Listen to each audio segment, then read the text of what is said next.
Ben, pois moi bo día, imos dar comezo a esta sesión plenaria e infelizmente, como ven sendo habitual, imos comezar gardando un minuto de silencio polas vítimas de violencia de xénero.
Ben, pois agora si iniciamos o que é a orde do día.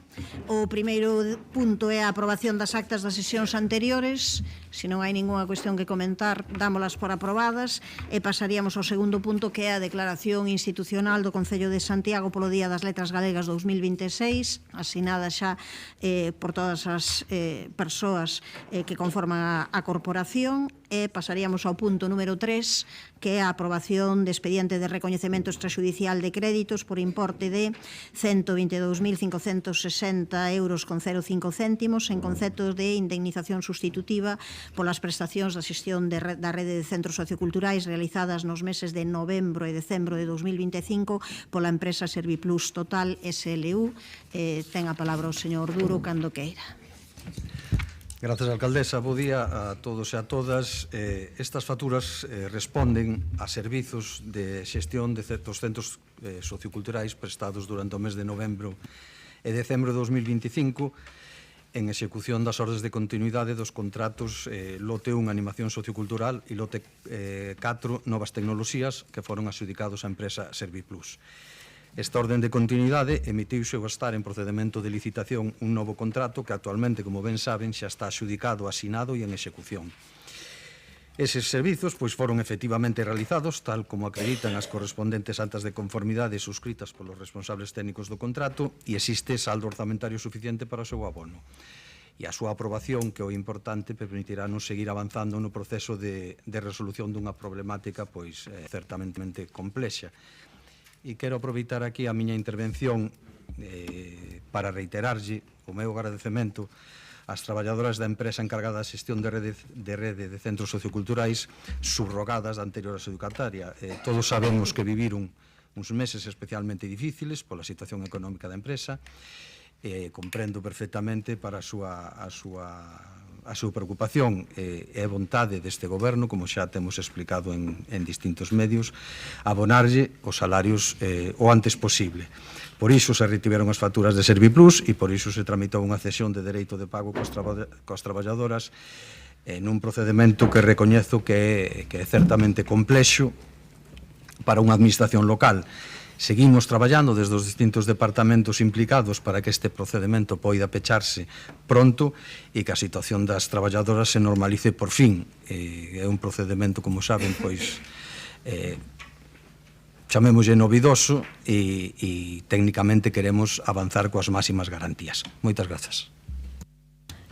Grazas, señor Duro. Señor Muiños, cando queira. Sí, bo día, alcaldesa, compañeiros, o gallá este punto de orde do día, onde estamos a aprobar un expediente de recoñecemento extrajudicial de crédito, non se empregue para volver a falar, porque xa foi algo moi debatido últimamente da nefasta xestión que se levou pois, cos traballadores pois, dos centros socioculturais. Aquí estamos a falar deste recoñecemento extrajudicial de crédito para poder aboar en sí pois, esas nóminas pendientes, agradecer, como dixo o compañeiro Xan Duro, a paciencia infinita que tiveron as traballadoras e traballadores, e o noso voto pois, vai a ser favorable, agardar, porque outro día o preguntábamos na comisión se este iba a ser o último expediente ou se quedaba pois algunha nómina máis. Si que queda algunha nómina máis, entonces pois tentar que por parte pois da administración local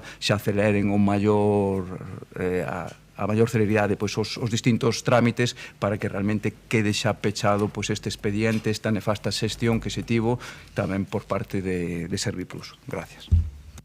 Grazas, señor Muiños e señora Abal, cando queira. Bo día, alcaldesa, bo día a todas e a todos. Bueno, vamos a votar a favor de este expediente de recoñecemento extrajudicial de crédito porque, bueno, resulta imprescindible para dar paso ao que realmente nos importa, que é abonar as nóminas pendentes das traballadoras e traballadores.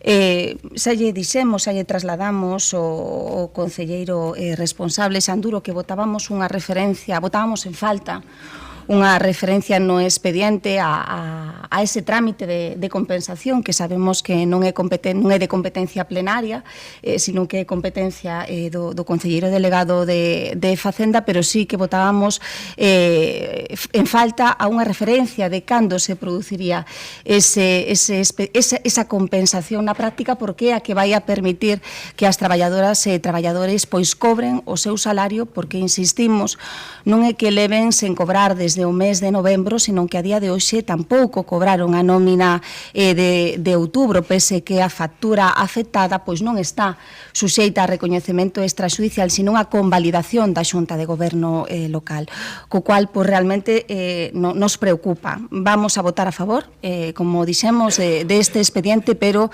lle pedimos ao Goberno municipal que axilice canto antes o pago das nóminas, porque esta xente estamos a día 30 de abril de 2026 e as traballadoras e traballadores afectadas dos servicios dos centros socioculturais están sen cobrar desde o mes de outubro. Grazas, señora Abal, polo Partido Popular. Señor de la Fuente, cando queira. Bos días. Perdón, bos días a todos.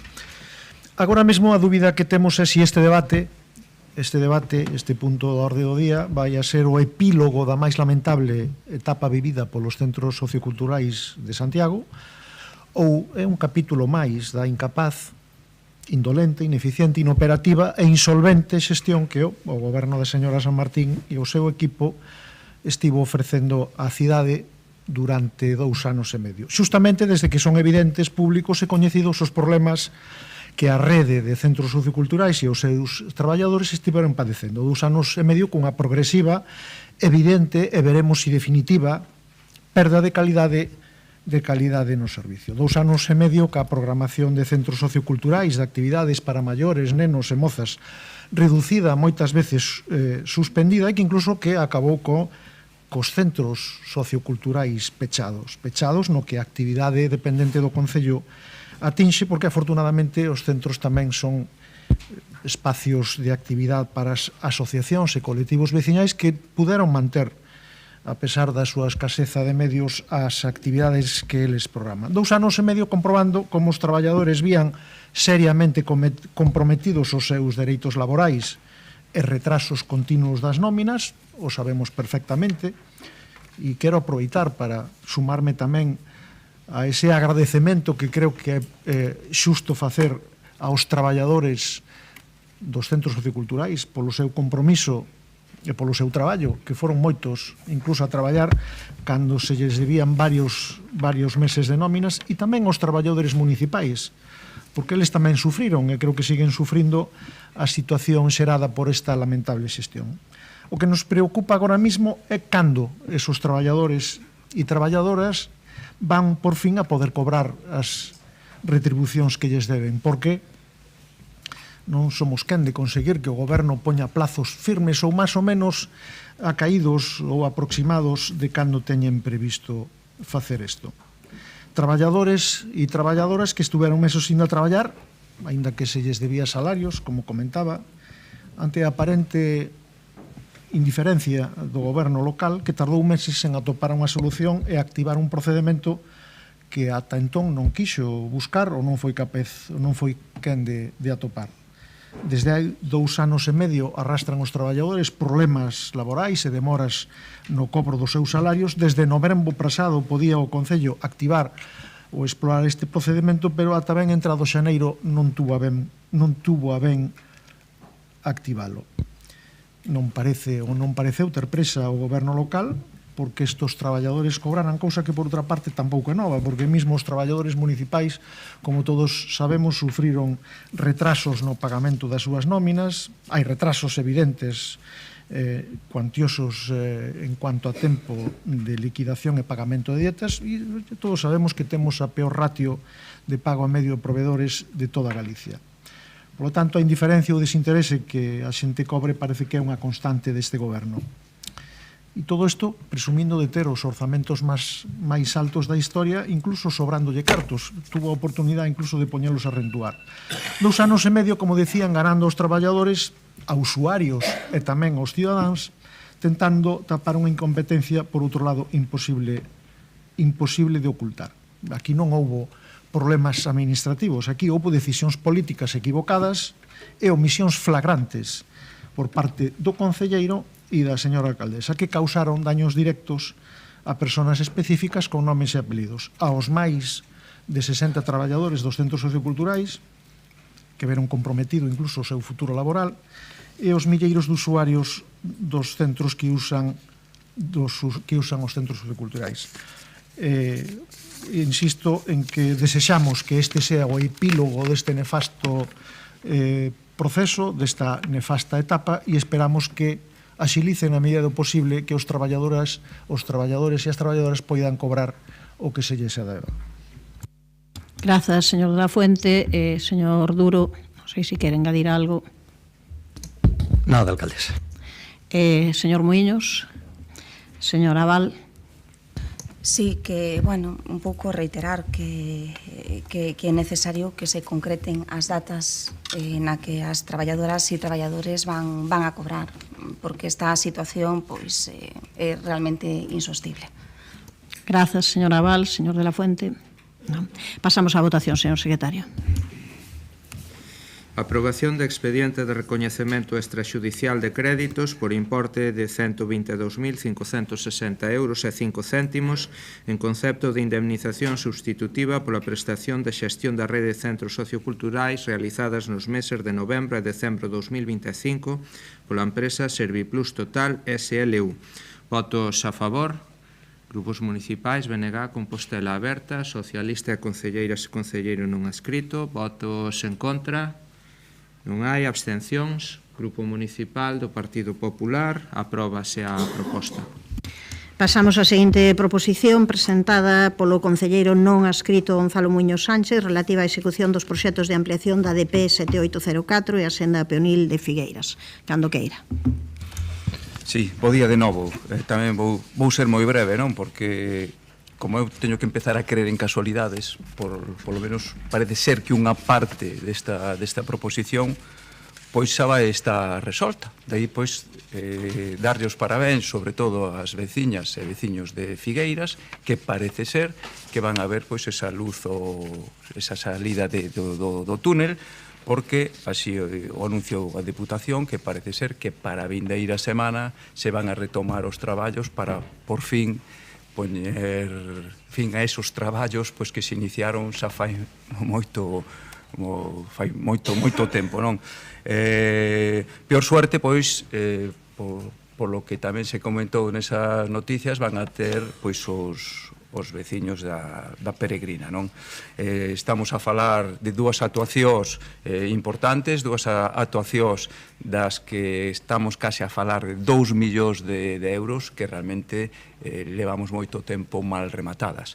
Tamén levamos máis de un mes, tanto por parte da Asociación de Vecinos de Ferusa, pois falar de esa falta de atención por parte do goberno municipal, falando os distintos grupos de que é unha realidade, de que non se está atendendo o rural, é o que pido única e exclusivamente pois, nesta proposición, aínda que nuns dos acordos dos puntos parece ser que se está arranxado, os outros dous, pois, igual, non? Por iso pido esa unanimidade para que aquí se traslade desde o Concello de Santiago á Diputación da provincia, pois que tente arranxar pois, esos problemas pois, que hai.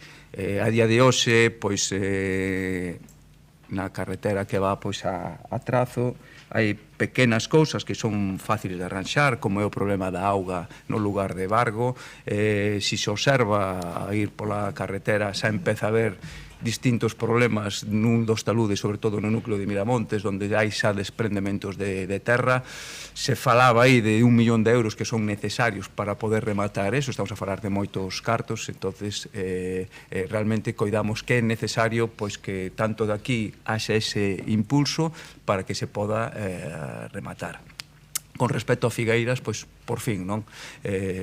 Realmente, pois, era unha demanda máis que histórica, onde nos vamos a favorecer, penso que toda a veciñanza de Compostela, a situación na que se estaba vivindo a día de hoxe, non sei como non pasou, pois, ningún tipo de accidentes, con as New Jerseys aí en medio da rúa, creo que se estaba a empregar como senda, a verdade é que nese aspecto pois tivemos moita sorte de que non pasara pois actualmente nada, os vehículos pasando unhas velocidades máis que importantes.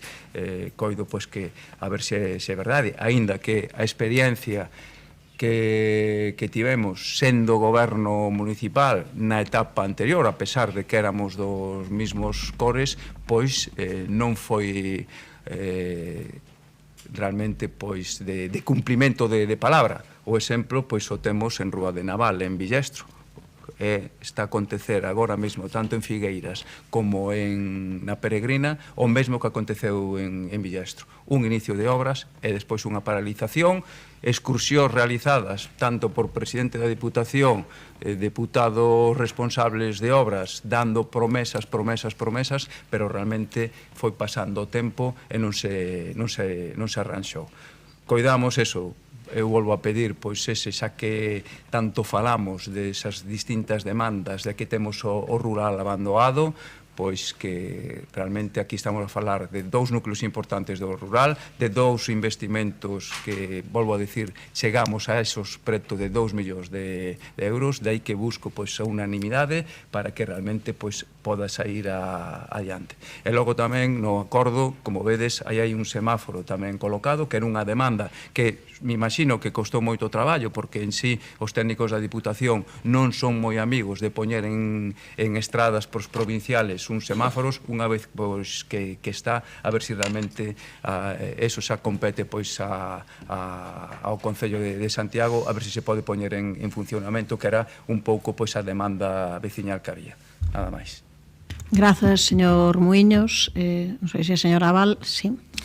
Gracias. O certo é que estamos ante dúas obras moi importantes para o Concello de Santiago, tanto a actuación no ámbito da Peregrina como na senda de Figueiras, pero o certo é que non podemos negar que estamos ante dúas obras que están sendo máis longas do esperado e do desexable. Iso é unha evidencia e comprendemos neste sentido perfectamente o cansancio e as molestias e a preocupación das veciñas e veciños afectados, tanto no ámbito da Peregrina como no ámbito como as veciñas afectadas pola senda de Figueiras, e por iso o primeiro que queremos trasladar é unha mensaxe de comprensión, de respeto e de compromiso pois para seguir traballando dende o Grupo Municipal Socialista dentro das nosas posibilidades hasta que ambas actuacións estén rematadas pois nas mellores condicións posibles.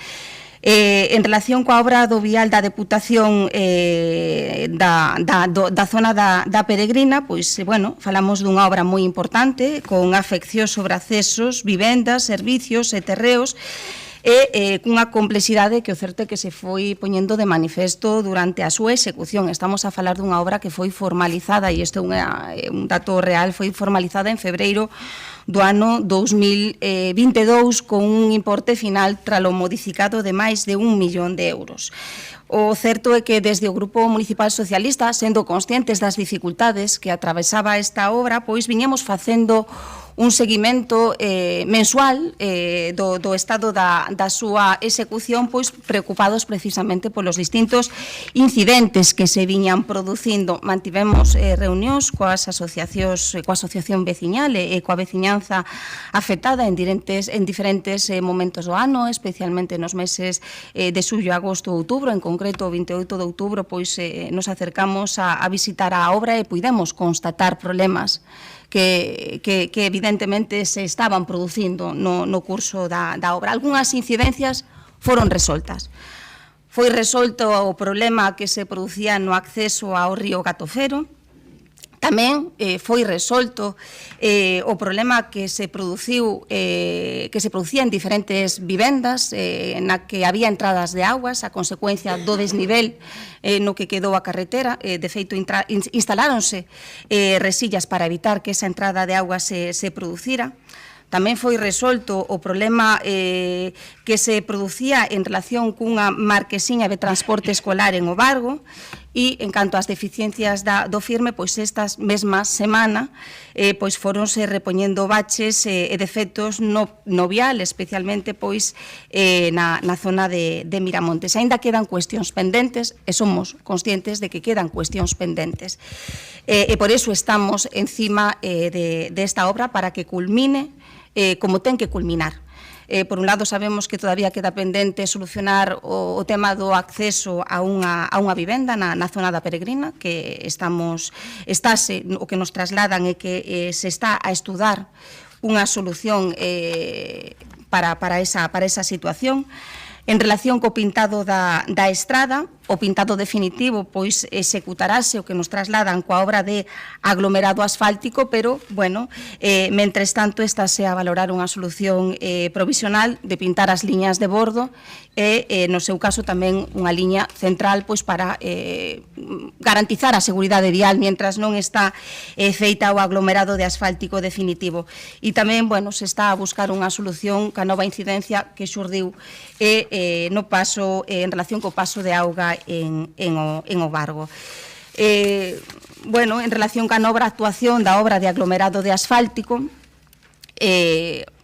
a finais de xaneiro, que tema da seguinte intervención, a alcaldesa, a finais de xaneiro, pois foi aprobada na Deputación Provincial da Coruña o pleno, o proxecto para a obra de aglomerado de asfáltico, que a verdade estamos desexando que se licite canto antes porque é imprescindible pois para culminar esta obra na Peregrina, unha obra de aglomerado de asfáltico que vai a máis de 1 millón de euros e que esperemos que, ademais de facer o aglomerado, pois se acometa o soterramento parcial das cunetas que tanto demandan as veciñas e veciños da Peregrina.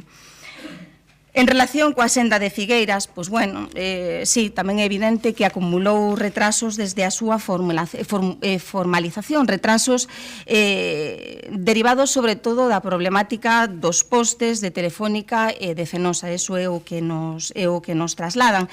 E as actuacións pendentes de sinalización, balizamento e defensa, pois vanse a reanudar o vindeiro luns, 4 de maio, e estas actuacións, pois, deberán de executarse en paralelo coa obra de aglomerado de asfáltico, cuxo contrato pois se formalizou por máis de 360.000 euros pois recentemente. Como conclusión, bueno, pois insistir en que compartimos e comprendemos o hartazgo das veciñas e veciños polo retraso continuado que sufriron estas obras. Estamos pendentes das mesmas e esperemos que se conclúan canto antes, pois satisfacendo na medida do posible todas as necesidades que se puxeron enriba da mesa. Vamos a votar a favor. Grazas, señora Val. Ten a palabra o señor Domínguez, cando queira. Moi bo día e grazas. Foron varias as ocasións en que lle fixemos chegar á Deputación da Coruña as demandas da veciñanza do Concello de Santiago tamén para o remate satisfactorio das dúas obras, tanto da Peregrina como da Senda de Figueiras, que se executan no ámbito das estradas provinciais. Concordamos que a ampliación da plataforma das estradas e a execución de itinerarios peonís supoñen unha mellora evidente da seguridade viaria e da mobilidade, mais tamén que existen demoras e deficiencias na súa execución. Mantivemos reunións co persoal político e técnico provincial nas que se comprometeron a incluir na medida do posible solucións para os pedimentos que ñes puxemos. Os retrasos na execución, segundo nos explicaron, débense á coordinación coas compañías que suministran servizos de electricidade e telefonía fundamentais para a ampliación das vías. Foron varias, diría incluso moitas as veces que pedimos axilizar ao máximo posible os trámites e tamén a revisión dos materiais que se utilizaron que en algúns puntos presentaban deficiencias. No caso da senda peonil entre Carme da Baixo e Figueiras no mes de abril, a Deputación da Coruña adxudicou a execución da obra de mellora de firme da estrada ADP 7803 de Santiago a Figueiras e, segundo nos comunicaron, con esta obra resolveránse gran parte das demandas que en materia de seguridade viaria estaban pendentes, executando os sinais horizontais e verticais e a diferenciación da senda peonil da calzada. Este é un dos pedimentos da veciñanza e que tamén rexistra o concelleiro propoñente na súa exposición. Esperamos que así sexa. Nos próximos días manteremos de novo outra xuntanza, aínda que comecen as obras, para seguir insistindo na necesidade de mellorar a execución destas obras e incluso de acometer outras actuacións no ámbito que teñen que ver coa prescripción de algunhas das solucións constructivas, coa sinalización, coa iluminación ou a propia natureza da senda peonil e non só coa execución. E, por último, o Concello de Santiago colaborou, como ben di, na instalación dun semáforo na estrada DP 7804 que xa está instalado, mas que precisa conectarse á rede de alumeado. Xa se está traballando para poder activalo o antes posible. Por todo exposto, votaremos a favor tamén. Grazas, señor Domínguez. Señor Ben, cando queira. Gracias, alcaldesa, compañeros de corporación. Bueno, antes de nada, de anticipar que la unanimidad que solicitaba el señor Muñoz la va a tener, porque nuestro grupo obviamente va a votar a favor de esta proposición. Bueno, yo he procurado venir con los deberes hechos y he pedido un informe de estas 2 vías en el Departamento de Vías y Obras, y esto es lo que me han mandado. Es decir, esto es el claro ejemplo de que hay 2 cuestiones distintas, ¿no? Pero en el caso de la Peregrina es el claro ejemplo de que hay que tener mucho cuidado con lo que uno desea, porque lo puede conseguir. Es una obra demandada, muy demandada por los vecinos. Nosotros tuvimos la oportunidad en el año 21 de reunirnos con los vecinos. Fuimos pioneros en la petición de esta obra en la Diputación a través de una iniciativa. Fue aprobada en la Diputación. El señor Pequeño firmó esta obra, anterior diputado de Vías y Obras, empezó. Y todo iba razonablemente bien hasta que empezaron una serie de problemas importantes que nos han traído hasta aquí. Y exactamente igual con la senda de Figueiras. En diciembre del año 22, todos los grupos, excepto el Gobierno, que en el momento Partido Socialista, trajimos una moción solicitando la actuación en Figueiras. El BNG, con Postela Verde y Partido Popular se debatieron conjuntamente. Todos la votamos a favor, excepto el PSOE, que en aquel momento se abstuvo, como solía hacer, obviamente, solía hacer de forma reiterada en las iniciativas que presentamos los grupos de la oposición. Pero la cuestión es la siguiente. La obra de la 7804 de la Peregrina se aprobó en pleno de la Diputación en mayo del 21, con un presupuesto de 1.167.000 euros. Se contrató el 17 de febrero del 22 por un total de 1.013.200 euros. Hasta aquí todo bien.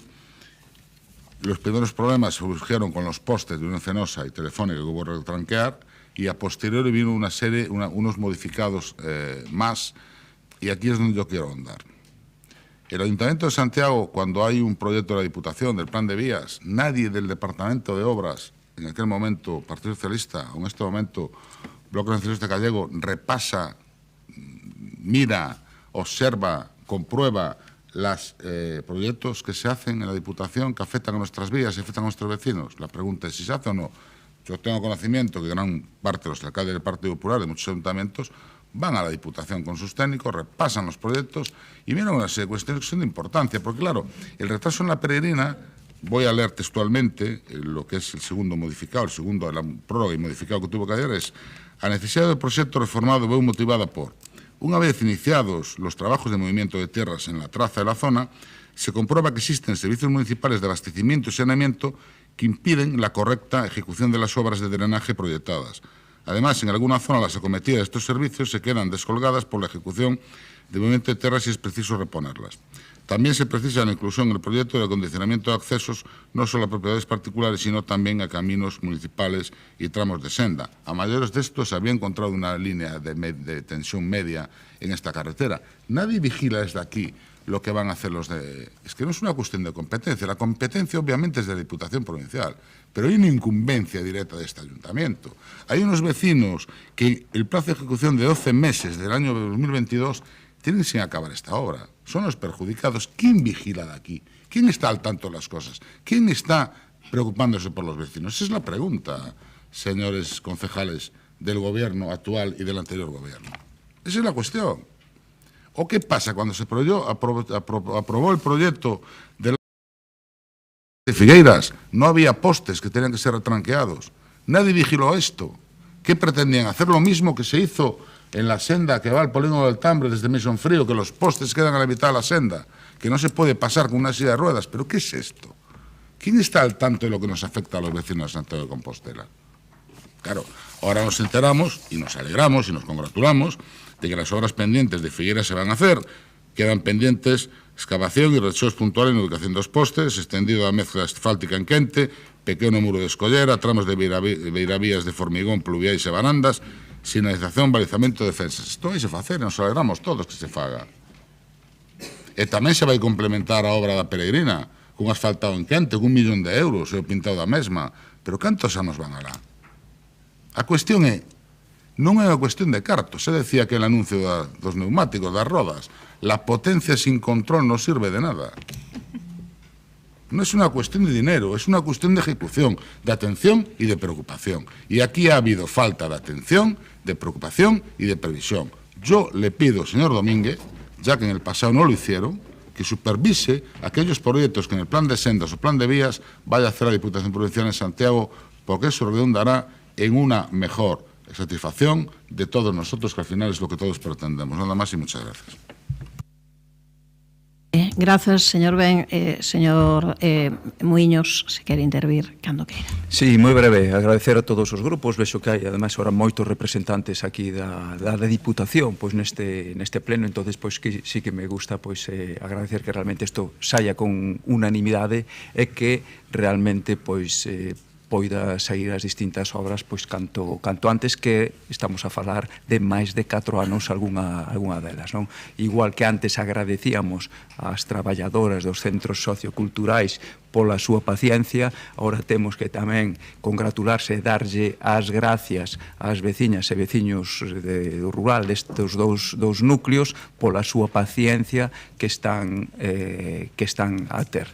Nada máis, agradecer a unanimidade e o gallá que con esta unanimidade se poda dar pois ese pulo definitivo para que rematen, coido pois que 2 obras máis que importantes para, volvo a decir, ese rural que todos pois nos cansamos de falar este último mes de si se cumplía con eles ou non. Grazas.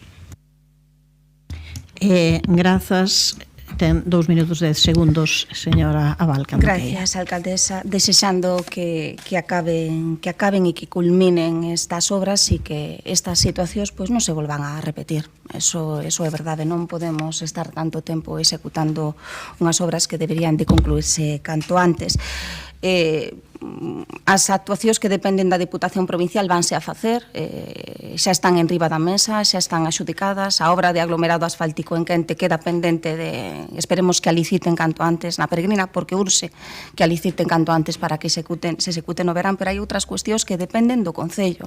Estritamente, é unha pena que na senda de Figueiras non se puxera a iluminación. A verdade, non se aproveitara a obra da senda para poñer iluminación por toda a senda, e iso lle compete ao goberno municipal.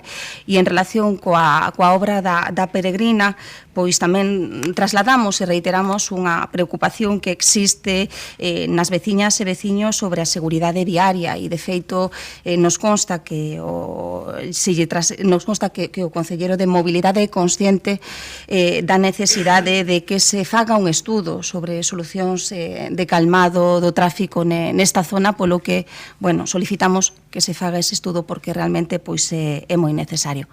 Polo demais, vamos a votar a favor, como xa dixemos. Grazas, señora Val. Señor Domínguez. Como ben dixen, pois desde o primeiro momento estivemos encima destas obras en distintas xuntanzas coa Deputación, exixindo o cumprimento de prazos e as melloras do proxecto, tamén de que se incluíse, de ser posible, a iluminación na senda de Figueiras, cousa que non estaba contemplada. Eso, pois, entendo que debeu ser o goberno anterior quen debería estar pendente desas deficiencias.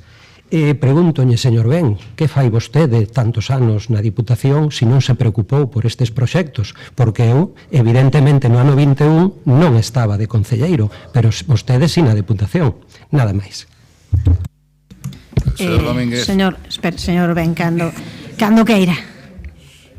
Señor Domínguez, non hai peor sordo que non quero ir, o peor cego que non quere ver. Nós fuimos pioneiros na demanda da actuación na Peregrina.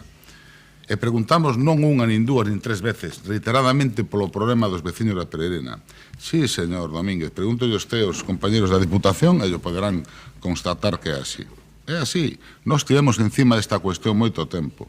Es el colmo de la chapuza máis grande que se ha hecho en cualquier administración, tanto, sobre todo la obra de la Peregrina. El problema de la obra de Figueiras realmente pues es una falta de previsión en el proyecto, y se va a arreglar, tardísimo, por supuesto, pero la Peregrina es un completo desastre lo que se está haciendo. El calmado de tráfico no es una competencia del concejal de tráfico, es una competencia de la Diputación, es una vía provincial, tienen que autorizar las actuaciones en el calmado. Sí, señora Val, sí, claro que sí, ya lo hemos pedido también nosotros en la Diputación, señor Domínguez. Yo en la Diputación llevo 6 años allí, haciendo mi trabajo y siendo portavoz del Partido Popular y representando a los 93 ayuntamientos de la provincia de La Coruña y, por supuesto, también a Santiago. Cada vez que se me ha pedido algo, lo he intentado trabajar y trasladar allí. De eso no hay ninguna duda. Usted preocúpese de lo que hace usted, que pasara la historia por no haber hecho nada ni cambiado nada en Santiago de Compostela y no vigile tanto lo que hacemos los demás en la oposición. Preocúpese por lo suyo,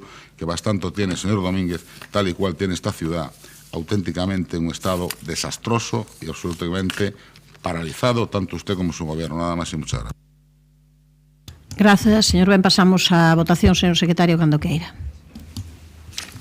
Proposición presentada polo concelleiro non adscrito Gonzalo Muñoz Sánchez relativa á execución dos proxectos de ampliación da DP 7804 e a senda peonil de Figueiras. Votos a favor?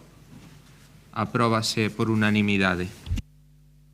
Pasamos á seguinte proposición presentada pola concelleira non adscrita Marta Álvarez Vázquez para garantir a atención sanitaria extrahospitalaria tras o colapso do PAC de Santiago de Compostela co peche dos sábados pola mañá dos centros de saúde dos concellos lindeiros. Cando queira, señora Álvarez.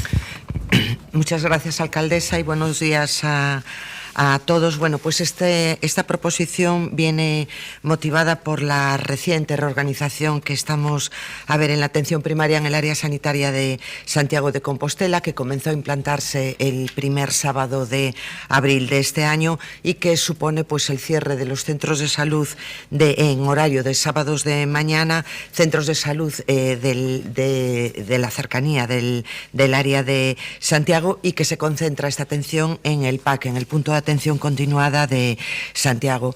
Esta decisión pues lo que implica es que tanto la población de Santiago como de los concellos de Boqueixón, Pino, Teo, Touro, Oroso, Valdodubra y Vedra, 8 centros de salud que antes atendían a esta población, esos centros de salud, pues dejan de atenderlos, entonces se concentra la atención en el punto de atención continuada de Santiago, con un notable número inferior de profesionales para poder atenderlo. Donde antes existía pues una red que distribuía toda esta atención sanitaria, ahora se concentra en este único punto y en este único dispositivo. Esta situación pues provocó el día que comenzó, que fue el primer sábado de abril, que se juntaba ahí pues un poco bomba de relojería, puesto que se abría el primer sábado tras 2 días festivos, donde hay cierre ya de centros de salud, que era el jueves y el viernes santo, y esto provoca pues que haya una acumulación de pacientes sobre el mismo número de profesionales que antes que estaban sin atender a todas esas áreas añadidas. Nos juntamos con 2 días festivos y por lo tanto pues una presión asistencial importante, con unos puntos de espera importante y un grado de crispación importante por parte de los pacientes que estaban esperando y que venían desplazados. Antes eran atendidos en el Centro de Salud de Touro, pero que vienen desplazados a Santiago porque es el punto de referencia al que lo desvían. A esto se suma que el PAC de Santiago no solamente se atiende presencialmente a la demanda que hay en ese momento, sino que también hacemos salidas urgentes, programadas, desviadas desde el 061, salimos en ambulancia o en los automóviles que están reglados y concertados por el Sergas para que podamos atender. Además, a partir de las 8 de la tarde también nos hacemos cargo de ADO, de los pacientes de hospitalización a domicilio, a partir de las 8 de la tarde. Esto que provoca que si salimos un equipo médico-enfermera a atender una urgencia en ambulancia o en coche concertado, queda un equipo menos para atender lo que acude al PAC.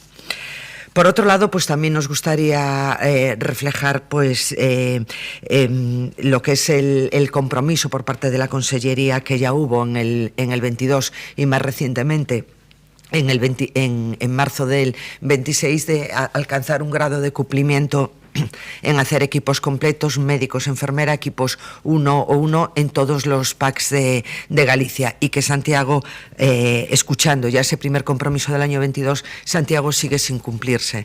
Es decir, nos encontramos con situaciones en que el PAC se queda sin enfermera, pues porque hay varias salidas a la vez y no hay los equipos completos que la Consellería pues se ha comprometido, y que esperemos que en un próximo futuro sí se realice. Esta reorganización pues lo que nos lleva es que hay una afectación directa hacia la ciudadanía de Santiago de Compostela, así como de todos estos habitantes que antes tenían ese centro de salud el sábado por la mañana que los atendía, y esto pues repercute directamente en la calidad de la asistencia sanitaria. Es por esto que traemos este tema al Pleno, en el que rogamos pues la adopción de los siguientes acuerdos.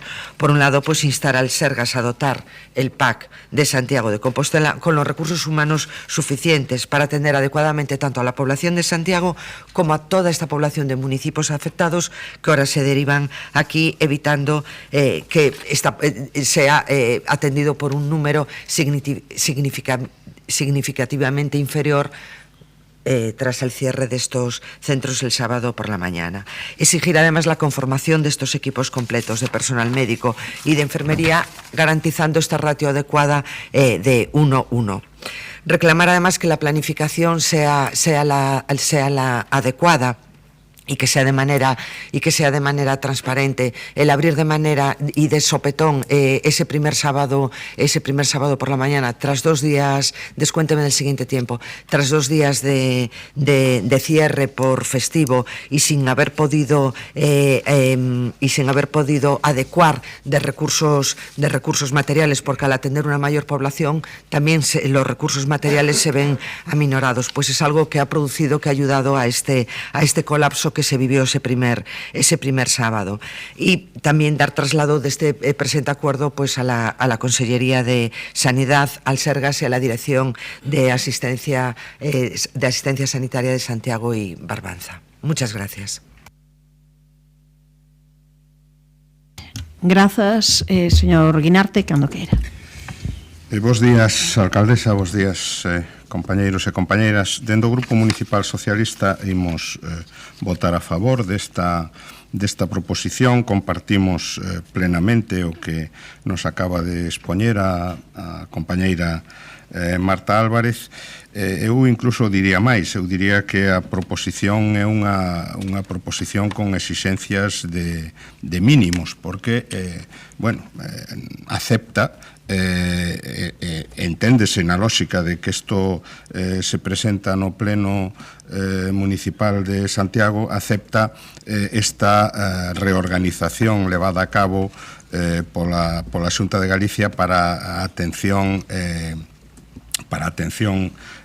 no PAC, sustituindo o que viñan facendo os centros de saúde do entorno, porque evidentemente a solución idónea é non concentrar en Santiago toda esa atención e manter a atención na proximidade onde os cidadáns e as cidadáns a precisan. Non? É verdade que o día 4 de abril houve unha situación de colapso no PAC, unha situación de colapso que ademais fora xa advertida previamente que se iba a producir polos traballadores, porque a pesar das promesas do Sergas, a realidade é que na quenda do sábado de mañá só había 4 médicos para atender a todos os pacientes, logo incorporouse outro e obviamente ademais da atención que se presta ali directamente hai que contar co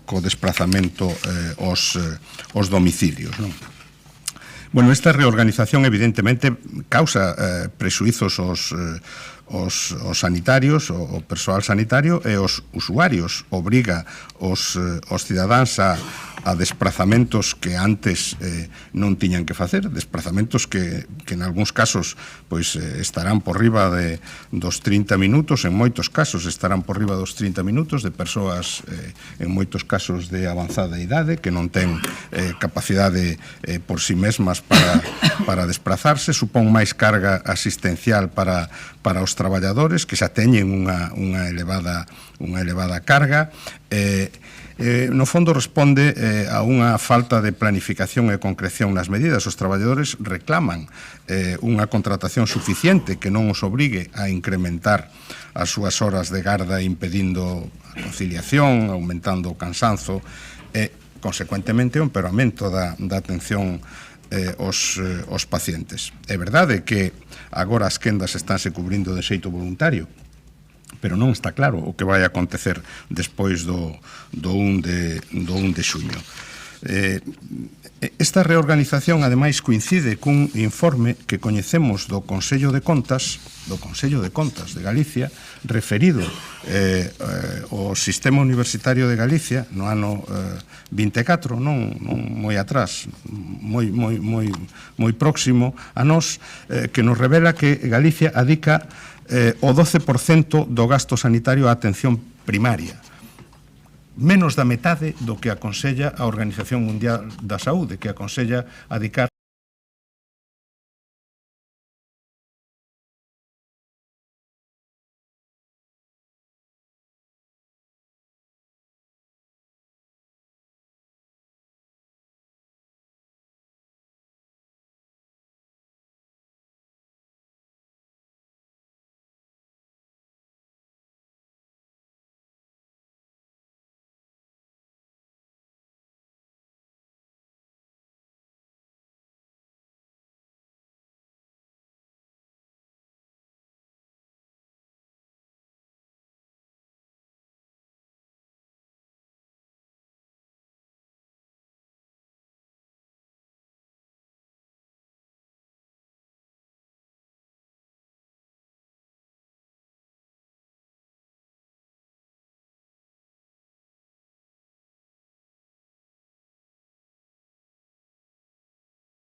primaria en Galicia e non vai, dende logo, na liña de mellorar estes datos, senón todo o contrario. Nos, como dicía, imos apoiar esta proposición que compartimos plenamente e que nos parece, xa digo, unha exixencia de mínimos. Grazas, señor Guinarte. Ten a palabra a señora Lueiro, cando queira. Ben, pois moi bo día a todos e a todas. Este goberno e os grupos municipais que o formamos, o Bloque Nacionalista Galego e Compostela Aberta, témonos manifestado reiteradamente para rexeitar a degradación dos servizos de saúde. A asistencia sanitaria universal e de calidade é un dereito que se vai esfarelando na medida en que a administración competente vai empobrecendo o sistema pola vía de lle restar recursos e de non traballar con planificacións a longo prazo que poidan dar resposta ás necesidades cambiantes da poboación. Fomos sufrindo o medre das listaxes de agarda, primeiro para a asistencia especializada e desde hai tempo tamén para a asistencia primaria. A solución foi retiralas da vista e establecer un sistema que deixou as persoas usuarias na incerteza de saberen se alguén teria notado que precisaba unha consulta e de cando as chamarían para lles dar cita meses e meses despois, incluso en casos de enfermidades moi graves. Pasamos pola reducción de profesionais en moitos puntos de atención que deixaron sen pediatras ou sen outros servizos críticos moita da poboación galega. Sufrimos a saturación das urxencias cada vez que chega a gripe invernal e no verán continúan pechándose camas hospitalarias a pesar de que acollamos miles de persoas en Compostela.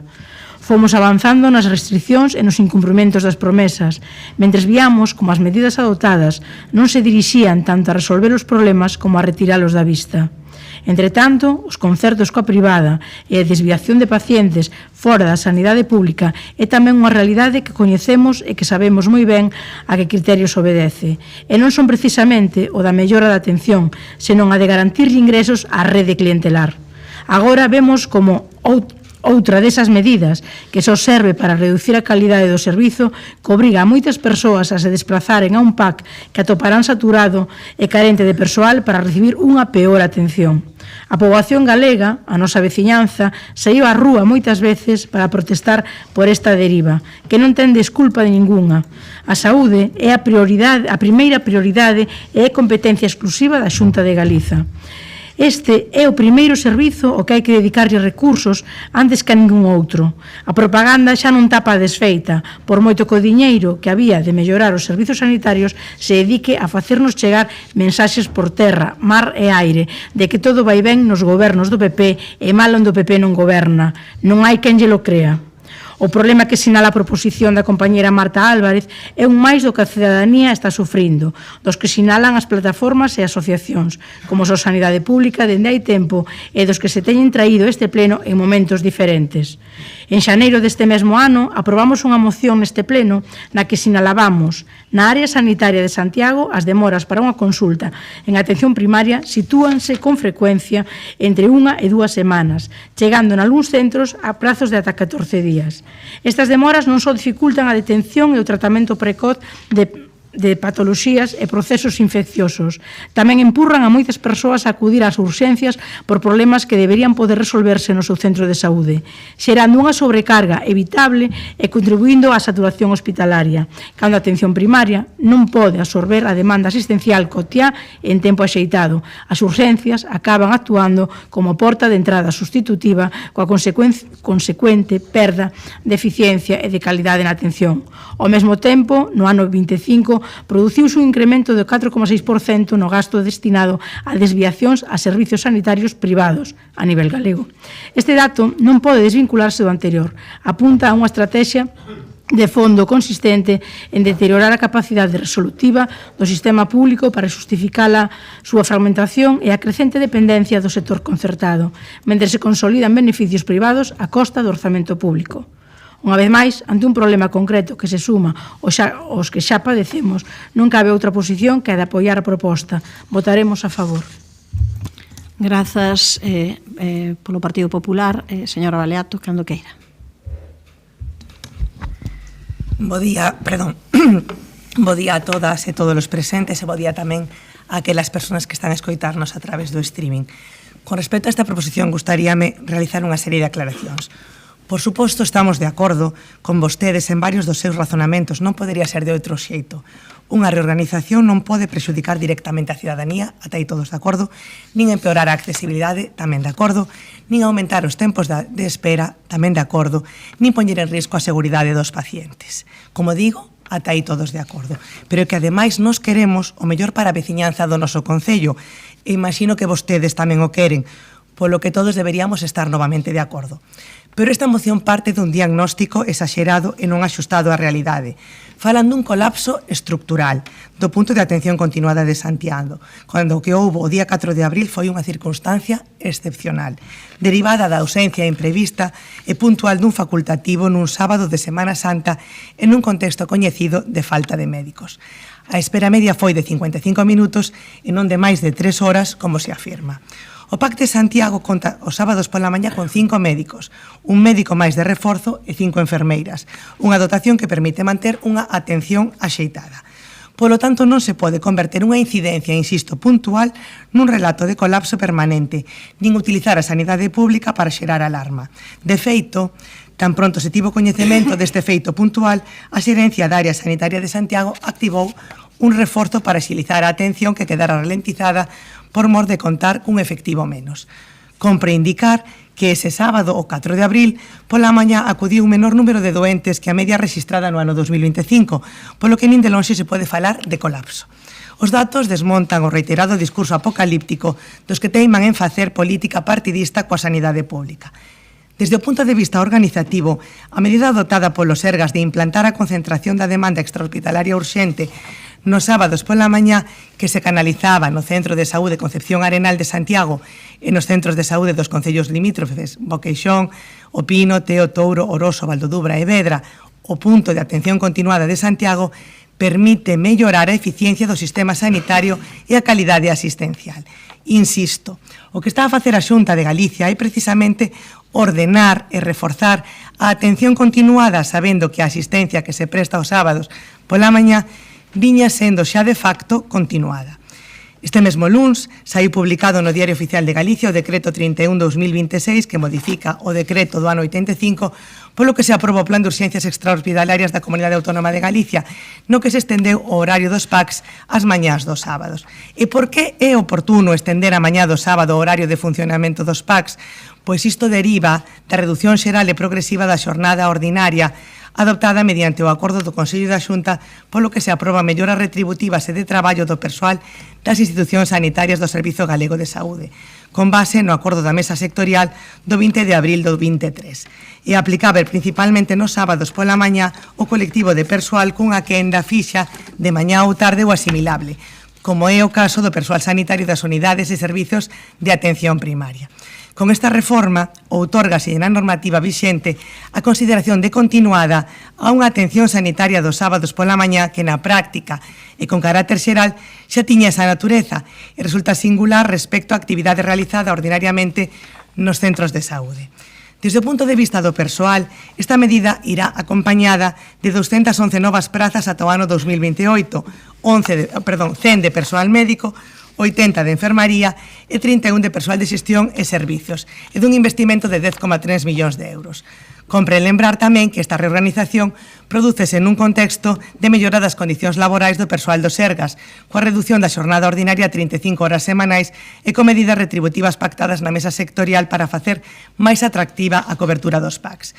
Entre as melloras retributivas e laborais implantadas pola Xunta de Galicia está o novo acordo de voluntariedade incentivada para a realización de gardas en vigor desde comezos deste ano. Desde a modificación deste horario, o Sergas garantiu en todas as quendas o persoal suficiente para a prestación da atención sanitaria a todos os doentes, tanto na modalidade de atención presencial como domiciliaria. Para isto conta non só coa dotación de recursos humanos e materiais existentes en coherencia co modelo de Sergas, xa que o PAC xa existe e xa existe atención continuada, polo que se trata é de optimizalos. Desde o punto de vista das necesidades da cidadanía, alcaldesa, descónteme, por favor, esta medida de concentrar a atención extrahospitalaria urxente no PAC de Santiago responde a unha idea moi sinxela: adaptar o sistema sanitario ás necesidades reais da cidadanía, mellorando o acceso, reducindo as desigualdades e facendo un uso máis eficiente dos recursos públicos. É importante explicar que o modelo de atención continuada que impulsa a Xunta de Galicia non é algo novo, é algo que xa se estaba facendo na práctica totalidade de Galicia. O que se busca, insisto, é que esa atención se preste de maneira homoxénea a través dos PACs en todo o territorio, como xa viña ocorrendo desde hai tempo na maioría dos centros sanitarios de Galicia. Este modelo de xeito xa se viña aplicando nas áreas sanitarias da Coruña e Cee, Vigo e Ferrol, estaba implantado xa na práctica totalidade das provincias de Lugo e de Ourense, na maioría dos concellos de Pontevedra e o Salnés e tamén xa en boa parte dos municipios da área sanitaria de Santiago de Compostela e Barbanza, garantindo unha asistencia continuada á poboación durante toda a fin de semana. Ademais, hai que deixar claro que as xerencias das áreas sanitarias poden decidir a prestación da asistencia ou non nos puntos de atención continuada, sempre tendo en conta a necesidade de garantir a cobertura da asistencia sanitaria e de respectar o principio de voluntariedade para a cobertura dos sábados pola mañá. É dicir, establecense criterios de flexibilidade organizativa, sempre condicionada ao cumprimento das necesidades asistenciais e vinculada á disponibilidade real dos profesionais. Polo tanto, se hai disponibilidade de profesionais que cubran a asistencia nun determinado centro de saúde que abría os sábados pola mañá, este poderá manterse sempre que se garanta tamén o cumprimento das necesidades asistenciais ao conxunto da poboación. Non é ampliar o horario de PACs en máis, é reordenar a demanda da área sanitaria para facer o sistema máis eficiente e accesible e, polo tanto, unha mellora organizativa. Non se trata de mudar o modelo, senón de melloralo, xa que os sábados pola mañá os veciños e veciñas enferman, igual que calquera outro día da semana, e con esta medida de cambio, o Sergas danos unha alternativa máis lóxica que é a de poder ser atendidos nun PAC cercano sen ter que colapsar as urxencias. Este grupo vai se abster. Ben, quédalle 1 minuto 10 segundos para a seguinte quenda. Tempo agora se quere comentar algo a señora Álvarez, ten 2 minutos e medio. Como de lo que se trata es de mejorar, es por esto que traemos esta proposición.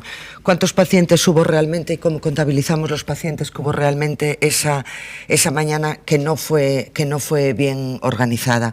¿Qué números de pacientes han entrado, han sido registrados y han sido atendidos, frente a qué números de pacientes fueron asignados? Cuando entra un paciente, yo me lo tengo que asignar como profesional y entrar en otra aplicación. Esa mañana eran 5 enfermeras contratadas, una de ellas con 50 curas no asignó a ninguno, con lo cual no fueron contabilizados.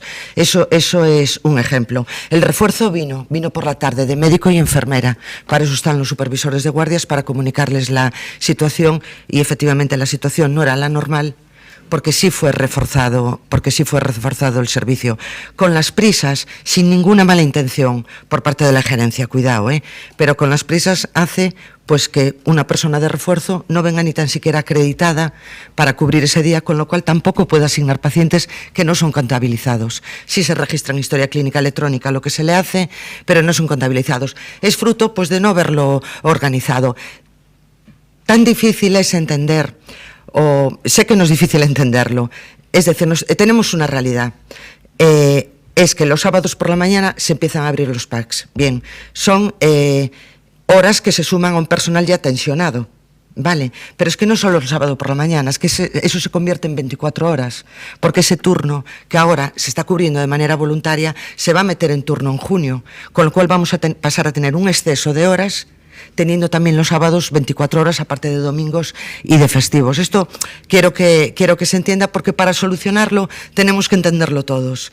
Y bueno, cuento con que hay buena voluntad por parte de todo el mundo, pero creo que las cosas también hay que decirlas. Agradezco a Guinarte por haber hecho referencia al informe del Consejo de Contas, que creo que marca una realidad importante y que a mí se me había olvidado, pero sí que tenemos que entender que si 8 centros de salud cierran en atención por la mañana con un personal, los pacientes no desaparecen, se trasladan. Y lo que se pide aquí efectivamente es una exigencia de mínimos, es que haya personal suficiente para atender todo esto también los sábados por la mañana, recordando además que la pediatría se queda fuera los sábados por la mañana porque desaparece de los centros de salud, y el PAC de Santiago atendemos adultos nada más. Gracias. Gracias a usted, señor Guinarte. Sí, brevemente.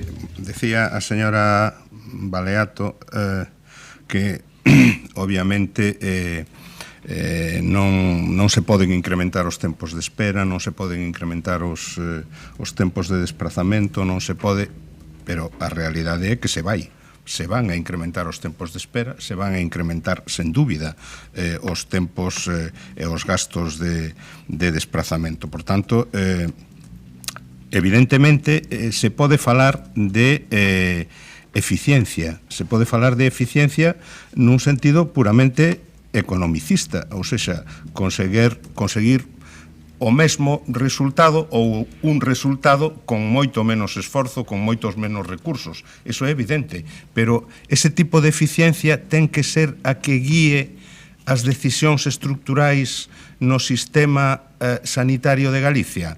Nos pensamos que non, nos pensamos que por riba da eficiencia económica, que é importante, obviamente, porque a sanidade elévase máis do 40% dos recursos da Comunidade Autónoma de Galicia, pero por riba da eficiencia ten que haber outros elementos a valorar. A calidade do sistema e a atención aos pacientes ten que estar por riba de todo. Non se trata de contrapoñer esa opción estructural coas condicións laborais dos traballadores. Naturalmente que hai que respetar e mellorar as condicións laborais dos traballadores. Para eso hai que facer o que di o Consello de Contas. O Consello de Contas de Galicia eu creo que non xera alarma a respecto do sistema sanitario de Galicia. Non se pode decir que faga un discurso apocalíptico a respecto do sistema sanitario de Galicia. Eu son os datos que manexo, e son os datos que puxen en riba da mesa. Eso non é un discurso apocalíptico, non é xerar alarma, é poñer en riba da mesa as deficiencias dun sistema que ten que mellorar e que ten que atender por riba de todo a calidade e, ademais, tamén o di o informe do Consello de Contas, ten que mirar cara ao futuro, porque igual que acontece en outros ámbitos como a universidade, por exemplo, hai que traballar na muda xeracional, porque senón dentro de nada non imos ter médicos para atender os pacientes, e iso tamén é moi importante. Grazas, señor Guinarte. Señora Lueiro. Sí, moi brevemente, facer fincapé, estando de acordo no que din os meus compañeiros. Precisamos un persoal que nos atenda en óptimas condicións, porque é un servizo delicado, e co decreto empeoran as condicións do persoal da PAC. Baixo o precepto de garantir a reducción da xornada laboral a 35 horas do personal de consultas ordinarias, o que fan é sobrecargar as dos PAC, que xa está facendo excesos. Como sempre, amparándose na voluntariedade, saltanse por riba de calquera mellora as condicións laborais. Ademais, o caso do PAC de Santiago é grave, como xa se dixo, porque ten unha altísima presión asistencial pola grande poboación e área xeográfica que atende. Por lo tanto, o decreto o que fai é, como digo, empeorar as condicións do persoal. Grazas. Ten 1 minuto 10 segundos, se quere, señora Baleato. Sí, nada máis que dicir que o noso posicionamento creo que quedou claro. Nos si estamos coa mellora da atención continuada, si o seguimento da actividade do PAC de Santiago, si os reforzos cando os datos o xustifican e non o alarmismo nin a facer política partidista coa sanidade pública. Nada máis e moitas grazas. Grazas, señora Baleato. Pasamos á votación, señor secretario. Proposición presentada pola concelleira non adscrita Marta Álvarez Vázquez para garantir a atención sanitaria extrahospitalaria tras o colapso do PAC de Santiago de Compostela co peche dos sábados pola mañá dos centros de saúde dos concellos lindeiros. Votos a favor. Concelleiras e concelleiro non adscrito. Grupos municipais socialista, BNG e Compostela Aberta. Votos en contra. Non hai abstencións. Grupo municipal do Partido Popular. Apróbase a proposición. Pasamos á seguinte proposición presentada pola concelleira non adscrita Milagros Castro Sánchez relativa á situación do antigo vertedoiro de Arins. Cando queira.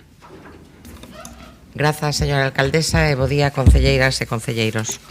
Moitas veces dicimos que o que non se coida pérdese. Non é só un dito, é unha advertencia bastante clara sobre como se deben xestionar as cousas que teñen valor, e especialmente cando ese valor é público, ou cando ese valor é resultado dun forte esforzo económico de cartos públicos. E vostedes me dirán agora se este goberno local está coidando o antigo vertedoiro de Arins para que non se bote a perder o enorme investimento que fixemos nesa zona no mandato anterior. No ano 2022, desde o Concello, e sendo quen lles fala a concelleira de Medio Ambiente, investimos preto de 1 millón de euros na selaxe e na clausura deste espazo degradado durante anos. Falamos de 32 hectáreas recuperadas ambientalmente, chamadas a converterse nun espazo de lecer, de educación ambiental e de contacto coa natureza. Non era só unha actuación técnica, que tamén era unha oportunidade, un compromiso coa cidadanía e co medio ambiente. Por certo, un compromiso do que todas e todas se quixeron desentender. Eu sei que é pouco rentable en termos de contabilidade electoral investir 1 millón de euros nunha actuación deste tipo. Desde logo, os que me precederon no cargo estimaron que era máis asumible pagar unha sanción periódica á Xunta de Galicia que non recuperar este vertedoiro e facer este esforzo económico. En calquera caso, un esforzo económico que 4 anos despois amosa unha imaxe completamente degradada. E agora pasamos de non pagar sancións á Xunta de Galicia e investir en recuperar a zona verde a deixar ese espazo a monte, converténdose nunha esplanada inaccesible, invadida pola maleza, nun peche perimetral insuficiente e con evidentes problemas de seguridade. Non hai uso público, non hai actividade, non hai mantemento. E o único que hai é abandono. Iso sí, moita retórica nos traen aquí cada mes sobre o seu presunto compromiso, compromiso verde, o relato da sostibilidade, a polinización, etcétera, etcétera. Para ser clara, nós creemos que este abandono supón a perda dunha oportunidade, pero non só eso, é tamén un risco potencial desde o punto de vista ambiental e da seguridade. E, sobre todo, é un exemplo claro de como se pode dilapidar un investimento público que tiña un propósito claro, devolverlle a este espazo o uso da cidadanía. Nós o que reclamamos no pleno de hoxe é un mínimo de respeto cara as actuacións e os investimentos que realizaron outros gobernos antes que o seu. En primeiro lugar, pedimos unha actuación inmediata de limpeza, desbroce, acondicionamento e mellora da seguridade do recinto, non se pode esperar máis. En segundo lugar, solicitamos a elaboración dun plan de uso e posta en valor do espazo que permita cumprir con eses obxectivos cos que foi recuperado, ser unha zona verde pública con posibles usos educativos, ambientais e de lecer. En terceiro lugar, instamos tamén a que se solicite á Xunta de Galicia información actualizada sobre o plan de vixilancia e control post-clausura, garantindo, ademais, o seu cumprimento efectivo, ou saber, polo menos, o estado de aprobación, porque facendo unha revisión estes días de toda a documentación non atopamos rastro dese plan, que, por suposto, é preceptivo. De verdade, creo que non estamos pedindo nada extraordinario, estamos pedindo sentido común, usar ese sentido común, xa que tantas veces vimos aquí a reclamar zonas verdes e cousas semellantes. Estamos pedindo responsabilidade na xestión dos recursos públicos porque, sinceramente, eu creo que un investimento de case 1 millón de euros non pode acabar nun ermo que está completamente abandonado. Mais nada, grazas. Grazas, señora Castro. Ten a palabra polo Partido Socialista a señora Val, cando queira. Gracias, alcaldesa. Bueno, no que respecta ao punto número 1, é evidente que o Concello debe levar a cabo de xeito inmediato a limpeza, desbroce, acondicionamento e mellora da seguridade do recinto do antigo vertedoiro de Arins, pois para garantir así o seu correcto estado de conservación. Nunha visita recente á zona puidemos comprobar que o acceso é totalmente libre, chamounos a atención que as portas de entrada non teñen peche, de xeito que pode acceder calquera persoa ou maquinaria sen ningún tipo de control. En canto ao mantemento, este foi nulo desde que se remataron as obras de selaxe. Hai determinadas zonas, como a parte alta do vertedoiro, que están colonizadas por xestas, toxos, acacias. O mesmo pasa cos viais que precisan de limpeza urxente porque a vegetación está facéndoos desaparecer. E o propio prego sinala que os viais deben manterse limpos por se hai que acceder para realizar algunha tarefa de mantemento. Ademais, as cunetas intermedias están tupidas pola erva e non son funcionais. En relación co punto terceiro, imos a votar a favor, tamén non sen antes manifestar a nosa preocupación polo que deste punto se deduce que máis de 3 anos despois de concluir a obra dese lado do vertedoiro oeste non conta con plan de vigilancia e control pos-clausura. Segundo se desprende da memoria que se achega ao proxecto de acordo coa normativa da Xunta de Galicia, pola que se regula a construción e xestión dos vertedoiros do ámbito da Comunidade Autónoma de Galicia tras a inspección final in situ, o órgano administrativo competente en materia de residuos da Xunta de Galicia pois formulará a declaración de clausura definitiva determinando a persoa responsable do mantemento, aprobando o plan de vixiancia e control plus clausura e comunicándollo a persoa responsable. A aprobación, polo tanto, do plan de vigilancia e posclausura forma parte da declaración de clausura definitiva que debe emitir o órgano competente en materia de residuos da Xunta de Galicia. Declaración de clausura cuxa comunicación é de acordo co disposto na normativa estatal non pode demorarse máis de 3 anos desde a realización da visita final, da inspección final in situ. Tendo en conta que a obra se recepcionou en setembro do ano 2022, entendemos que os trámites de visita in situ ás instalacións do vertedoiro e formulación da declaración de clausura definitiva coa aprobación do plan de vigilancia e control pos-clausura pois teríanse que ter realizado xa. Por iso agardamos explicacións do concelleiro de Medio Ambiente ao respecto que nos aclare pois como se atopa este procedimento nestes intres. E en relación co punto segundo, pois non vemos inconvinte en que o Goberno municipal elabore e presente un plan de uso e posta en valor do espazo, incluindo posibles usos educativos, ambientais e de lecer. Pero claro, para nós o prioritario, e entendemos que o prioritario é saber se o vertedoiro conta coa declaración de clausura definitiva e conta co plan de vigilancia e control posclausura que debe ser aprobado por la Administración Autonómica que permita saber precisamente as condicións actuais de seguridade deste vertedoiro, porque todo parece indicar que non se estiveron a facer as tarefas de control debidas. Ademais, tamén compre indicar que, de acordo tamén coa normativa autonómica, calquer uso posterior que se lle queira dar a este solo, pois debe de ser informado preceptivamente polo órgano competente da Xunta de Galicia en materia de residuos. Sin máis, con estas apreciacións, pois vamos a votar a favor, evidentemente, porque o que queremos é que se conserve este ámbito, porque se invertiron moitos recursos, a inversión era necesaria para facer fronte a un problema que había, pero é necesario pois que se fagan os trámites seguintes e que o Goberno municipal pois conserve a parcela que, insistimos, pois é propiedade do Concello e, en consecuencia, debe mantela nun estado de conservación no estado de conservación que se require. Grazas, señora Val. Ten a palabra o señor Domínguez, cando queira. Grazas de novo. Desde o ano 1999 estableceuse un marco común na Unión Europea para a xestión dos residuos mediante depósito en vertedoiro.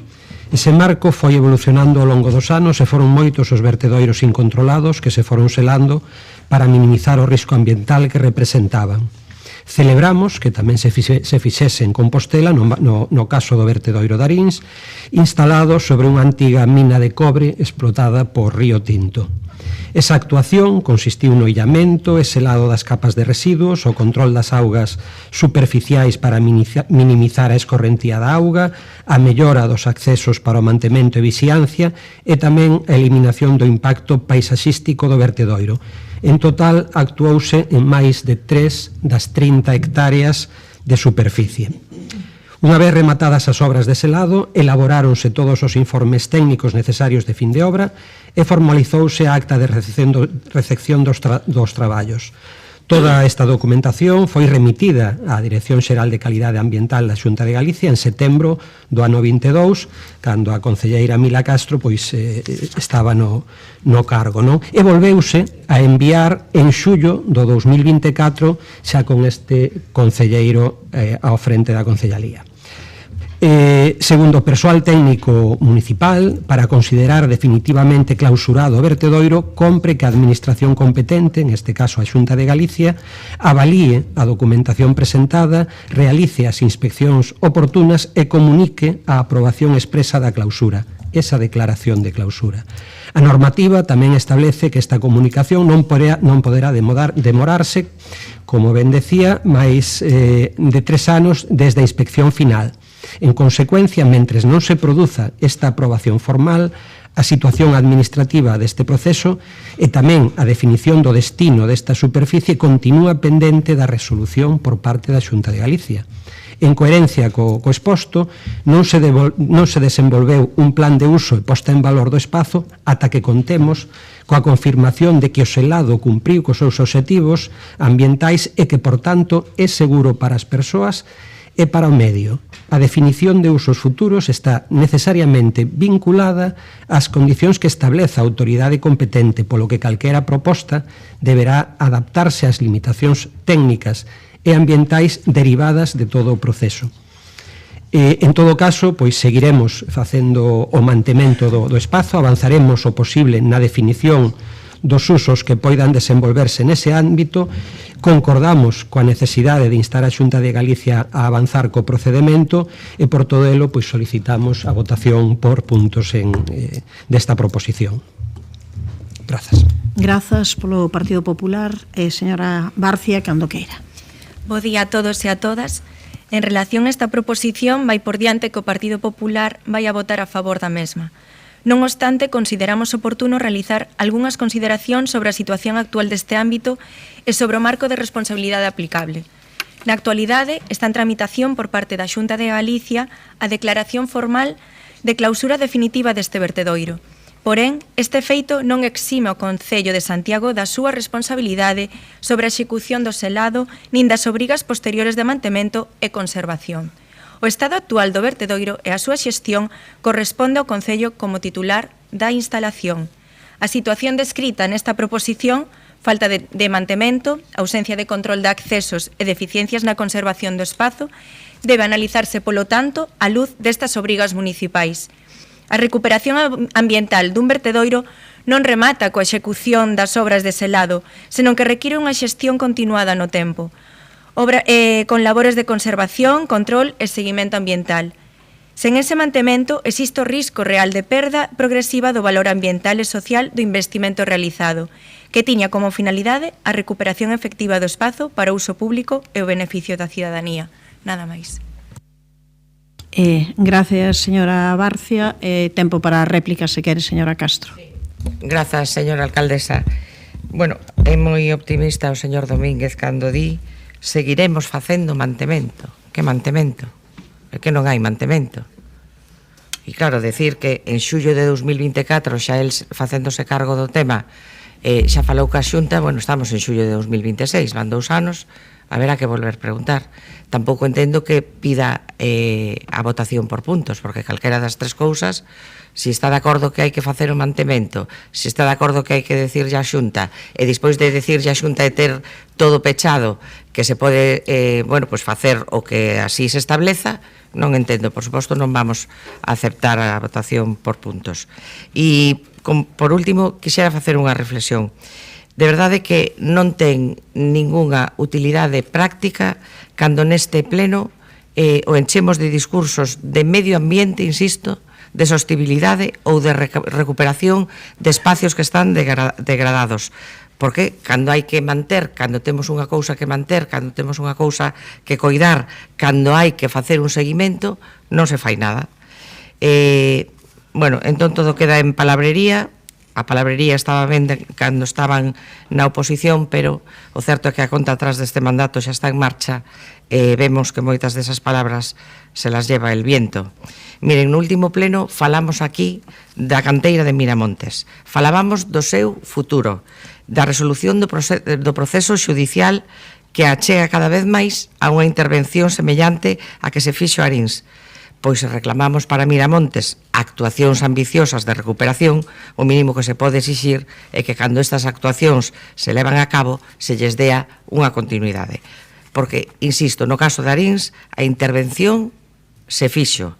Houve unha actuación moi importante, houve un investimento moi importante que ninguén foi quen de leválo adiante e houve un resultado inicial que habría unha oportunidade clara para o municipio.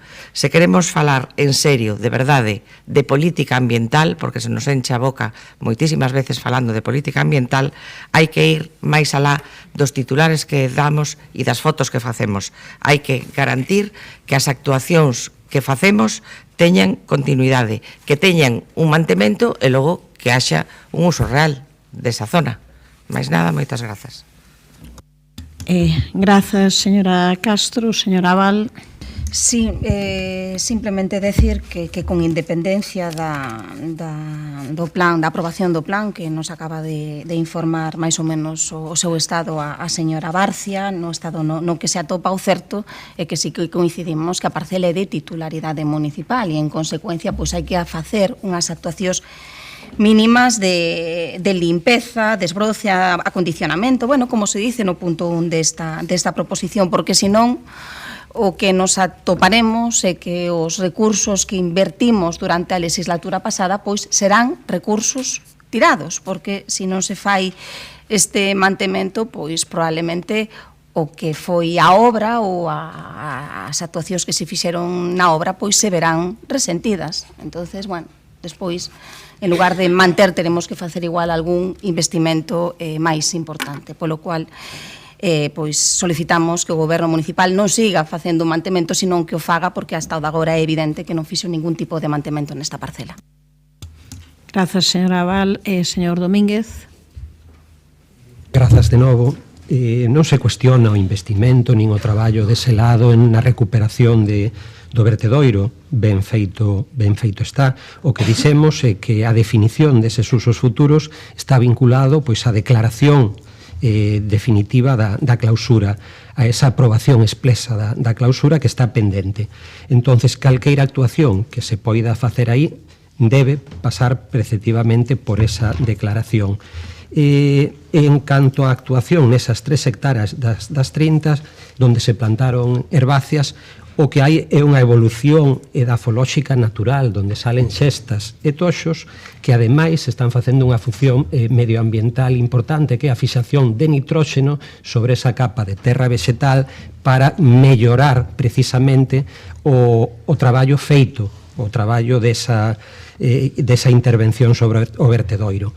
A porta foi reposta no seu momento, cando foi vandalizada, e está controlada e, como xa dixen, solicitado en xullo do 24, e volveremos a facer unha solicitude, recordarlle á Administración, á Xunta de Galicia, que debe facer esa aprobación expresa da clausura. Grazas. E votaremos a favor, pensando que está condicionado evidentemente a esa declaración. Señora Barcia, cando queira. Sigo abraiada cas contestacións que nos dá o concelleiro, a verdade. Volvo a repetir que o estado actual do vertedoiro e a xestión corresponden ao Concello como titular da instalación, pero que ímos a pedir ao concelleiro Xesús Domínguez mantemento conforme ten toda a cidade. Para el o mantemento non sei o que significa. Sabe que a xesta e o toxo son bons para producir nitróxeno, creo que dixo, pero usted sabe o que é o mantemento? Vostede sabe que é o mantemento? Sí? Pois poño en práctica, deixe tanto de estudo de nitróxeno, herbáceas, xestas e demais, porque todo,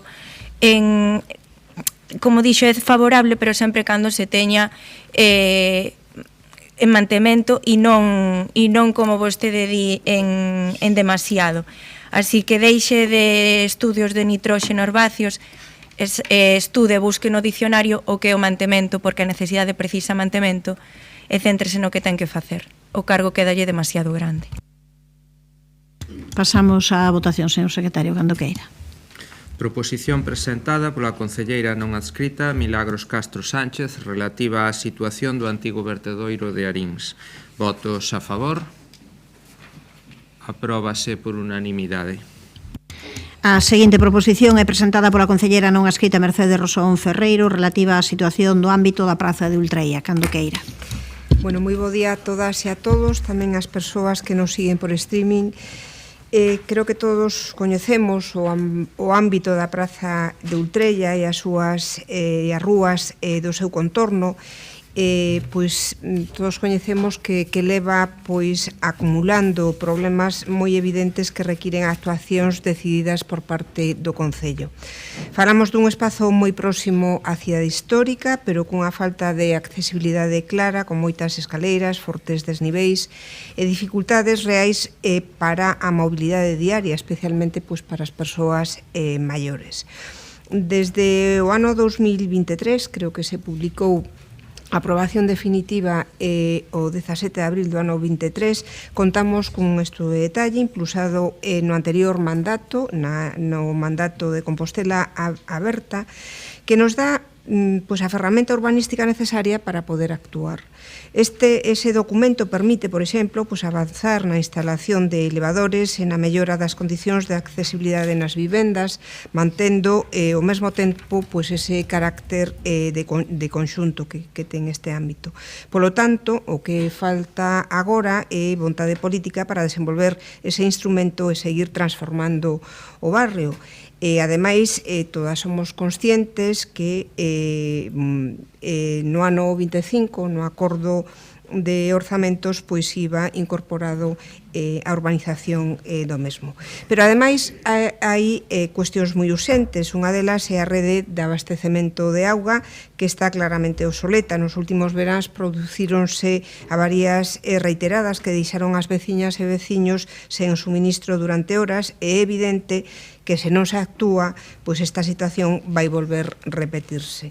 É imprescindible planificar e executar a súa renovación. Tamén é necesario reforzar o mantemento do espazo público, máis limpeza, mellor cuidado das zonas verdes e unha atención continua ás rúas. E, en paralelo, pois facilitar a mobilidade, permitindo que as persoas residentes, repito o que dixen antes, moitas delas maiores, poidan acceder de maneira máis directa ao Centro de Saúde de Galeras. En definitiva, trátase de atender demandas básicas e razoables e xustas da veciñanza e de utilizar ferramentas que xa existen para mellorar de verdade a súa calidade de vida. Por todos estes motivos, pois solicítase ao Pleno da Corporación Municipal pois a adopción destas 4 medidas que o Goberno Municipal continúa a desenvolver o mencionado estudo de detalle, mellorando a accesibilidade das rúas que conforman este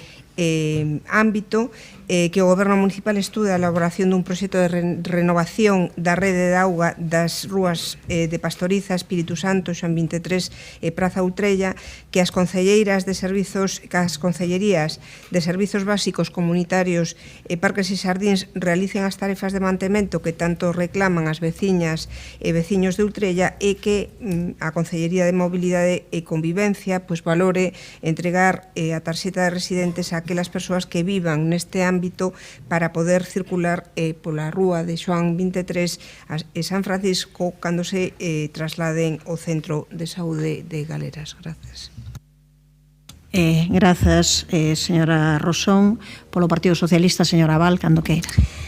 Gracias, alcaldesa. Bueno, como se indica na memoria do estudo de detalle o ámbito afectado a Plaza de Ultrella ou seu entorno, pois ten unha topografía moi acusada con importantes desniveis entre a Rúa Pastoriza, a Avenida de Salamanca e a Avenida de Xoán 23, o que dificulta moito a mobilidade peonil e o acceso aos edificios.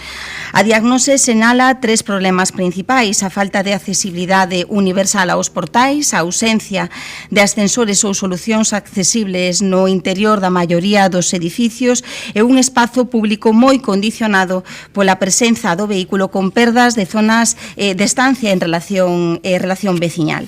Tamén se detecta un estado de conservación regular nas edificacións con falta de mantemento, deterioro das fachadas e ausencia de un criterio común nas intervencións realizadas especialmente en carpintería e en accesos. En resumo, o estudo pois xustifica a necesidade de actuar para mellorar a accesibilidade aos portais, forestais, as vivendas, ordear os espacios públicos, reducir barreiras urbanas e recuperar zonas peonís e de convivencia. Pero as veciñas e veciños da Praza de Ultrella e da súa contorna, ademais de trasladarnos as evidentes necesidades en materia de accesibilidade, tamén nos fixeron chegar outras preocupacións importantes que se reproducen precisamente nesta proposición. En primeiro lugar, pois preocupa o estado da rede de abastecemento e saneamento totalmente obsoleta que ven provocando constantes averías e cortes de suministración. A solución de fondo debería de vir de man pois de unha actuación integral sobre as redes de abastecemento e saneamento de Santiago, pero bueno, pois mentros isto non se acometa, pois é moi necesaria e urxente a renovación da rede nesta zona, pois para evitar que a situación se repita nos vindeiros meses. Compre lembrar que as veciñas e veciños pois chegaron a sufrir recentemente pois cortes de auga de ata 13 horas. En segundo lugar, pois tamén reclaman un maior cuidado do espazo público, especialmente máis limpeza nas rúas, así como outras actuacións de conservación e mellora da contorna. Trátase pois dunha demanda que non é exclusiva desta zona, senón que tamén é común a moitos barrios de Santiago onde se perciben pois deficiencias na limpeza e no mantemento ordinario do espazo público. E en tercer lugar, pois solicita que se valoren a posibilidade de facilitar unha tarxeta de residente ás veciñas e veciños que o precisen, especialmente as persoas maiores, pois para que poidan desplazarse ao centro de saúde de Galeras directamente a través da avenida de Xoán 23 de San Francisco. Estas demandas, sobre todo as relativas á accesibilidade e á rede de abastecemento e saneamento e a limpeza e mantemento do espazo público, están máis que xustificadas e deben de abordarse. Para o Grupo Municipal Socialista, intervir nesta zona é unha prioridade e, por iso, a urbanización da Plaza de Ultrella e da súa contorna pois foi unhas das actuacións que puxemos en riba da mesa durante a negociación dos orzamentos do ano 2025. Unha intervención, ademais, que tamén está prevista con cargo aos fondos EDIL segundo o Plan de Acción Integral presentado polo Goberno Municipal. Inicialmente non se incluiu, e iso foi pois un dos motivos polos que non votamos a favor da aprobación inicial, da aprobación dos orzamentos.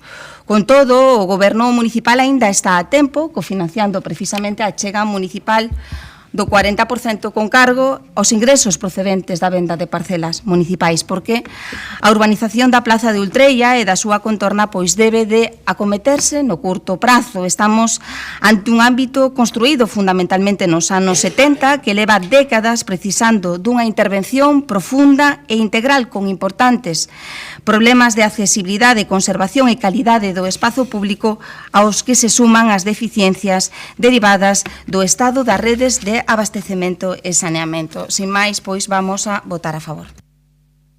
Grazas, señora Val. Señor Domínguez, cando queira. Grazas de novo. Recoñezo que a aprobación do estudo de detalle no ano 23 foi un paso fundamental para que as comunidades de persoas propietarias de forma ordenada poidan instalar ascensores para dar accesibilidade a uns bloques de vivenda cunha tipoloxía que non permite construílos no seu interior. Ese estudo establece os parámetros para a súa construcción e tamén unhas rasantes no espazo público en coherencia cos niveis interiores da edificación e tamén coa topografía exterior. En definitiva, definen os parámetros para dotar de accesibilidade todo o ámbito. Mais na exposición de motivos que se rexistrou parece que se obvia o traballo deste goberno para ese ámbito. Estamos a redactar o proxecto para a rexeneración urbana do barrio de Ultrella, incluindo a reurbanización do espazo público en coherencia co estudo de detalle no que ten que ver cos pavimentos e altimetría e tamén renovando todas as instalacións de servizos públicos. Coñecemos as incidencias que sobren as persoas do barrio por esas rupturas dunhas instalacións obsoletas. Pola complexidade do proxecto, a súa redacción e aprobación está suxeita aos informes e condicións do Servizo de Arqueoloxía e de todas as compañías que prestan os servizos abastecemento, saneamento, alumeado público, recollida de residuos, electricidade, gas, telecomunicacións, etc. Feitas todas as xestións necesarias, tamén se pediu a autorización sectorial de Augas de Galiza. Tamén incluímos as demandas da veciñanza, algunhas delas, que nos transmitiron en varias ocasións. En canto contemos co documento definitivo, nas próximas semanas remataremos cos trámites necesarios para a súa aprobación. Por outra banda, este goberno incluiu, como ben se dixo, a execución deste proxecto no Plan de Acción Integrado Horizonte Compostela, co que optou a última convocatoria de fondos FEDER. A resolución definitiva data de decembro de 2025, fai 3-4 meses, e ten un prazo de execución ata o ano 2029. Pola implicación que ten esta obra na mobilidade do barrio e tamén atendendo ás demandas das persoas que residen nel, redistribuiuse o espazo existente na avenida de Xoán 23, gañando precisamente máis de 90 plazas de estacionamento para os residentes. Isto permítenos reordenar o espazo entre os bloques de vivendas e convertelo nun espazo máis habitable e de maior calidade.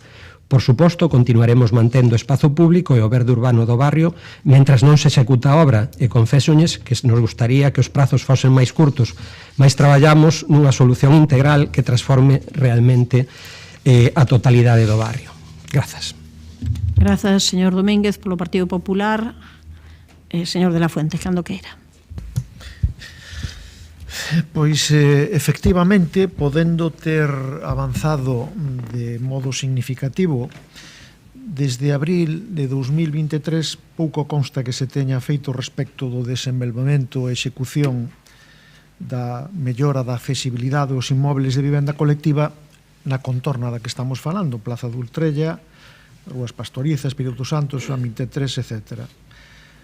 Sabemos que é moito máis fácil filosofar en materia de urbanismo que baixar ao chan e sacar adiante aparentes pequenas cousas, pero que teñen gran incidencia na vida diaria dos veciños. E esta é unha desas cuestións que de ter ou de haber tido un impulso decidido desde que se aprobou o estudio de detalle, como digo, en abril de 2023, houbera orixinado un beneficio evidente, houberanse resolto uns problemas de mobilidade e accesibilidade evidentes nunha parte da cidade que ben está necesitada desta intervención.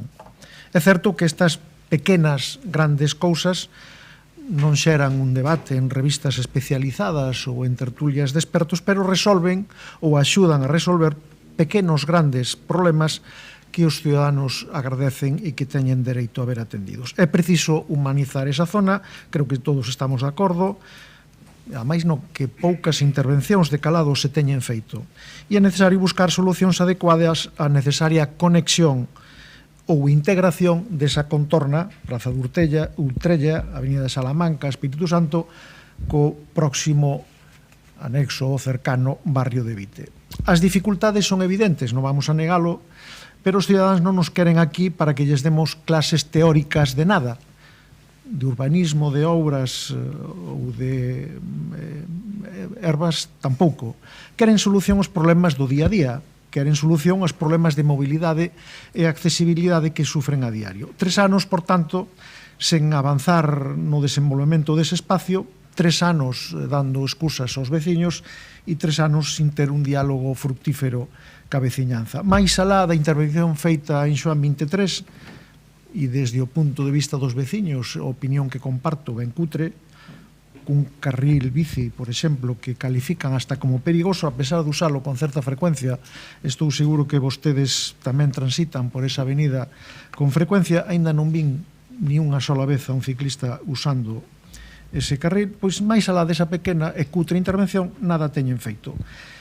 Son tamén certos os problemas que se comentan na proposición da concelleira Mercedes Rosón respecto á falta de limpieza e mantemento das zonas asardinadas, problemas que, por outra parte, non son exclusivas dese barrio, esténdense por toda a cidade, como todos sabemos. Ou evidentes son tamén os problemas que a rede de agua e de saneamento da zona, como tamén é un problema recorrente en outras partes da cidade ao que de momento non se lle acaba de atopar unha solución inmediata.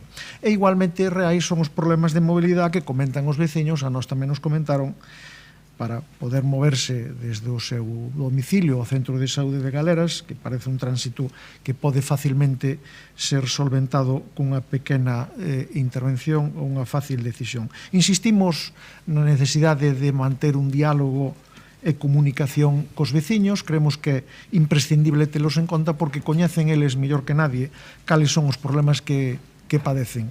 Estou convencido de que se houbera consultado cos veciños de García Lorca antes de realizar o proxecto, seguro que había algún veciño de García Lorca que sabía que había unha conducción de ciberofendemento por ali que os servicios municipales non detectaron. Por lo tanto, diálogo, comunicación cos veciños e atender as súas demandas. Votaremos a favor da proposición. Grazas, señor de la Fuente. Señora Rosón, que anda para a réplica, se quere. Bueno, eu que quero manifestar que o final da tramitación do estudo de detalle que, como dixemos antes, aprobou a mediados de abril do ano 23, foi froito dunha serie de reunións intensísimas no Salón Verde. Pois ao mellor estábamos 20-25 persoas, ali estaba o equipo redactor, estaba o Servizo de Obras, o Servizo de Urbanismo, e as veciñas e veciños de Ultrella, non únicamente dos dous grupos de vivendas que ali coexisten dende sempre. Foi un exercicio absolutamente transparente de todo ese proceso e un acordo unánime por todas as partes para solucionar todos os problemas que este ámbito tan importante e tan cercano á cidade histórica resulta, non? É certo que este goberno executou o aparcamento, eso xa estaba acordado con tráfico, aquí está Gonzalo Muiños para confirmalo, está resultando. Esta era unha das máximas preocupacións que xeraba a execución das obras que plantexaría no seu momento o estudo de detalle, era precisamente ese, eso está resolto, pero os problemas ali siguen. Eu sí que felicito o goberno por ter na súa mente, a través dos novos fondos, a execución de resolver todos os problemas derivados do que foi e do que é Ultrella. Pero, mentras tanto, hai moitas cousas que resolver, porque probablemente este verán volva a repetirse a fuga tremenda que se produxo o ano pasado e que tantos problemas xerou a toda a poboación deste ámbito. En todo caso, moitas gracias aos grupos que van a votar a favor desta proposta. Moitas grazas. Grazas, señora Rosón. Señora Abal. Sí, gracias. Simplemente decir que hai que pasar das palabras aos feitos. O Goberno municipal acaba de decir que efectivamente ten previsto executar a obra de urbanización de Ultrella e do seu entorno con cargo aos fondos EDIL. Non se incluíron nos créditos iniciais dos orzamentos. Están a tempo de facer a oportuna modificación presupuestaria para aflorar ese crédito. Poden cofinancialo cos ingresos procedentes das parcelas municipais e iniciar a execución desta obra canto antes, porque a verdade é que estamos ante un espazo que, como dixemos anteriormente, leva décadas precisando dunha intervención profunda e integral. Polo demais, vamos a votar a favor. Grazas, señora Abal. Señor Domínguez. Grazas de novo. Avanzo que imos a votar a favor tamén, porque estamos realizando todas as cuestións que se solicitan na proposición.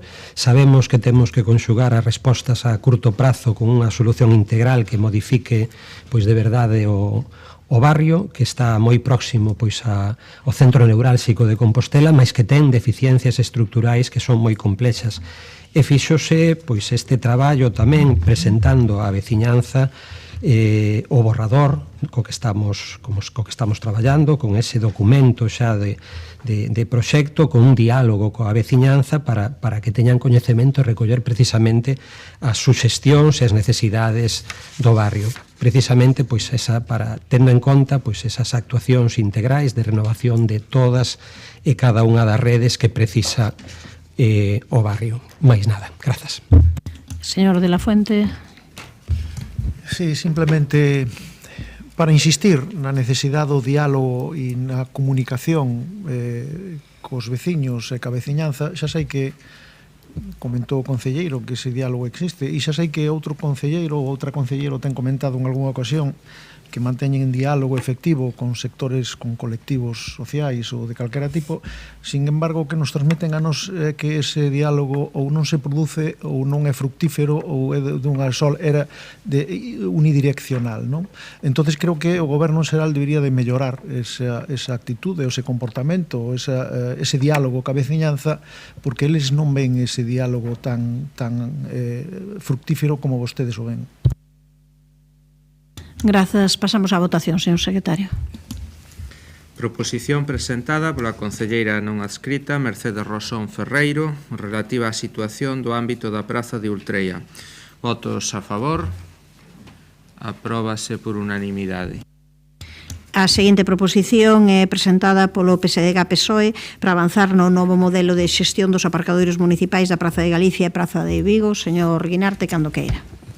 Sí, traemos a este pleno unha cuestión pola que moitos veciños e moitas veciñas de Santiago, tanto do ensanche como tamén do casco histórico, levan moito tempo esperando para ter unha resposta, e é a que ten que ver con cal vai ser o futuro dos aparcadoiros da Praza de Galicia e da Praza de Vigo, non? Hai prácticamente un ano xusto, o día 25 de abril de 2025, constituíuse a Comisión de Estudo creada para analizar a forma máis sustentable e eficiente de xestionar estas infraestructuras. Houbo consenso sobre tres cousas concretas que a Comisión debía atender. Primeiro, que as reunións da Comisión tivesen unha periodicidade trimestral, que se contratase unha consultora externa que analizase as distintas opcións para a xestión destes aparcadoiros e dar conta á Comisión dos resultados acadados por ese estudo encargado. Bueno, pois un ano despois, a verdade é que ningunha das tres cousas se cumpriu. A Comisión non volveu ser convocada, non se nos informou do resultado do estudo, que si sabemos que foi adxudicado pola Xunta de Goberno Local do día 20 de xuño de 2025 á empresa Eptisa Servizos de Enxeñería. Pero no caso de que o estudo xa estea rematado e exista, dende logo os seus resultados non foron compartidos. Mentras tanto, pois o tempo non para. A concesión do aparcadoiro da Praza de Galicia rematou en xullo de 2025 e hoxe funciona cunha orde de continuidade, e a concesión do aparcadoiro da Praza de Vigo remata en outubro de 2026, ou sexa que quedan menos de 6 meses para que esa data, ese prazo se cumpra. Convén lembrar tamén que a xestión directa destes dous aparcamentos a través da empresa municipal Tusa era ou é, non sei, un compromiso electoral do goberno local recollido tanto no programa do BNG como no programa de Compostela Aberta, non? Bueno, esta parálise ou esta falta de cumprimento dos acordos adoptados pola propia Comisión, obviamente, ten consecuencias. Non se poden mellorar as infraestructuras, non se poden revisar as tarifas, que seguramente poderían ser máis competitivas e máis xustas, e non se pode aproveitar o potencial destes aparcadoiros como unha ferramenta de apoio ao comercio local e á mobilidade dos veciños e veciñas residentes no centro da cidade, non? Bueno, ademais, a decisión que hai que adoptar sobre a forma de xestionar estes aparcadoiros pois é unha decisión que requerirá diversos trámites en diversos órganos municipais, que non se pode adoptar dun día para outro, e que ademais debe ter consenso social, necesita ter consenso político, porque, en fin, hai que recordar que o goberno municipal non ten a maioría neste pleno municipal para tomar por si só as decisións ao respecto, non? Bueno, dada esta realidade, pedimos algo moi sinxelo. Instamos ao goberno local a que convoque a comisión de estudo constituída fai agora un ano, dando cumprimento aos seus propios acordos, e que facilite a toda a corporación municipal o resultado dese estudo, no caso de que haxa resultado dese estudo, e senón que nos diga por que non o hai despois do tempo transcurrido, que nos faga chegar toda a documentación existente para poder avanzar na toma da decisión que a corporación municipal, logo do necesario diálogo no ámbito social e da búsqueda dese consenso social, pois queira tomar. Grazas, señor Guinarte. Señor Muiños, cando queira. Bo día de novo. O caso das concesións dos aparcadoiros municipais de Praza de Galicia e da Praza de Vigo son un exemplo máis desa falta de planificación a medio e longo prazo pois deste goberno local. Non hai unha xenda, non hai unha previsión con altura de miras, senón que van improvisando. Ainda lembro pois na campaña de 2023 eses vídeos de Compostela Aberta que invadían as redes sociais falando do facilísimo que sería municipalizar eses dous aparcadoiros. Pero pasa tempo, cumprirá un ano desde que rematou a concesión e aínda non se asumiu a xestión municipal a través de TUSA, como se fai co de Xoán 23. Pero non é un feito illado. A concesión da Praza de Abastos tamén houbo que prorrogala por chegar tarde a toma de decisión sobre as súas xestións. E veremos cando se decide algo. A concesión de Xade para explotación de SAR, Santa Isabel, idem. Só con isto teñen 4 grandes concesións prorrogadas por non traballar con esa previsión. Pero non é só iso. Tamén en materia de contratos, teñen en xuño deste ano o remate da prórroga dun contrato de servicios importantísimo no noso concello, como é o de comedores escolares. Non avanzaron nese presunto novo modelo de comedores escolares e non sei se se está a traballar xa nun contrato de transición, como lle reclamamos nós na negociación dos orzamentos deste ano. Que o que quero dicir con isto? Que existe un problema serio de planificación e xestión en todo o que ten que ver con contratación pública deste concello, tanto no relativo ás concesións administrativas como aos contratos de servizos. Estás a chegar tarde de maneira reiterada, acumulando prórrogas e solucións provisionais, o que evidencia a falta de estrategia a medio e a longo prazo. Para colmo, pois crean a comisión para estudar o modelo de xestión dos aparcadoiros e incumpren o período de convocatorias establecido.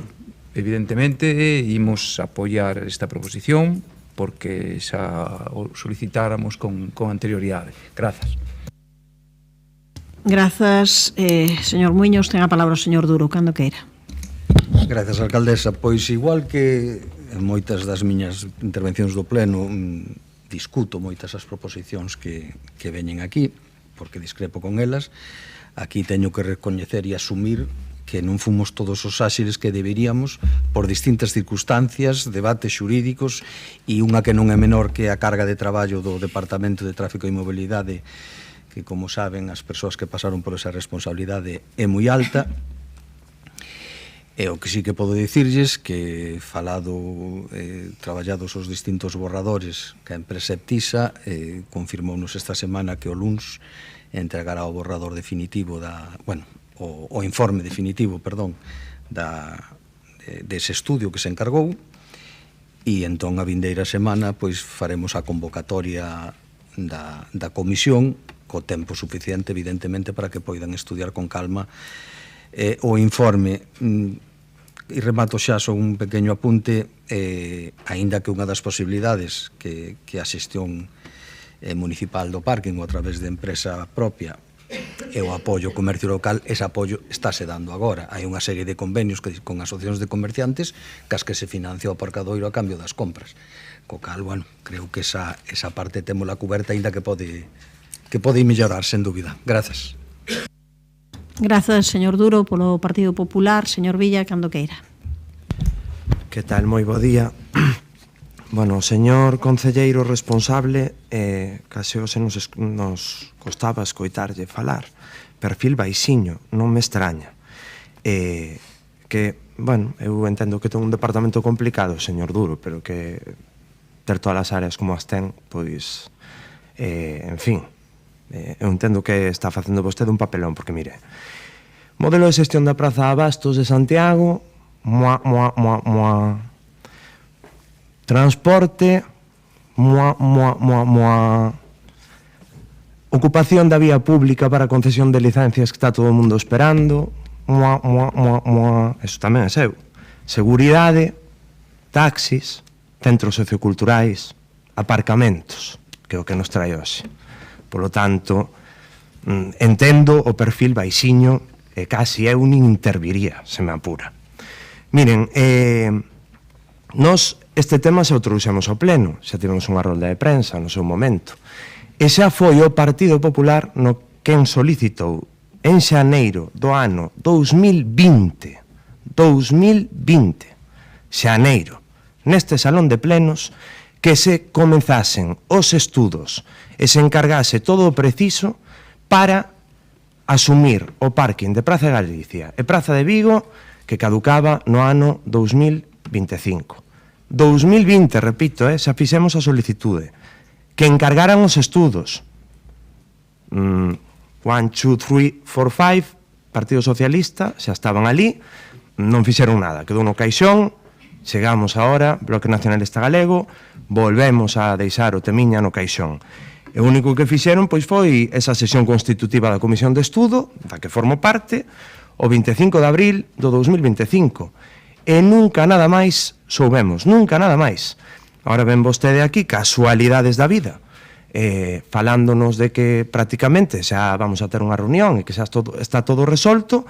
Eu non entendo que nun ano non convocasen esta comisión. Tanto é así que hoxe vou admitir ata xeran un conflito interno nos grupos municipais, porque mire, xa ata as miñas compañeiras Natalia e Mar botamos unha mañá inteira mirando as axendas porque non decíamos, tivo que haber máis reunións a parte da constitutiva o 25 de abril, porque pasou un ano, tuvo que habela. Eu miraba a axenda que anoto todo, ali non aparecía a Comisión de Estudo do Parking da Praza de Galicia, veña a mirar, e ten que estar, e non estaba, e mira ti, miro eu, e que é surrealista que levemos un ano así. É surrealista, canto máis, que ao final o que están facendo é sangrar o bolsillo aos usuarios dos parkings da Praza de Galicia. Praza de Vigo non mire para arriba, señor Duro, mire para baixo, aterrice. Porque é que a tarifa non sería esa a que ten agora mesmo o parking da Praza de Galicia. Tería unha tarifa máis similar ao parking das Trompas ou ao parking de Xoán 23, que son xestionados pola empresa municipal Tusa. Ou non é así. O abono mensual é que vostedes agora levan un ano que caducou a concesión sin asumir este parking, e o que están facendo é pagar os usuarios a súa ineptitude. É o que está pasando aquí. Un ano pagando a súa ineptitude, con cartos, no caixero automático da Praza de Galicia. En setembro caduca a Praza de Vigo, setembro deste ano. Bueno, eu creo que tamén, ao final, tamén, non vamos a chegar a tempo tampouco, Eu creo que xa fago o spoiler, atrévome, non vamos a chegar. Repito, avisados desde o 2020, todos, Partido Socialista, Bloque Nacionalista Galego, caso omiso, abril 2026, estamos un ano desde que caducou o contrato pagando a súa ineptitude. Señor Guinarte, cando queira.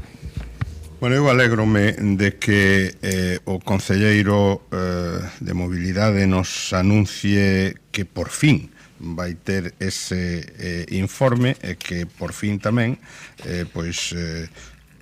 todos os concelleiros e concelleiras imos poder acceder ao mesmo. Non é sin tempo, evidentemente.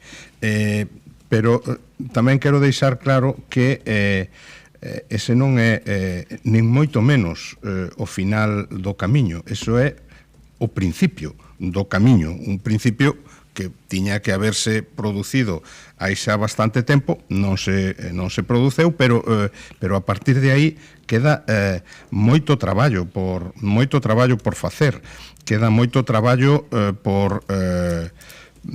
porque esta corporación municipal, os grupos da corporación municipal, as entidades sociais que poidan ter implicación e interés neste tema, dialoguen, que o goberno dialogue con elas e que se chegue a un consenso, porque sabemos que en algunhas outras cuestións que dictaminaron comisións, pois pasou o que pasou, como se dixo en ocasión moi lonxana xa.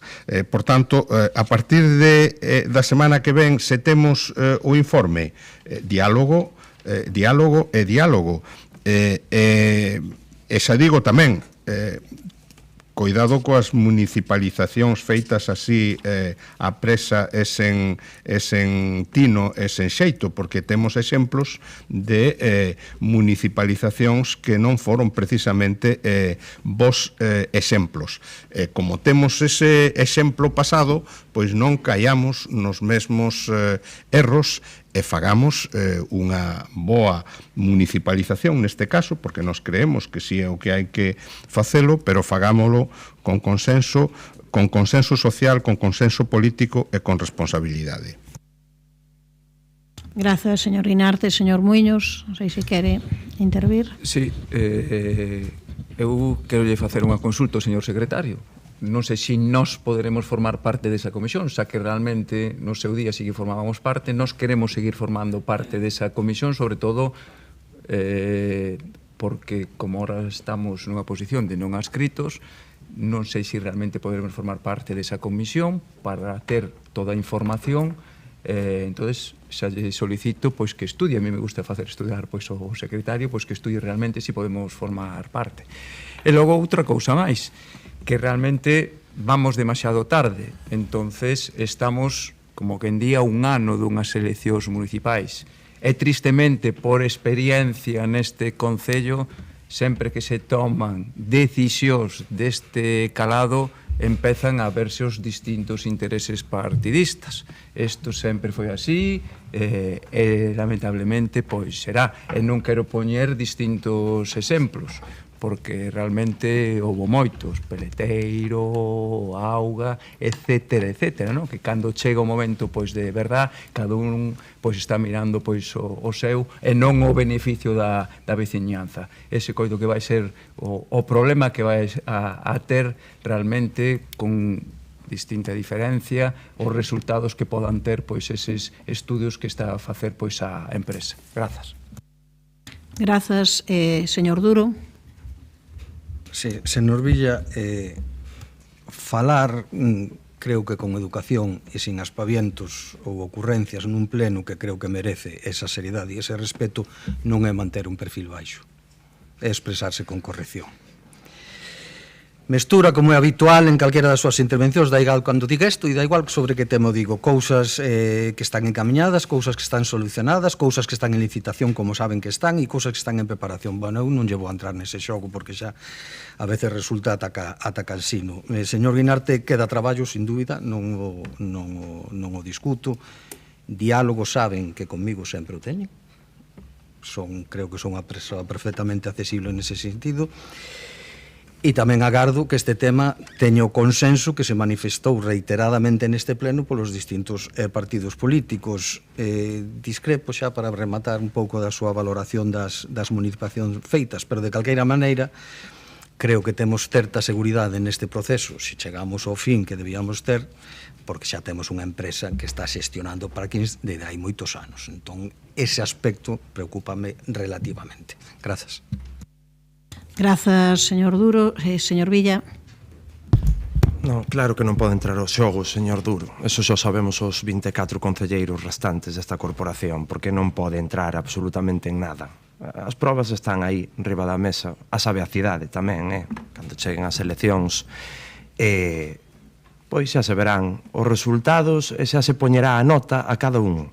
Eu só lle digo que se está poñendo un pouco cara de exconcelleiro, señor Duro. Eu preocuparíame. Bueno, mire, pouco máis que engadir, sinceramente. Eu entendo ao señor Muiños que quera formar parte desta comisión de estudo, inda que eu reitero aos ex-concelleiros do Partido Socialista e aos actuais tamén, pois entre o 2020 e o 2023 que fixeron vostedes de cara a traballar para a remunicipalización deste parking, porque eu creo que nada, non? En canto a, bueno, esa tirada de que ahora veñen as eleccións dentro dun ano e se vai haber aquí algún tipo de bloqueo ou non, que o deixou aí no aire, eu creo que está fácil para todos, porque todos levaban no programa electoral ou levábamos o tema da municipalización do parking da Praza de Galicia e Praza de Vigo. Non é tan complicado, vamos a facer todos copia e pega, porque xa lle digo que non vai a ser por un bloqueo, senón porque vai a ser porque non vamos chegar ao ano que ven con este tema resolto, se inda nun ano tan só tivemos a sesión constitutiva. Entón, pois, pouco máis. Boa municipalización é o que desexo. Ben, pasamos á votación, señor secretario. Proposición presentada polo Grupo Municipal do PSDG-PSOE para avanzar no novo modelo de xestión dos aparcadoiros municipais da Praza de Galicia e Praza de Vigo. Votos a favor. Próbase por unanimidade. Pasamos á seguinte proposición, presentada tamén polo Grupo Municipal do PSDG-PSOE sobre o destino dos ingresos derivados da venda das parcelas municipais. Señora Abal, cando queira. Moitas gracias, alcaldesa. Bueno, intentarei ser breve.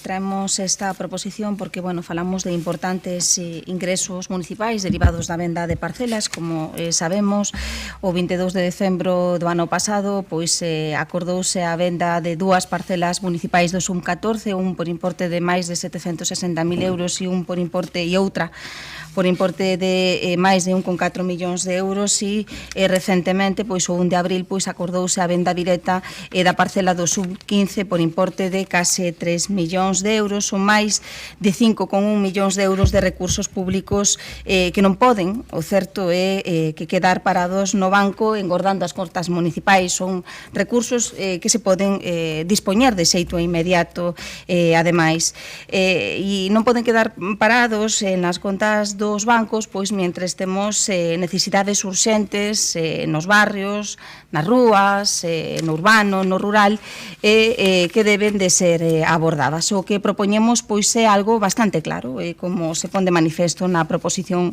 abrir unha negociación co conxunto dos grupos municipais para decidir precisamente o destino destes fondos con responsabilidade, con diálogo e atendendo ás necesidades reais e inmediatas do Concello de Santiago. Todos sabemos que no orzamento municipal do ano 2025 pois estes ingresos tiñan unha afectación a uns gastos concretos, pero tamén sabemos que algúns destes gastos, como o plano piloto de instalación de cociñas, foi cando menos posposto polo Goberno Municipal ata o curso 2028 e 2029 e outros proxectos pois foron incluídos no Plan de Acción Integral formulado polo Goberno. E que pasou coa afección contable pois destos ingresos? Pois bueno, tendo en conta que polo menos no caso de dúas parcelas os ingresos non se produciron no ano 2025, pois a afectación pois contable decaeu, a afectación contable ao gasto previsto, e isto tamén o podemos afirmar casi con toda seguridade da parcela cuxo ingreso se produciu no ano 2025, a parcela R7 do SUM 14 por importe de máis de 1,4 millóns de euros. En calquera caso, nos atrevemos a afirmar casi con total seguridade que o recoñecemento do ingreso non se produciu no ano 2025 porque, bueno, nos expedientes de incorporación de remanentes o que temos acceso todas as concelleiras e concelleiros, pois non puidemos ver que se incorporara ningún dos proxectos de gasto. En consecuencia, e tendo en conta estos antecedentes, pois sabemos que o Goberno municipal ten marxe de discrecionalidade pois para decidir o destino destes fondos cunha simple xeración de crédito e dentro, evidentemente, dos límites legais que marca a Lei de Solo. De feito, recentemente, pois, precisamente mediante un modificativo de xeración de crédito, destinou ingresos procedentes de parcelas pois a atender custos de expropiación da plataforma logística. Pero unha cousa é ter capacidade de decisión e outra cousa moi distinta pois é decidir unilateralmente sobre o destino definitivo destes ingresos, tendo en conta, ademais, que non estamos a falar de ingresos de pouca cuantía, especialmente tendo en conta que determinadas actuacións que estaban inicialmente previstas, insistimos, foron pospostas polo Goberno municipal. Falamos, por exemplo, da cociña central cando menos para o curso 2028-2029 e tamén pois outras cuestións pois foron incluídas no Plan de Acción Integral financiado coa EDUSI. Pedimos, polo tanto, que o Goberno dialogue porque hai moitas necesidades urxentes e inmediatas que atender e os cartos non poden quedar parados no banco. Quíteme da segunda intervención, pensei que iba a resultar máis breve, pero estáse vendo que non. Quíteme da segunda intervención. Non poden quedar parados no banco mentres día a día pois vemos que hai necesidades urxentes que atender na Costa do Vedor, na Rúa Carretas, na Rúa Estrada, no cruceiro do Sar. Estamos pois antes beirarrúas levantadas, lousas rotas, fochancas, pasos perigosos, pavimentos deteriorados, graves problemas de accesibilidade no rural tamén. Son de sobras coñecidas as demandas de arranxos de vistas ou de construción de beirarrúas en Laraño, no Villestro, en Vidán, que non é estritamente rural.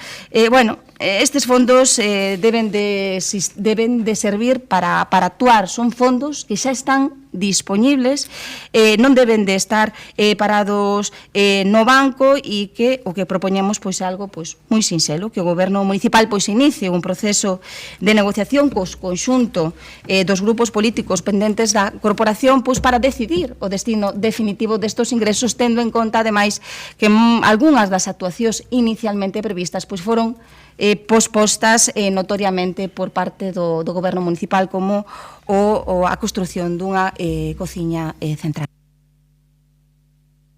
Grazas, señora Val e señora Rosón, cando queira. Moi bo día a todas e a todos de novo. Falamos agora dunha proposición para instar o Goberno local a negociar o destino dos ingresos derivados da venda de parcelas municipais. Unha proposición do PSOE. E fíxense como a linguaxe pode ter unha intencionalidade tan clara, tan directa e tan soez.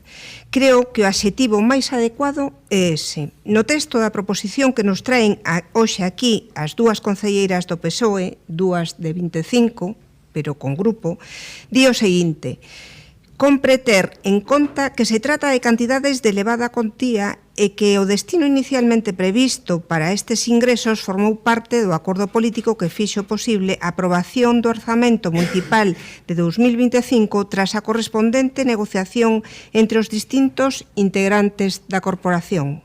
Falan na exposición de motivos de integrantes da corporación, pero agora chega a proposta de acordo que en realidade é a que votamos. Aí non falan de integrantes de corporación, falan de instar o Goberno municipal a iniciar, e cito textualmente, un proceso de negociación co conxunto dos grupos políticos da corporación municipal. Grupos políticos, non integrantes. Non é casualidade, non é un erro, ni moito menos unha utilización inocente da linguaxe. Son moi conscientes do que escriben, senón non falarían antes de integrantes. Traen unha proposición, supoño, coa intención de que lle aprobemos para excluirnos a nós, 4 concelleiras non adscritas da negociación. 4, o dobre que vostedes, pero sen grupo recoñecido. Iso é o que nos diferencia, iso e que nós non enredamos a xente nin intentamos confundir a opinión pública. Eu non sei a palabra que teñen as dúas concelleiras do PSOE, agardo non molestar ningunha masculinidade frágil por empregar o plural femenino, que é o que empregamos as non ascritas. A Gonzalo non lle afecta, agardo que o señor Guinarte tampouco. Como digo, non sei a palabra que teñen. Bueno, algo sí que sei, porque vostedes, ou igual que algunha tránsfuga da que tanto falan, tamén lle puxeron prezo á súa lealdade e por iso seguen formando parte do PSOE. E por iso tamén a señora Val xa conta con estar na vindeira lista municipal, ademais de que a ruptura da disciplina de voto que vostedes fixeron conmigo hai 2 anos non tivo consecuencias algunha, nin consecuencia algunha.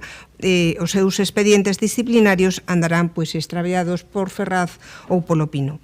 Con eses antecedentes, claro, igual vostedes non saben o que é ter palabra. Nos, sí, entendemos que existe un acordo dos orzamentos do ano 25 que aprobamos e que o goberno local terá que respectar. Non cabe negociar o xa negociado, non cabe revisar acordos que xa se adoptaron e que vostedes tamén se suscribiron. A senda peonil de Vidán está executada? Non, pois o ingresado que estaba previsto destinalo a ese fin haberá que destinalo exactamente a iso que é o acordado. O tramo da senda peonil que completa a senda de Figueiras entre o Carme de Abaixo e Casas do Rego xa se executou? Tampouco, pois os ingresos previstos a esa actuación deberán destinarse a iso.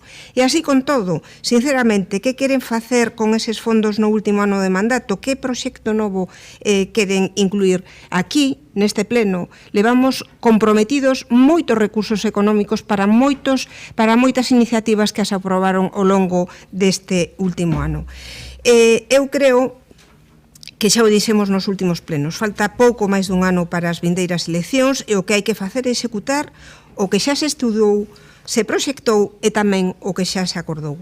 Miren, vostedes estiveron nunha negociación dos orzamentos do ano 26. Tiveron oportunidade de chegar a un acordo que contemplara tamén estas cuestións. Agora queren revisar o acordo do ano 25 que vostedes tamén suscribiron. Que lle están dicindo á cidadanía?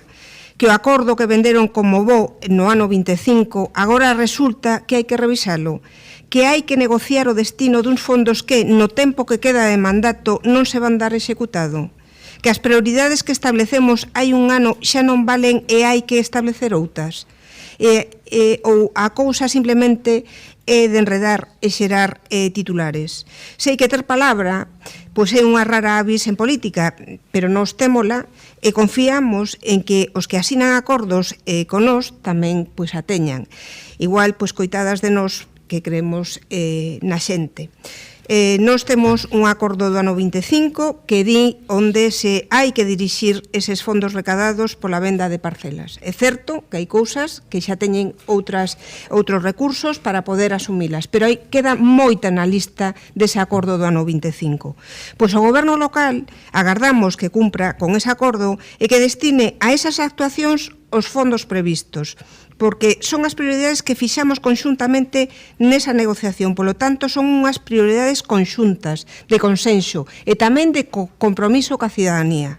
Se querían que o goberno local cumprira, o que tiña que traer aquí era unha moción dicindo que, aínda que agora o Executivo Municipal ten certa marxe de discrecionalidade para determinar o destino destes recursos, a Corporación insta a dirixilos ás prioridades fixadas no acordo dos orzamentos do ano 25. E xa estaría. O resto do que traen aquí é un discurso arrogante para facerse ver como grandes eruditos da facenda local. Unha proposición cunha clara intencionalidade de borrado das concelleiras non adscritas. É unha proposta para facerlle tamén o xogo ao Partido Popular para que poidan agora reiterar o seu discurso de venda de parcelas e a maravillosa vivenda que a Xunta non fixo en 17 anos de gobernos consecutivos do PP, pero que vai facer agora. Nos non imos votar a favor de borrarnos como representantes públicos, nin imos revisar acordos que xa están asinados e que nos respectamos e co que nos comprometemos ca veciñanza, nin moito menos imos facerlle o xogo ao Partido Popular como vostedes fan con esta proposta, nada máis. Grazas, señora Rosón. Ten a palabra o señor Lestegás, cando queira. Buen día. O Concello adxudicou a parcela R7 do SUM 14 22 de decembro de 2025 e ingresou por ela 1.407.000 euros o 24 de decembro de 2025. Pola parcela R1 do SUM 14, adxudicada na mesma data, ingresou 761.101 euros o 19 de xaneiro de 2026. O 1 de abril de 2026 adxudicouse a parcela UR5 do SUM 5, pola que o Concello ingresou hoxe mesmo, hai unhas horas, 2.963.506,39 euros. O importe total que o Concello ingresou polas tres parcelas é de 5,1 millóns de euros, inferior aos 5,8 inicialmente previstos porque non se presentou ningunha oferta para a parcela PR4 do SUM 4, que xa é a terceira vez que queda deserta, quedou deserta tamén nos dous anteriores mandatos. Fálase moito da escaseza de solo finalista en Santiago, pero só se presentaron dúas ofertas para cada unha das parcelas do SUM 14, unha oferta tras quedar deserto o concurso para a parcela do SUM 5 e ningunha oferta para a parcela do SUM 4, non houve precisamente un aluvión de ofertas. O PP criticou en varias ocasións, e sospeito que o fará tamén hoxe, a non execución da partida de 4,2 millóns de euros prevista no orzamento de 2025 para adquisición e millora de inmobles, financiada íntegramente con ingresos procedentes do allamento de parcelas. Dificilmente podía este Concello gastar en 2025 unhos cartos que non ingresou ata o 24 de decembro dese ano. Dificilmente podía gastar en 2025 unhos cartos que non ingresou ata o 19 de xaneiro de 2026. E dificilmente podía gastar en 2025 unhos cartos que non ingresou ata hoxe, 30 de abril de 2026. En calquera caso, o destino deses ingresos acordouse o ano pasado e formou parte dun pacto orzamentario que vostedes, grupo de PSDG, subscribiron. Se fose necesario algún modificativo de crédito, someteríase como corresponde a acordo plenario, pero a priori non parece que vai a ser o caso e o Goberno mantén a intención de utilizar a maior parte deses ingresos para ampliar o parque de vivenda municipal a través da rehabilitación. En 2025, como dixen, non pudemos facelo porque non tiñamos aínda eses ingresos. Xa adxudicamos a redacción do proxecto básico de execución, Estudo de Seguridade e Saúde e Dirección Facultativa da rehabilitación de 5 edificios municipais de Caramoniña. Prevemos iniciar as obras en 2027, estarán financiadas o 60% co programa EDIL, pero o 40% deberá asumirse con fondos propios e farémolo cunha parte deses ingresos. E haberá, grazas a eles, máis actuacións dirixidas a crear un parque de vivenda municipal en alugueiro a través da rehabilitación. O allamento desas parcelas acordouse cun dobre obxectivo: mobilizar solo para a vivenda protexida de nova planta con cualificación permanente e obter ingresos para crear outras vivendas protexidas municipais a través da rehabilitación. Vivenda protexida tamén no centro, aínda que sabemos que o PP non lle gusta. A figura do patrimonio municipal do solo foi creada hai moitos anos como instrumento de intervención pública no mercado do solo, con tres obxectivos principais: regular o prezo do solo, combater a especulación e facilitar a execución do planeamento. Deriva da xestión urbanística e debe estar ao servizo dunha política de vivenda.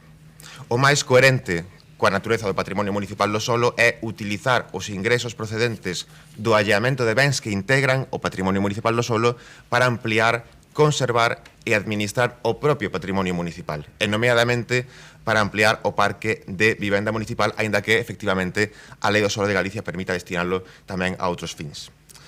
Os soares de titularidade pública poden e deben mobilizarse nos momentos adecuados para facilitar a creación de vivenda protexida, e iso é exactamente o que fixemos poñendo estas parcelas a disposición. Parcelas que están destinadas polo planeamento urbanístico a vivenda protexida, que deben dedicarse exactamente a iso independentemente de quen as edifique, cuxa movilización permitirá executar as previsións de planeamento tras moitos anos en Barbeito. Ademais de permitir a construción a curto prazo de 134 vivendas protegidas con cualificación permanente no norte e no sur de Santiago, vai contribuir a rematar dúas pezas urbanas que levan demasiado tempo inacabadas. Mais nada, grazas. Grazas, señor Lestegás. Señora Ferreiro, cando queira. Bo día a todas e a todos. A verdade é que nos sorprende que traian a pleno esta proposición, porque, como ben se di no texto da mesma, o destino inicialmente previsto para os ingresos derivados da previsión da venda das parcelas formou parte do acordo político que fixo posible a aprobación do orzamento municipal do ano 2025, acordo político no que participou o Grupo Municipal Socialista. Acordo político do ano 2025 no que o Grupo Municipal Socialista de entón respaldou ao goberno actual, acción que repetiron outra vez con ocasión dos orzamentos do ano 2026 tanto o Grupo Municipal Socialista actual como o Grupo dos non adscritos. Un acordo político este, o do ano 2025, que xa se auguraba cando menos utópico e pouco responsable, ao prever uns ingresos de tal contía, a sabendas da dificultade que ten este goberno para xestionar en prazo e que pon de manifesto tamén o sobredimensionamento dos orzamentos ao facer unhas estimacións de ingresos moi optimistas, como estamos vendo ano tras ano, e que consecuentemente xupuxo, neste caso, un incumprimento do orzamento inicialmente previsto, que imposibilitou que o goberno levase a cabo os proxectos dependentes destos fondos, dando lugar a unha drástica diminución do capítulo de inversión. Por outra parte, algo ao que este goberno nos ten acostumados, porque a inversión parece que pouco lle importa. Recordemos que este ano o capítulo 6 de inversión se reduciu nun 50%, pasando de máis de 12 millóns de euros orzamentados no ano 2025 a apenas 6,2 millóns de euros neste ano 2026.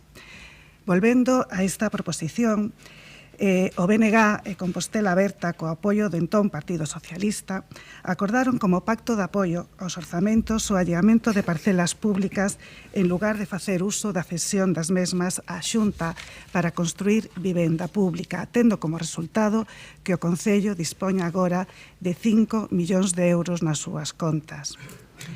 A ninguén se lle escapa que a vivenda é actualmente unha prioridade pública urxente, aínda que para este goberno parece que non o é. Nin se construíu unha soa vivenda pública, nin se puxo un só alugueiro público municipal a disposición da cidadanía de Santiago no que levamos de mandato. Tampouco se sabe nada da empresa pública de vivenda, a pesar da súa previsión nos orzamentos destos 3 últimos anos. Noutras cidades de Galicia cedeuse a Xunta de Galicia solo público para a construción de vivenda. Sen embargo, en Santiago, que se fixo nestes anos de goberno de Compostela Aberta BNG en materia de vivenda? Recapitulemos, a día de hoxe. Pedir contraprestacións polo solo, cando non o fixo ningunha cidade, que ao contrario agradecen que sexa a Xunta a que se encargue da construción de vivenda pública. Polo tanto, o que fixeron foi mercantilizar o solo público, vendendo ao sector privado o que supera vivendas máis caras. Do rexistro de Soares, unha única vivenda expropiada. Das vivendas de Mazarelos, a día de hoxe, apenas se sabe nada. Non existe na actualidade ningunha política de vivenda deste goberno. Todo se reduce á recente declaración de zona tensionada, que xa veremos máis adiante cales son os seus resultados. O allamento das parcelas públicas é a política deste goberno avalado polo Partido Socialista, pero non a do Partido Popular de Santiago. A nosa política de vivenda ofrece medidas como a creación do bando público de vivenda de alugueiro, con vivendas con rendas sociais onde o Concello arrenda directamente aos propietarios, vivendas para persoas maiores con espazos compartidos, permitir a habilitación de baixos en vivendas en Conxo en Santa Marta, a bonificación do IBI, modificar o pexón para facilitar a construción de vivenda de calidade e prezo alcanzable, a creación da empresa pública de vivenda a medida que compartimos neste caso co goberno. En fin, deixen de facer negocio co solo público e cederlle á Xunta as vivendas para poder construir vivenda 100% pública. A comparativa é a seguinte entre unha política e outra. As vivendas do BNG e de Compostela Aberta, cando estean a disposición da cidadanía, costarán arredor de 180.000 euros. Con noso modelo de cesión, a mesma vivenda estaría a 100.000 euros, porque a Xunta subvenciona a parte e non repercute o prezo do solo.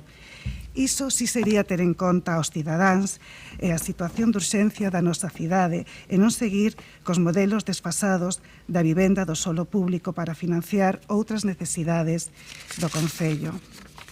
Para rematar, dicir unha vez máis, e como ha quedado claro, nós non estamos de acordo con esta política de vivenda do goberno do BNG e de Compostela Aberta. Nos abogamos, sin dúbida, pola cesión do solo público á Xunta para a construcción de vivenda 100% pública. De todas maneiras, non nos imos a opoñer a este acordo, pero sí advertirlles que se sai adiante esta proposición, poñan en marcha dende hoxe as negociacións para conseguir executar en prazo os novos proxectos que se consensúen, tendo en conta que a metade do ano xa case vai fora. Moitas grazas. Grazas, señora Ferreiro. Tempo para a señora Val, ten 2 minutos 20 segundos. Gracias, alcaldesa. A ver, si traemos esta proposición a pleno é porque efectivamente a afección, disculpade, a afectación contable decaeu.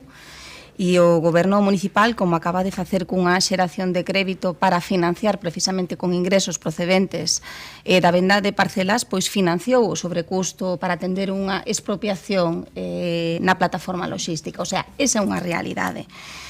Durante a negociación dos orzamentos, sabeo perfectamente a alcaldesa, nos preguntamos que iba a pasar con estos ingresos.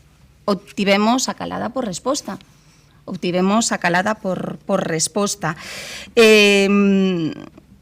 agora o concelleiro de Urbanismo pois nos está a recoñecer que, bueno, van a destinar os ingresos o que eles consideren dentro da relación prevista no acordo precisamente do ano 2025.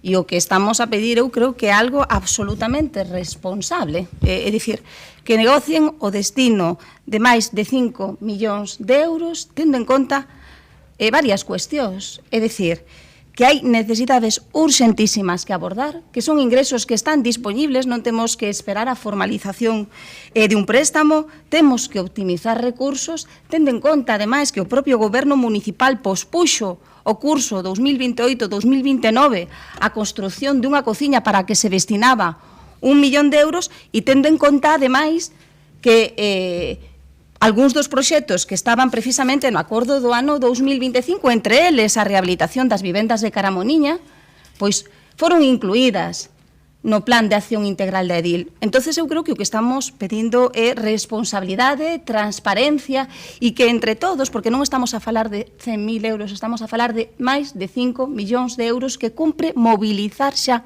que non podemos ter parados no banco, tendo en conta as importantes necesidades básicas que existen tanto no rural como no urbano. Nada máis. Grazas, señora Rosón, ten minuto e medio. Sí, nada, vou a ser moi breve. Nos non imos perder o tempo nun debate pois estéril e extemporáneo. A negociación dos orzamentos foi cando tocou, os acordos que se acadaron, aínda que sexan do ano 25, non teñen obsolescencia programada, agás pois o das cociñas e a inversión en Ultrella, e o igual que nos o respectamos, pois exiximos ao goberno local que se respecten.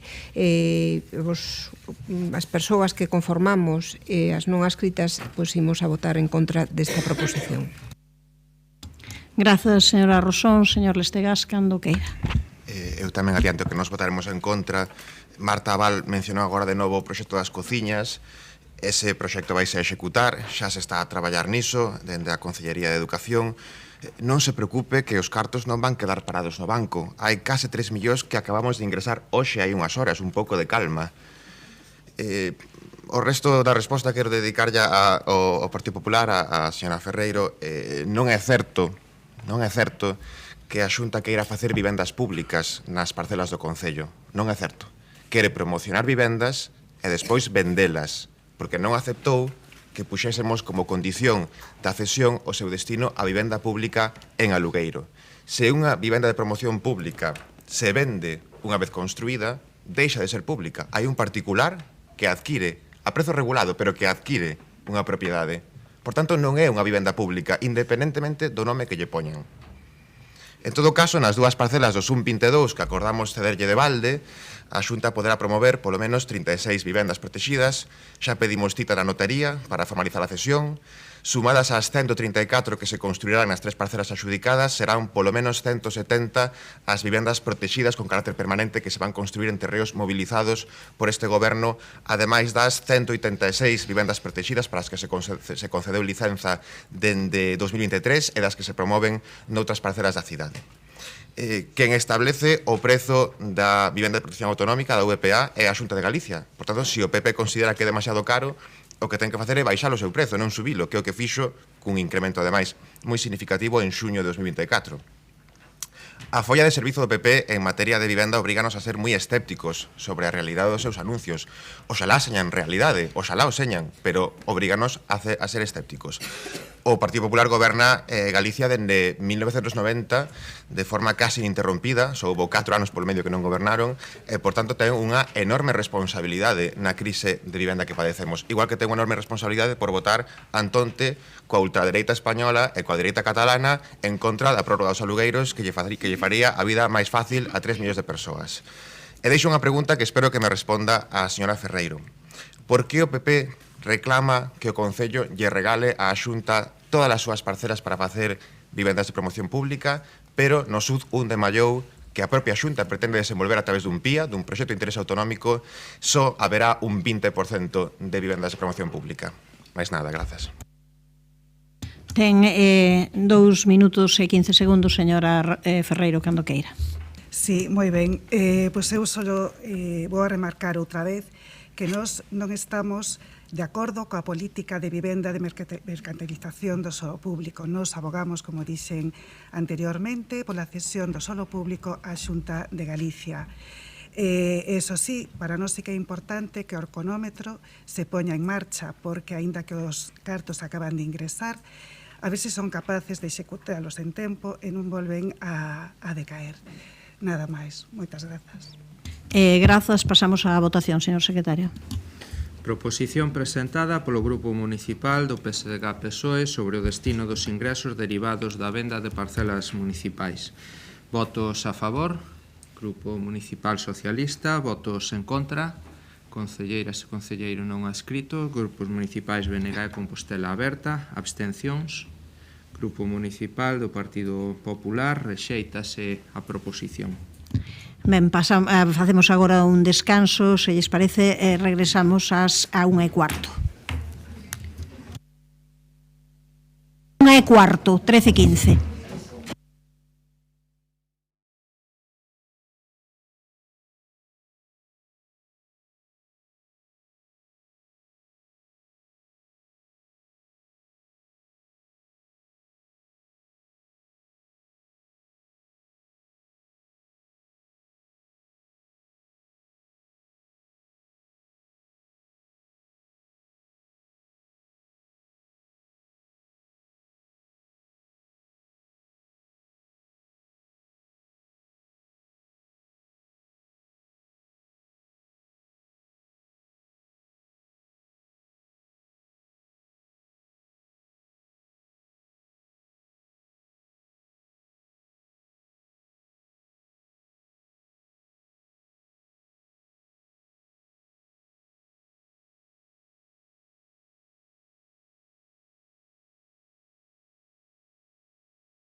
Ben, retomamos daquela sesión onde o deixamos no punto número 10 de apartado de proposicións a proposición presentada polo Grupo Municipal do Partido Popular para a mellora da seguridade cidadá ante o incremento da criminalidade en Santiago de Compostela. Señor Berea, cando queira. Moitas gracias, presidenta. Hai datos oficiais que non son discutibles. Datos de incremento da criminalidade na nosa cidade. O ano pasado, con datos anuais xa pechados, 2025 rexistrouse o máximo histórico da cidade. Nunca tantas infraccións, nunca tantos delitos houbo como o ano pasado. En 2025 foi o ano con maior número de delitos en Santiago dende que hai rexistros. Unha tendencia que se ven incrementando ano a ano. Unha tendencia a alza na criminalidade na nosa cidade. É importante tamén, pois, podemos centrarnos en algúns tipos delictivos, non? Por exemplo, os delitos de lesións e loitas tumultuarias aumentaron un 41%. 41%. Están no dobre que antes da pandemia, 2019. Dentro deste tipo delictivo inclúense, lóxicamente, pois moitos dos episodios de pelexas, altercados que se producen nas zonas de ocio nocturno, non? Por exemplo. Outro delito, o incremento significativo de roubos con violencia. Roubos con violencia. Que aumentaron un 72%. Non? Por lo tanto, en 2025, dato non discutible, foi o ano con maior criminalidade na nosa cidade. E tamén, o ano pasado, Santiago, a nosa cidade, foi a cidade galega con maior tasa de criminalidade por habitante. Dous datos que, como digo, pois están á vista de todo o mundo e non son discutibles. Esta realidade obxectiva, datos, números, pois é percibida tamén polos santiagueses, polas santiaguesas, polos veciños. Problemas cos narcopisos, problemas de convivencia, problemas de seguridade, ruido, altercados nocturnos, roubos na rúa, roubos nos establecementos. Supoñemos, señora alcaldesa, señora San Martín, que vostede coñece estos datos, non? Está entretida co móvil, coñece estos datos, non? Porque se os coñecemos nós, supoño que vostede tamén coñecerá todos estes datos que acabamos de expoñer. E onde? Pois por toda a cidade. En Sanche, Vista Alegre, Conxo, Vite, Fontiñas, Casco Histórico, Santa Marta, Almáciga, Laraño, San Pedro. Vostedes dirán, e teñen razón, que a seguridade é unha responsabilidade compartida entre o Concello, responsabilidade do BNG, da alcaldesa, e o Ministerio, hoxe responsabilidade do Partido Socialista. Pero nesta proposición nos imos concentrar en cuestións que son competencia do Concello. Que pode facer o Concello dentro das súas competencias? Que lle propoñemos á alcaldesa, que lle propoñemos a Goretti San Martín, que lle propoñemos ao BNG e a Compostela Aberta para mellorar a seguridade? Un debate que trouxemos xa en moitas ocasións, pero que queremos concentrar pois nunha medida concreta, nunha medida clara, medible, cuantificable. Que plantexamos, que propoñemos, que o que faríamos nós se estivésemos gobernando? Insisto, en competencia, aquí sí que é unha decisión política, se se fai ou non se fai. Estamos falando das cámaras de videovixiancia. Cámaras de videovixiancia. Propoñemos poñer máis cámaras de videovixiancia. Unha proposta clara, como digo, concreta e tamén medible. Incrementar o parque de cámaras de videovixiancia da cidade. E dotalas dos medios necesarios para que poidan gravar imaxes de modo que sexan útiles para a prevención e investigación e esclarecemento de delitos. Unha proposta que depende dunha decisión política de quen goberne e de quen este a gobernar a cidade. Normalmente, ou habitualmente, responden non porque legitimamente vostedes entenden que non é útil ou que non vai a ser útil ou que atenta á intimidade. E nos negamos eso.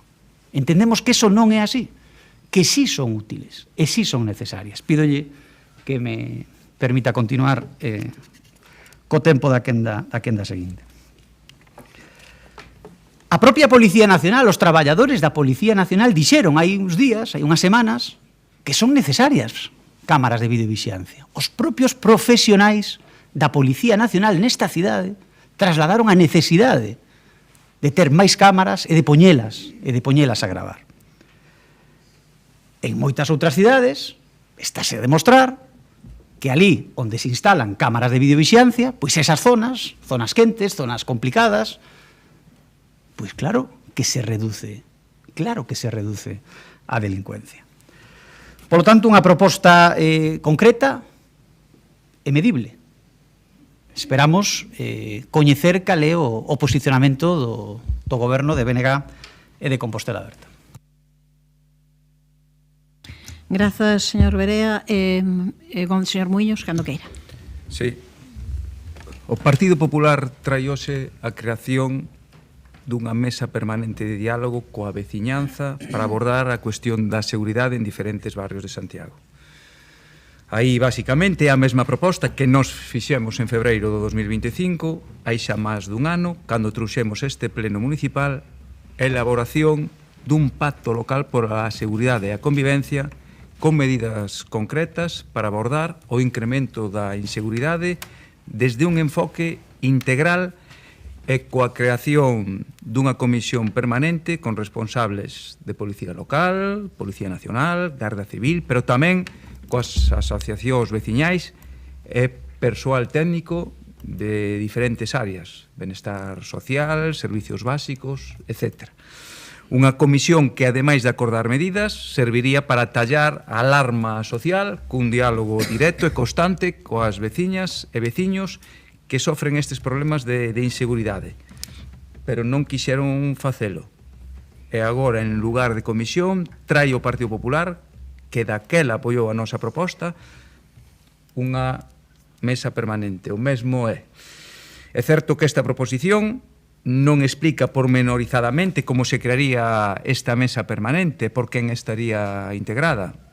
Se vostedes agora, na segunda quenda, me din que respetarían esa composición proposta por nós en febreiro do ano pasado para abordar a problemática da seguridade dende unha perspectiva integral, pois poderemos chegar a un acordo. O problema, xa digo, é que a proposición que traen vostedes hoxe ten pouco detalle, en xeral pouca extensión, polo que lles pediría algo máis de concreción.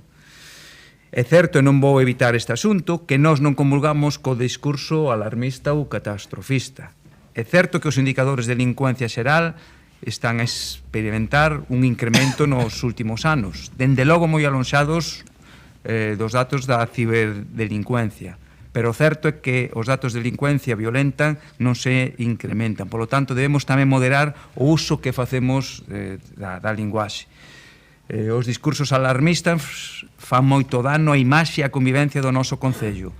Témolo que ter moi claro. Pero tal e como digo isto, tamén engado que os discursos autocomplacentes tamén o fan. Creo e cremos que entre un extremo e outro existe un punto medio que é no que nos deberíamos mover. Nos últimos anos estamos vendo como a seguridade subxectiva, é dicir, a percepción que ten a xente da seguridade no seu concello está sendo comprometida. E tamén como a seguridade obxectiva, os datos reflexan ese incremento da delincuencia. Evidentemente, é preciso atallar esa cuestión antes de que se converta nun problema maior. Nós, desde logo, estamos a favor de que se faga a través dunha proposta de consenso e de diálogo coa veciñanza, un diálogo que axude a formar as nosas veciñas e veciños e que se lles facilite ferramentas para saber como actuar ante cada caso, que teléfono marcar, que facer e, desde logo, que lles dé a seguridade de saber que se está a actuar. Por outra banda, na cuestión das cámaras de videovixianza, pois vemos aquí un lixeiro cambio de criterio do PP. Antes decía que había que por a gravar as cámaras de Smartiago, agora entrou en razón, deuse conta que por fin iso non é posible legalmente, e fala de incrementar o parque de cámaras de videovixiancia da cidade e dotalas dos medios necesarios para que poidan gravar imaxes conforme os requisitos establecidos na legislación vixente. Pero tamén aquí convén introducir un matiz importante, porque falar de ampliar o número de cámaras de videovixianza non é unha cuestión menor nin puramente técnica. Estamos a falar de medidas que afectan directamente a dereitos fundamentais como a intimidade e a protección de datos persoais. E, polo tanto, non chega con dicir que se fará conforme a legislación vixente. Hai que explicar moi ben como, onde e con que finalidade e baixo que control. Porque eu, sinceramente, teño dúbidas de ata que punto esta aposta polas cámaras pode ser realmente eficaz se non vai acompañada de outras políticas preventivas e sociais. E tamén de como de proporcional é en determinados contextos.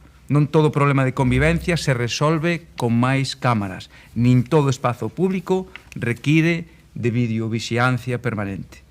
Ademais, sería necesario garantir mecanismos claros de supervisión, transparencia e avaliación. Quen decide onde se colocan esas cámaras? En base a que criterios? Durante canto tempo se conservan as imaxes?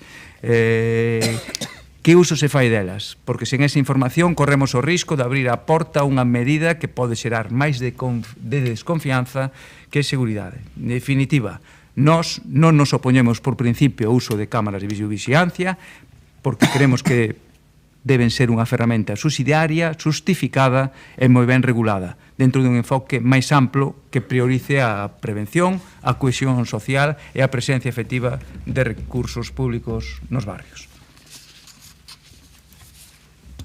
Grazas, señor Muiños. Señor Duro, cando queira. Grazas, alcaldesa. Vou reiterar o que xa dixen, o que xa dixen en varias ocasións neste pleno, en diferentes comparecidas públicas, en conversas, en xuntanzas ca veciñanza e con diferentes asociacións e entidades. Comprendemos e compartimos a preocupación da veciñanza. Contan co meu apoio e co do conxunto do goberno. Todos os veciños de Santa Marta, do Ensanche, do casco histórico, de outros puntos da cidade que nas últimas semanas manifestaron as súas preocupacións ou denunciaron diferentes problemas de convivencia. Tamén dixen reiteradamente nas miñas comparecencias que non lle resto en absoluto importancia a nada o que veñen expresando. Preocúpame e ocúpame. Pero tamén veño dicindo, sabemos que a preocupación da veciñanza non se basea só en datos cuantitativos, porque cando se fala de seguridade hai unha parte moi importante que non se pode medir. Seino eu, e tamén o saben vostedes, señores e señoras do Partido Popular, e intentan utilizar iso non en beneficio da veciñanza, senón no seu propio. Non é unha estrategia nova, nin deste mandato, nin desta administración en concreto. É unha práctica que habitualmente adoitan usar vai insistentemente cada vez que se achegan os períodos electorais. E saben perfectamente que o dato, neste caso, non mata relato, porque o relato ten altofalantes moi poderosos. E eu non vou negar que algúns datos dos balances trimestrais de criminalidade son negativos. Hai outros que son positivos, deses esqueceronse mencionalo, pero hai moitos datos que son positivos en descensos moi importantes en determinados delitos. Pero insisto, non lle resto importancia, pero tamén sabemos que estes datos son fotos fixas que poden ir mudando. Recórdolles, non hai tanto tempo, vostedes falaban día sí, día tamén, dos roubos que se facían na cidade. Hubo un aumento preocupante, sen dúbida, as forzas de seguridade actuaron e os datos estabilizáronse. Agora o foco poñeno nas pelexas, que é certo, incrementáronse e iso é preocupante. E é certo que pasaron dun incremento de 30, vostede dixo 41, eu creo que era o 39, pero falo de memoria, incrementaron, pero tamén hai que poñer en perspectiva que pasamos de ter nun ano 53 pelexas a 80. Non pasamos de ter 100 a 1000. Hai que poñer os datos en perspectiva. Non debíamos ter ninguna, pero tamén poñamos os datos en perspectiva. E, por suposto, eu creo que non teño ninguna dúbida, vostedes non o sei, de que as forzas de seguridade actúan e actuarán neste xeito. E do mesmo xeito, cando falan de puntos de vendo de droga, outras das cuestións que veñen cuestionando permanentemente, eu imagino que leron estes días na prensa a propia Policía Nacional, que saiu a defender as súas actuacións nos barrios, como de Santa Marta nas páxinas do Correo Galego. Eso é algo que chama atención e é por tan pouco habitual que é. E eu creo que ten moito a ver con ese cuestionamento permanente que se fai sobre o seu labor, un cuestionamento que vostedes tamén alimentan permanentemente cas súas declaracións. E xa yo teño dito moitas veces, cando o PP insiste en que non se actúa contra os puntos de venda de drogas porque aquí goberna, a quen está cuestionando non é ni a Compostela Aberta nin o BNG, está cuestionando a actuación da Policía Nacional nas súas competencias e da Policía Local nas que lle correspondes. E ben saben que a Policía Nacional e a Policía Local non se debe ao Goberno de Santiago nin atende a directrices en ese sentido. E tamén lle vou dicir que, home, colocar nesta proposición, unha referencia ao incendio da comisaría como se de aí se derivara ou queren insinuar que a policía deixa de facer o seu traballo, pareceme moi demagóxico. Pero vou xa aos apuntos de acordo da moción, nos que fan dúas peticións, un clásico, o das cámaras, e o establecemento da mesa de diálogo. Das cámaras voulle dicir o mesmo que lles digo sempre. En Santiago xa hai cámaras. Temos 140 cámaras orientadas á vía pública, das que 50 gravan. Evidentemente, con todas as autorizacións que exixe a licitación. E, por suposto, que hai dúcias e dúcias de cámaras en todo tipo de establecementos. Pero voulle dar algún dato máis neste debate das cámaras, que non é a única cidade que o ten. No último ano, o Concello de Madrid, gobernado, como saben, polo seu partido, triplicou o número de cámaras de vixiancia. Triplicounos, por certo, a petición de Vox. Descoñezo se incluía o algoritmo para detectar a prioridade nacional. Pero as camas instaláronse. E saben que pasou nese tempo? Os homicidios e asesinatos consumados medraron un 70%. Os homicidios e asesinatos en grado de tentativa, un 9%. Lesións e pelexas, un 12%. Delitos contra a liberdade sexual, un 6%. E delitos de tráfico de droga, un 26%. De ascenso, de subida. Despois de triplicar o número de cámaras. Ben, eu creo que os datos falan por si mesmo. E sobre a mesa de diálogo, podo dicirles que xa existe informalmente. Nestes 3 anos tuvimos numerosas xuntanzas con veciños particulares, con asociacións de veciños como Raigame, con colectivos diversos como de Santa Marta Segura, ou ca propia coordinadora de entidades veciñais. Xuntanzas nas que estuve eu, xuntanzas nas que estuveron representantes da Policía Local, xuntanzas nas que estuveron representantes da Policía Nacional, xuntanzas nas que estivo a Alcaldía. Así que diálogo hai, continuo e permanente. Pero tamén saben que o traballo policial é inmediato nunhas ocasións e noutras as investigacións requiren tempo, pero máis acaban dando resultados. Alcaldesa, me desconta, por favor. Lembren, por exemplo, dos puntos de venda de droga que se levan desmantelado nos últimos meses en diferentes zonas da cidade. Rodríguez de Briguri, Alfredo Brañas, Rúa da Rosa, O Avío, Laraño, etc. Pero tamén saben que hai problemas ao que non se lles pode dar solución únicamente con actuacións policiais. E eu creo que honesto é dicilo. Honesto é non querer enganar a vecinanza e o serio é non utilizar a seguridade e as inquedanzas da xente como arma partidario. Porque de verdade que aí a min non me van a topar. Grazas. Grazas, señor Duro. Señor Guinarte, cando queira. Grazas.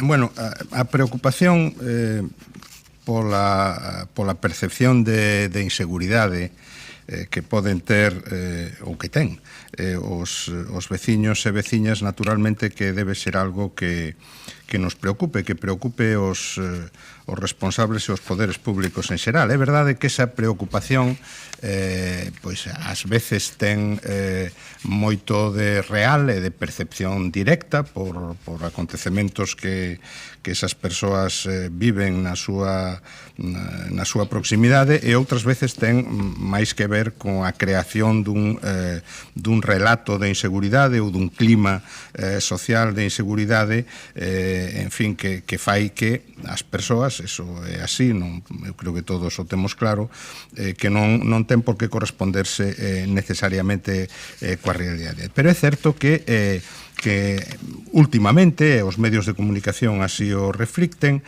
pois hai unha crecente, un incremento desa preocupación pola seguridade pública entre os veciños e veciñas de Santiago. É verdade que hai un incremento da criminalidade, un incremento da criminalidade que ten moito que ver, de feito é o factor con moita diferencia que máis incide nese incremento da criminalidade, que son os ciberdelitos, os delitos cometidos a través de internet, en fin, estafas sobre todo, e outro tipo de delitos que, obviamente se reflicten nas estadísticas, aínda que non teñan esa ou non xeren esa alarma directa, non? Outros delitos como roubos con violencia, pois efectivamente, pero sabemos que eso moitas veces responde a cuestións conxunturales, porque moitos deles, roubos en domicilios, son cometidos por bandas itinerantes que, cando están actuando en Santiago, provocan un incremento moi notable do número de delitos nun período curto de tempo, e logo eso cae cando son detidos pola policía, non? A min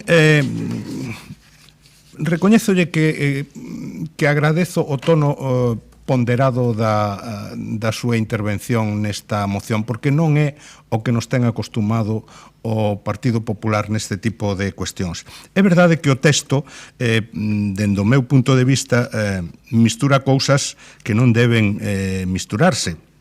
Claro, falar de incremento da criminalidade, en fin, cun certo enunciado alarmista, e despois falar de problemas derivados, en fin, do ocio nocturno, cuestións que se producen de madrugada e que impiden o descanso dos residentes, ruidos, claro, son cousas moi distintas, ou seja, non mezclemos, non misturemos unha cousa con outra, non estigmaticemos o ocio nocturno co necesario control, obviamente, que debe existir sobre o mesmo, pero non son cuestións que teñan que ver, non? Obviamente, nós non somos nada partidarios dun discurso alarmista en materia de seguridade, entre outras cousas porque non se corresponde coa realidade, coas cifras obxectivas, aínda que medrasen, pero non se corresponde coa realidade, e ademais para a nosa cidade, que é unha cidade acolledora, unha cidade aberta ao mundo, que ten milleiros de visitantes a diario, pois non é un discurso nada favorecedor, e máis na situación na que vemos que está agora mesmo a situación do turismo, non? O Partido Popular volve outra vez a un tema, en fin, non que ten casi unha confianza cega de cara á seguridade, que é o tema das cámaras de videovixiancia. Nós non somos partidarios dun incremento indiscriminado das cámaras de videovixiancia. Podes estudiar se en determinados ámbitos da cidade, en determinados espazos, é conveniente, pois eso podes estudiar, e probablemente se debería valorar. Como? Pois seguramente atendendo o que se propón no segundo punto da moción, que é crear unha mesa permanente de diálogo coa veciñanza. Non se está inventando nada. Na cidade da Coruña, a 60 kilómetros, constituíuse en outubro de 2024 a Mesa de Seguridade e Convivencia para facilitar o intercambio de información coas entidades veciñais e comerciais e dar mellor servizo aos barrios. Nesa mesa pois están representados os colectivos veciñais, os comercios, a hostelería, os corpos e forzas de seguridade e un total de 30 e tantas persoas que con regularidade falan dos problemas, me desconta do segundo turno, falan con regularidade deses problemas e propón solucións. É verdade que nós temos outros órganos de participación cidadá que poderían sustituir a esta mesa, pero a min non me parece mal a posibilidade de crear unha mesa específica para abordar estes temas que seguramente permite canalizar mellor esas demandas veciñais que non a través de, en fin, plataformas de autodefensa e cousas polo estilo que non conducen a nada bo seguramente.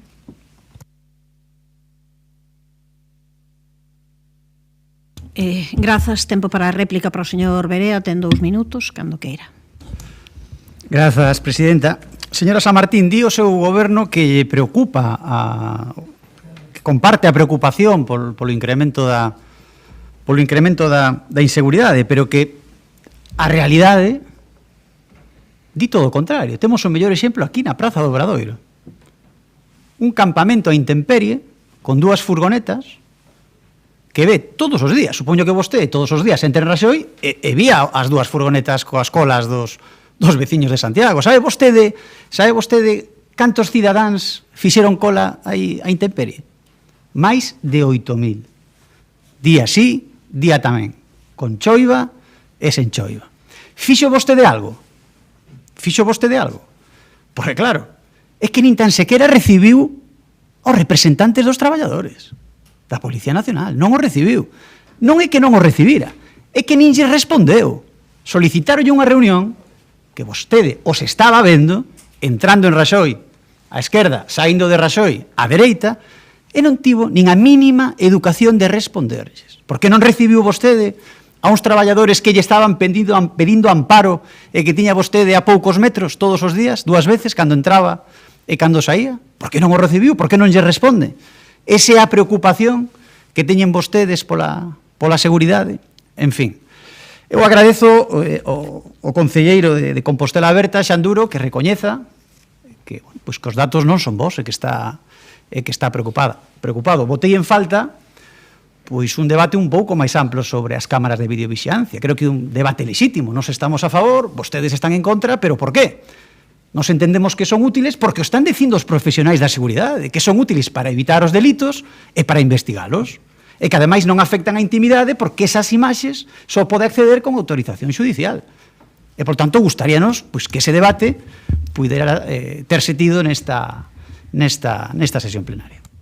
Grazas, señor Berea. 2 minutos 15 segundos, señor Muiños. Sí. Eu lle solicitei unha pregunta, non, na primeira intervención, se realmente esa mesa permanente de diálogo se inspiraba na mesma filosofía que decíamos nós en febreiro de 2025 que queríamos que propuxamos non con esa formulación desa comisión, de crear esa comisión. Non sei se realmente esa é a mesma proposta. Se é así, estaríamos en disposición de votar a favor dese punto de acordo. Sin embargo, temos dúbidas no primeiro dos puntos, polo que solicitamos, se é posible, a votación por puntos. Grazas. Grazas. Ten un pouquiño menos de 2 minutos, señor Concello. A responsabilidade da presenza das furgonetas dos Corpo Nacional de Policía na Praza do Obradoiro non sei como definilo. Esas furgonetas están aí desde o día do incendio, desde o día seguinte, porque así non lo pediu como medida de emerxencia a Policía Nacional, solicitounos un enganche de luz que fornecemos, por suposto, colaborando, pero a xestión desas furgonetas e do servicio de DNI é da Policía Nacional, non é do Concello de Santiago. Mesmo hoxe, seguro que leu tamén, que estaba sembrado o xornal, xa anuncian que van a ir temporalmente aí a Santa Marta parte das súas instalacións. Alegrámonos infinito, pero, hombre, eu xa sei que xa lle dixen antes ao seu compañeiro, teñen esa teima de mesturar temas así en un rebunto, tu revolutum, que ao final queda un galimatías bastante incomprensible para o persoado común que non está maiormente interesado nas sutilezas dos debates de pleno, pero sí que lle sirven a vostedes para xerar ruido. E neste caso é xerar ruido, eu creo que dun xeito non sei, realmente moi pouco elegante ao respecto que as institucións públicas cas que se achacan defender. Grazas. Grazas, señor Duro. Un pouquiño menos tamén de 2 minutos, señor Guinarte. Sí, bueno, nesta segunda intervención fixo referencia a un tema que todos coñecemos, en fin, derivado do incendio que tivo lugar na comisaría de policía, de Santiago, fai xa bastantes semanas. A nos disgústanos profundamente que un servizo como este teña que prestarse nunhas furgonetas na policía da Policía Nacional na Praza do Obradoiro. Cando acontece un feito como este, nos entendemos que todas as administracións deben colaborar. Todas as administracións deben colaborar para solucionar o problema.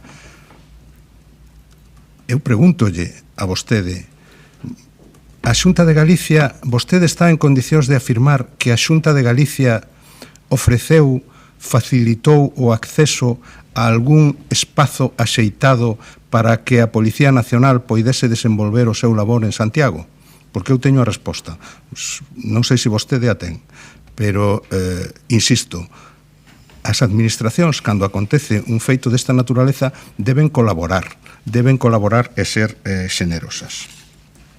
Nos solicitamos tamén a votación por puntos, porque apoyaríamos sin dúbida o punto 2, pero entendemos que o punto 1 precisamente debe quedar sometido a unha valoración máis acaída que esa mesa pode levar a cabo. Grazas. Pasaríamos a votación. Non sei se admite por puntos. Sí. Non aceptamos a votación por puntos e a mesa non está inspirada na Comisión Permanente de Non Escritas. Ben, pois pasamos á votación logo no conxunto da proposición. Proposición presentada polo Grupo Municipal do Partido Popular para a mellora da seguridade cidadá ante o incremento da criminalidade en Santiago de Compostela. Votos a favor. Grupo Municipal do Partido Popular. Votos en contra.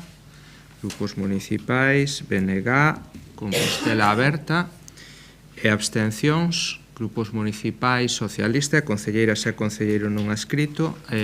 Apróbase a proposición. Pasamos á seguinte proposición presentada polo Grupo Municipal do Partido Popular para que o Goberno local supervise e cumpra o contrato de limpeza na cidade. Señor Villa, cando que ir. Señor Villa, sí, non? Bo día de novo. Pois mañá é un día importante. É 1 de maio e os concelleiros do bloque teñen manifa. É un día motivacional. Supoño xa tenen preparadas e planchadiñas as súas bandeiras coa estrelada e seguro que tamén teñen preparada, xa quitaron o pau da fregona para xitar ben polas rúas de Santiago. Digo isto porque non sei se son conscientes que hai manifa mañá. Eu teño un temor todas as mañáns cando me ducho que é aparecer un cartel da convocatoria da manifa na miña mampara do baño, porque que xa é o único que nos queda aos santiagueses, atopala na mampara do baño. Pero como vostedes, durante moitas ocasións que falamos neste pleno da cuestión da limpieza en Santiago, parece que, non sei, se botan pouco tempo ou non camiñan moito pola rúa, que máis ben eu creo que van por aí os tiros. Pois hoxe hai aquel dito de vale máis unha imaxe que 1000 palabras, pero hoxe trouxen 1000 imaxes. Por se acaso vostedes non ven isto a diario. Miren, vamos alá. Comercio en Montero Ríos. Mais, escaparate, marquesiña. Non se salvou unha marquesiña en toda a cidade. Pintada, isto é no Campo Sur, unha facultade. Tamén, por se acaso. Vanme caer, son tantos. Máis lixo tamén, os contenedores que desbordan por todos lados. Máis marquesiñas, está en Pastoriza, se non me equivoco. Tamén os carteliños. En todas as portas de entrada ao casco histórico temos as pancartas colocadas. Non sei se teñen autorización. Máis escaparates de locais. Máis locais, tamén non Sanche. Tamén, isto foi en Semana Santa, que parece ser que houve un reforzo. Miren, estes que van aquí co capuchón son confrades, non son chavales das súas organizacións juvenís poñendo e facendo pintadas pola noite. Isto é xente que vai nunha procesión porque teñen fe. Ben, digo porque igual se confunden e pensan que son dos seus, pero non son, Miren, máis marquesiñas, máis escaparates dun local que están a luguer, ata nos pasos de peóns, por si acaso, tamén, non vai ser que vayamos mirando para o chan e non vexamos a convocatoria. Tamén no Parque da Almáciga, na Pedra, no chan. Máis marquesiñas, xa non se ve nin o cristal. Máis locais, abandonados. Isto, nunha caseta destas de telefonía, tamén non Sanche, por se acaso. Isto tamén, casco histórico, isto é unha calderería, tamén un local de hostelería, outro local tamén un comercio na calderería, isto é no Preguntoiro, tamén a porta e os dous escaparates, por se acaso tamén non o vexamos. Campus Sur, tamén, papeleiras desbordadas. máis papelería de todo. Bueno, aquí tamén, incluso hai do Auditorio de Galicia, señora Luzao, tome nota, que leva o seu logo. Tamén nos postes, nas farolas, nos semáforos, por se acaso. Portas de entrada dunha casa, dunha vivenda do casco histórico. Nas sinais de tráfico, tamén, non vai a ser. Noutra entrada tamén, entrada do Camiño Francés. Outra marquesiña, en Galeras. Isto xa tiramos do spray. Na fachada do Arcebispado de Santiago, pintada grande. Campus Sur tamén. E isto diante da Facultade de Historia. Hoxe pola mañá, sorpresa. Sorpresa, sorpresa. Hoxe apareceu unha en Cervantes. Esta fixeron fresquiña, esta é desta mañá. Eu non sei que como tiñamos hoxe a proposición, resulta que ras, magia, borrada. Está aquí, foron áxiles, eu creo que como xa sabían, pero bueno, non lles colou. Xa teño a foto das dúas, antes e despois. 9 da mañá pintadiña fresca e despois xa pintada por riba. Miren, eu xa non vou insistir máis, voulles dicir unha cousa. Teñan coidado, porque no Código Penal aparece tipificada a prevaricación por omisión. Toda esta cartelería está firmada.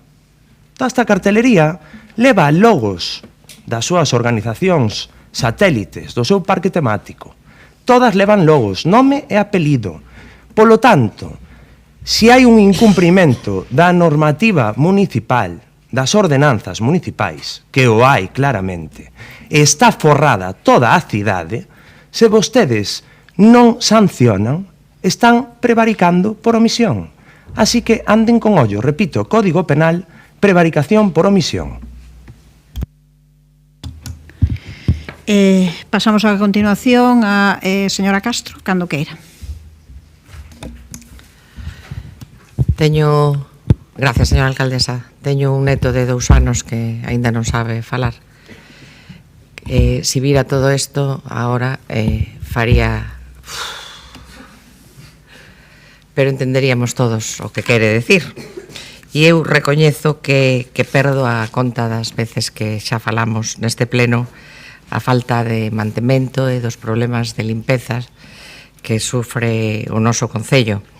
E é certo que en todos os lados, de norte a sur, do urbano ao rural, pasando polos barrios, e é algo difícil de explicar pois cando chegaron vostedes con un novo contrato adxudicado que precisamente supón un investimento maior en materia de limpeza e cando hubo unha remuda e ampliación dos equipos. Chegaron con este contrato adxudicado, igual que chegaron co da iluminación pública e outros tantos, dos que tiveron ocasión, bueno, pois de, digamos, de fachendar sen facer nada. Claro, o problema que teñen as concesións é que requiren de certo traballo, de supervisión política e tamén de control estrito desde a administración pública que a contrata. Non sirve de nada que se renove o contrato de limpeza e de recollida de lixo se despois non hai ese traballo continuo de fiscalización do traballo das empresas. Por certo, traballo de fiscalización das empresas, un mantra repetido hasta a saciedade da señora San Martín cando estaba na oposición. Claro, onde está agora a alcaldesa para controlar as concesionarias? Hai máis medios, hai máis investimento, hai un contrato novo, pero o certo é que o resultado non chega ás rúas. E cando o resultado non chega, o problema xa non é do papel, senón da xestión. E isto non vai só de percepcións, da percepción que eu poda ter, vai de rúas sucias, de colectores desbordados, de enseres que permanecen nas rúas varios días, vai de queixas constantes da nosa veciñanza, que non entende como con máis recursos que nunca este contrato, o servicio non funciona e non mellora. Por certo, falo de investimento destinar recursos a reforzar servizos públicos. O problema ven cando non se xestiona ben este investimento. Non serve de nada que puntualmente saia o goberno local dicindo que vai sancionar a empresa, e tamén se pide nesta proposición, si ao día seguinte desenténdense completamente do servizo. Por lo tanto, eu podo anticipar que nós imos apoiar esta moción para instar ao goberno local a que supervise o cumprimento do contrato de limpeza viaria e de recollida de lixo e que leve a cabo as accións pertinentes para que se cumpra. Pero tamén lle dicimos algo máis. Non abonda con reaccionar cando o problema xa é evidente, non abonda con anunciar sancións de maneira puntual para apagar ese lume mediático que cada vez se repite máis. O que fai falta é un control permanente, sistemático e rigoroso, con indicadores claros, con seguimento continuo e con transparencia cara á cidadanía. Alcaldesa, eu recoméndolle que se poña algún dos vídeos nos seus plenos do pasado mandato, cando repetidamente me preguntaba a min por este asunto. Que pasaba con ese control, que pasaba ca concesionaria. Escoite a esa Goretti San Martín do pasado e aplíquese esas receitas que nos exixía, insisto, permanentemente, pero que agora nos aplica a vostede mesma. Con respecto á colocación de cartelería veña de donde veña, dame igual que sea do BNG, do Partido Socialista, do Partido Popular, ou quen sabe co tempo das non adscritas. A nosa opinión sobre este tema é sobradamente coñecida e, polo tanto, a nosa posición expresada con asiduidade neste salón de plenos fai que nos votemos favorablemente a esta proposición presentada polo Partido Popular. Mais nada, grazas.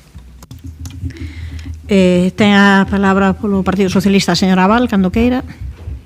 Bueno, gracias, alcaldesa. Bueno, son de sobra coñecidos os incumprimentos do contrato por parte da empresa adxudicataria do servicio, pero o certo é que a situación real do servicio pois segue a ser mala, por non decir nefasta. Hai un problema recoñecido de limpieza viaria e de recollida de residuos en Santiago. Non estamos ante unha simple percepción veciñal, sino que unha sensación xeral en todo o concello de que temos unha cidade sucia, un concello sucio, tanto no casco histórico como no ensanche, cunha evidente falta de eficacia do servicio ordinario. Na zona Abella, pois ademais, detectáronse problemas específicos de madreza e de verdín, en muros, fachadas, nulo usado de algunhas rúas, bueno, que veñen a reforzar pois precisamente esta imaxe de abandono e de falta de mantemento. A propia alcaldesa, en setembro de 2025, recoñecía que efectivamente Urbaser non estaba cumprindo o contrato e, de feito, todos sabemos que o goberno municipal pois se impuxo sancións á empresa concesionaria do servicio, pero na práctica o certo é que a vista da situación actual, pois estos expedientes sancionadores pois non están a ter o efecto desexado por todos, que é basicamente que o contrato se cumpra a dotación de medios personais e materiais e que a cidade pois este limpa. En consecuencia, pois sí, compre reforzar estas actividades de control. De feito, nos gustaría saber se o goberno municipal conta de informes recentes e detallados sobre a situación da prestación do servicio, porque, bueno, aparentemente o servicio segue a ser moi deficiente. Todo parece indicar que a empresa non está cumprindo co que o contrato e os pregos pois establecen ao respecto. En relación co segundo punto, pois, bueno, como xa creo que tivemos ocasión de comentar neste pleno a raíz precisamente dunha moción do Partido Popular en relación coa cartelería, pois efectivamente compartimos que a colocación indiscriminada de pancartas, de cartaces, de adhesivos, pois na vía pública pois ten unha afección negativa na estética urbana e especialmente pois nunha cidade como é Santiago, unha cidade patrimonio da humanidade. A proposición pide sancionar a organizacións políticas que coloquen cartéis e espazos en espazos non habilitados na cidade. Sabemos que temos normativa municipal para atallar estas condutas, pero tamén entendemos que este cumprimento en xeral non debe de reducirse solo a organizacións políticas, sino realmente a todas aquelas entidades que non respeten os espazos que se teñen que habilitar precisamente para a colocación de todos os cartéis publicitarios que consideren necesarios. Nos neste punto en concreto, insistimos, bueno, vamos a votar a favor da proposición, máis que poñer o foco na parte sancionadora, o que sí queremos é instar novamente ao Goberno municipal a que, en cumprimento da normativa que temos no Concello de Santiago, pois habilite esos espazos aos que está obrigados precisamente pois para que as entidades políticas, non políticas, pois poidan facer uso da súa liberdade de expresión e colocar os cartéis que dentro, evidentemente, dos respectos límites que todos, por todas é coñecido, pois poidan facelo sin incumprir as normas de utilización de utilización dos espazos públicos. Polo demais, pois vamos a votar a favor. Ten a palabra agora o señor Domínguez, cando queira. Moitas grazas. Despois de escoitar esta proposición que só se pode cualificar de intereseira e un pouco apocalíptica, non hai máis que lela para que fique claro: proliferación de cartéis de organizacións políticas afíns ao goberno nacionalista.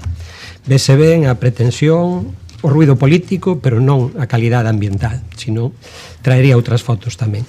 Voume centrar nisto último, na limpeza, na recollida de residuos, que si nos interesa a este goberno e tamén a veciñanza. O contrato co que se atenda este servizo deseñado e licitado no mandato anterior, como xa se ten dito, ten limitacións para dar conta da situación real e recibímolo, ademais, con importantes incumprimentos. Este goberno fai un seguimento continuo e rigoroso exixindo á empresa a corrección das incidencias e a mellora progresiva do servizo. Abríronse 2 expedientes sancionadores e aplícanse cada mes os descontos por esas deficiencias. As auditorías e a dirección do contrato sinalan avances no cumprimento, na mellor organización das rutas de limpeza e recollida, no lavado de colectores ou na resposta ás queixas cidadáns ao tempo que se propoñen e habilitan solucións aos problemas que xorden, con un reforzo na recollida de voluminosos, cun maior grado de limpeza e de tapado das pintadas, como vostede mesmo recoñecía, que é casi instantáneo, e un seguimento continuo do contrato. Polo tanto, hai exixenza, hai dirección política, e o que non temos habilitadas, desafortunadamente, son as novas ordenanzas do servizo, ferramentas fundamentais para melloralo, e non as temos polos votos en contra emitidos neste pleno, por lembrarnos simplemente. Hai control, hai fiscalización e hai consecuencias cando non se cumpre, mas este traballo convive tamén con fenómenos crecentes e moi visibles. E vou poñer algúns exemplos. O depósito de voluminosos na rúa está aumentando. Rexistráronse en 2025 unhas 2.500 actuacións por riba das de hai 2 anos. Un incremento de case un 19%, e máis dun 60% delas sen o aviso previo preceptivo, e recollémolas. Hai tamén un repunte significativo nos vertedoiros incontrolados. Desde o inicio do 25 rexistráronse 83 vertedoiros ilegais, 51 dos cales foron nos últimos 5 meses. Obsérvase asemade un incremento considerable de residuos impropios depositados nos colectores, incorrectos e tamén fora deles en determinados puntos da cidade histórica. A anterior campaña informativa xerou, estamos con outra, xerou uns 300 partes que recollían algún tipo de incidencia. Moitas das cales derivaron en expedientes sancionadores. Fai falta corrixir comportamentos que seguramente serán dunha minoría, pero que non axudan a valorar na xusta medida o nivel do servizo que se está prestando. Mas eses problemas non sosteñen a lectura catastrofista que algúns queren construir pleno tras pleno, en cada rolda de prensa. Fronte a esa visión escura, hai datos importantes que reflicte o compromiso ambiental de Compostela. Das 47.000 toneladas anuais que se recollen, un 28,7% corresponden ás fraccións que se separan para a reciclaxe. Isto sitúanos moi por riba da media galega, que está ao redor do 16%. Rexistramos un 6,4 kilos por persoa e ano de materia orgánica que se recolle para compostar, fronte aos escasos 200 gramos do conxunto de Galiza. É dicir, estamos un 3.000% máis que da media do país co modelo Sogama.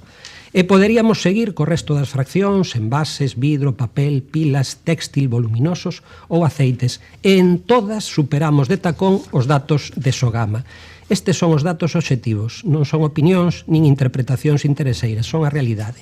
Mais o Partido Popular volve a traer este pleno cuestións que xa formulou repetidamente non para mellorar o servizo, senón para enlamar e sinalar a determinadas organizacións. Só queren fixar unha idea, o nacionalismo é o problema.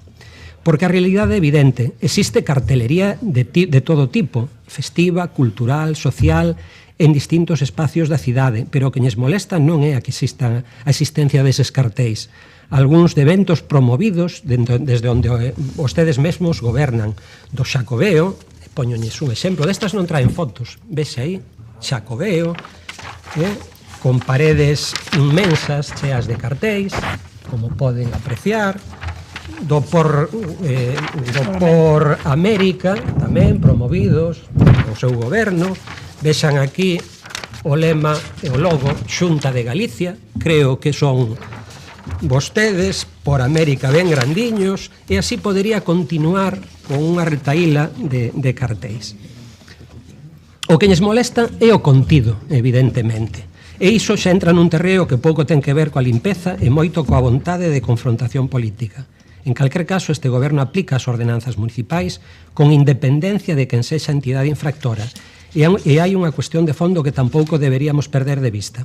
A mellor maneira de evitar a degradación do espazo público é que os espazos teñan vida, que os edificios estean habitados, que haxa actividade económica, que haxa presenza veciñal. Por iso, pulamos por rehabilitar e transformar os espazos degradados en oportunidades reais para a vivenda ou para comercio de proximidade, un modelo político que xa sabemos que non lles gusta. Este goberno vai seguir traballando para avanzar na mellora continua do servizo e da calidade urbana de Compostelas, e vostedes seguirán no ruído.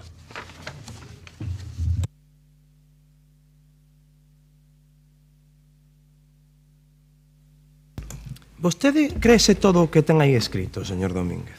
Porque eu de verdade que se o cree, pois retirarei a proposición, porque para vostede está todo ben.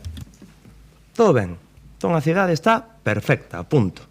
Miren, eu estas fotos son da pasada semana. Non estou tirando de nada de atrás, Está colapsada, repito, colapsada.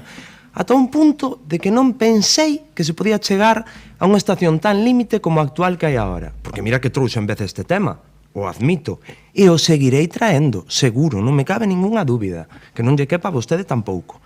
Pero é que o punto no que estamos agora mesmo non se asemella en nada aos 3 últimos anos, en nada. O sea, isto xa é pasarse de rosca.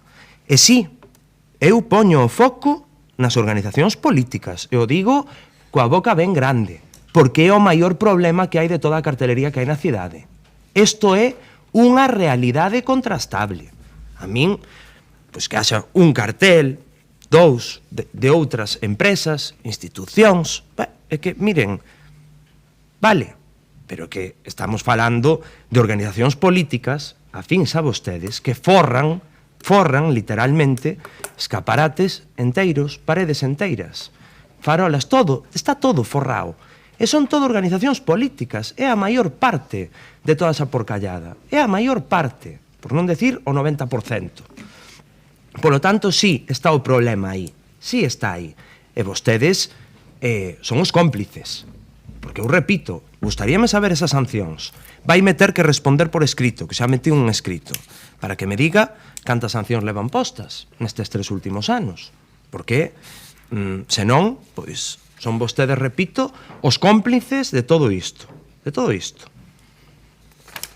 E agora vostede xa deixanos abraiados dicindo que o problema da cartelería, esta invasión que temos, é porque non hai espacios habitados. Bueno, pois, oiga, gobernan vostedes aquí, pagan sober. A ver se hai tanto comercio pechado, tanto edificio pechado, no que non vive ninguén, algunha responsabilidade terá o seu goberno, ou é miña responsabilidade diso tamén. En fin, saca os cartéis que queira, eu non vou a omitir. Eu, se hai que sancionar, hai que sancionar a todos por igual. Tamén, se quere sancionar as entidades promotoras que están colocando as empresas responsables da colocación de cartéis de outras institucións, adiante. A diferencia, señor Domínguez, que vostede me saca unha foto dun cartel en diferentes perspectivas, máis e menos ampliado, que en un sitio, que en un escaparate da Avenida do Hórreo, porque xa vin eu tamén, que eu vexo todo, pero que no casco histórico toda a invasión é das, repito, que dos seus satélites, e son organizacións políticas. Señora Castro, pasa. Señora Val. Señor Domínguez, quere intervir? Ten 2 minutos, Xa lles dixen que estamos reforzando a recollida de voluminosos, que é un problema. Estamos reforzando a limpeza e o tapado das pintadas, que se repiten e se repiten, pero o que ten que facer o servizo é tapalas, limpalas, recoller o que está mal e facer cumplir as ordenanzas, sexan can sexan. E vostede só se fixa pois nunha parte do problema. É unha obsesión, é ruído, é sistemático, é unha imaxe catastrofista. Saia vostede Obradoiro, pasan miles de persoas ao longo do día, e a Praza do Obradoiro, como a maioría da cidade histórica, pasan miles de persoas, está en perfectas condicións. Grazas. Ben, pasamos á votación, señor secretario, cando queira. Proposición presentada polo Grupo Municipal do Partido Popular para que o Goberno local supervise e cumpra o contrato de limpeza na cidade. Votos a favor, grupos municipais, Partido Popular, concellas e concelleiro non escrito, e Grupo Municipal Socialista. Votos en contra, non hai. Abstencións, grupos municipais BNG e Compostela Aberta. Apróbase a... O seguinte punto é o coñecemento das resolucións da Alcaldía e das Concellarías Delegadas e dos acordos da Xunta de Goberno Local, e pasamos ao capítulo de rogos. Está o presentado polo Grupo Municipal Socialista para a mellora da sinalización do Castelo da Rocha. Señor Guinarte, cando queira. Sí, bueno, o Castelo da Rocha nos entendemos que é un espazo, un monumento que non é suficientemente coñecido nin pola poboación de Santiago nin polos nosos visitantes. É un ben de interés cultural dende o ano 22.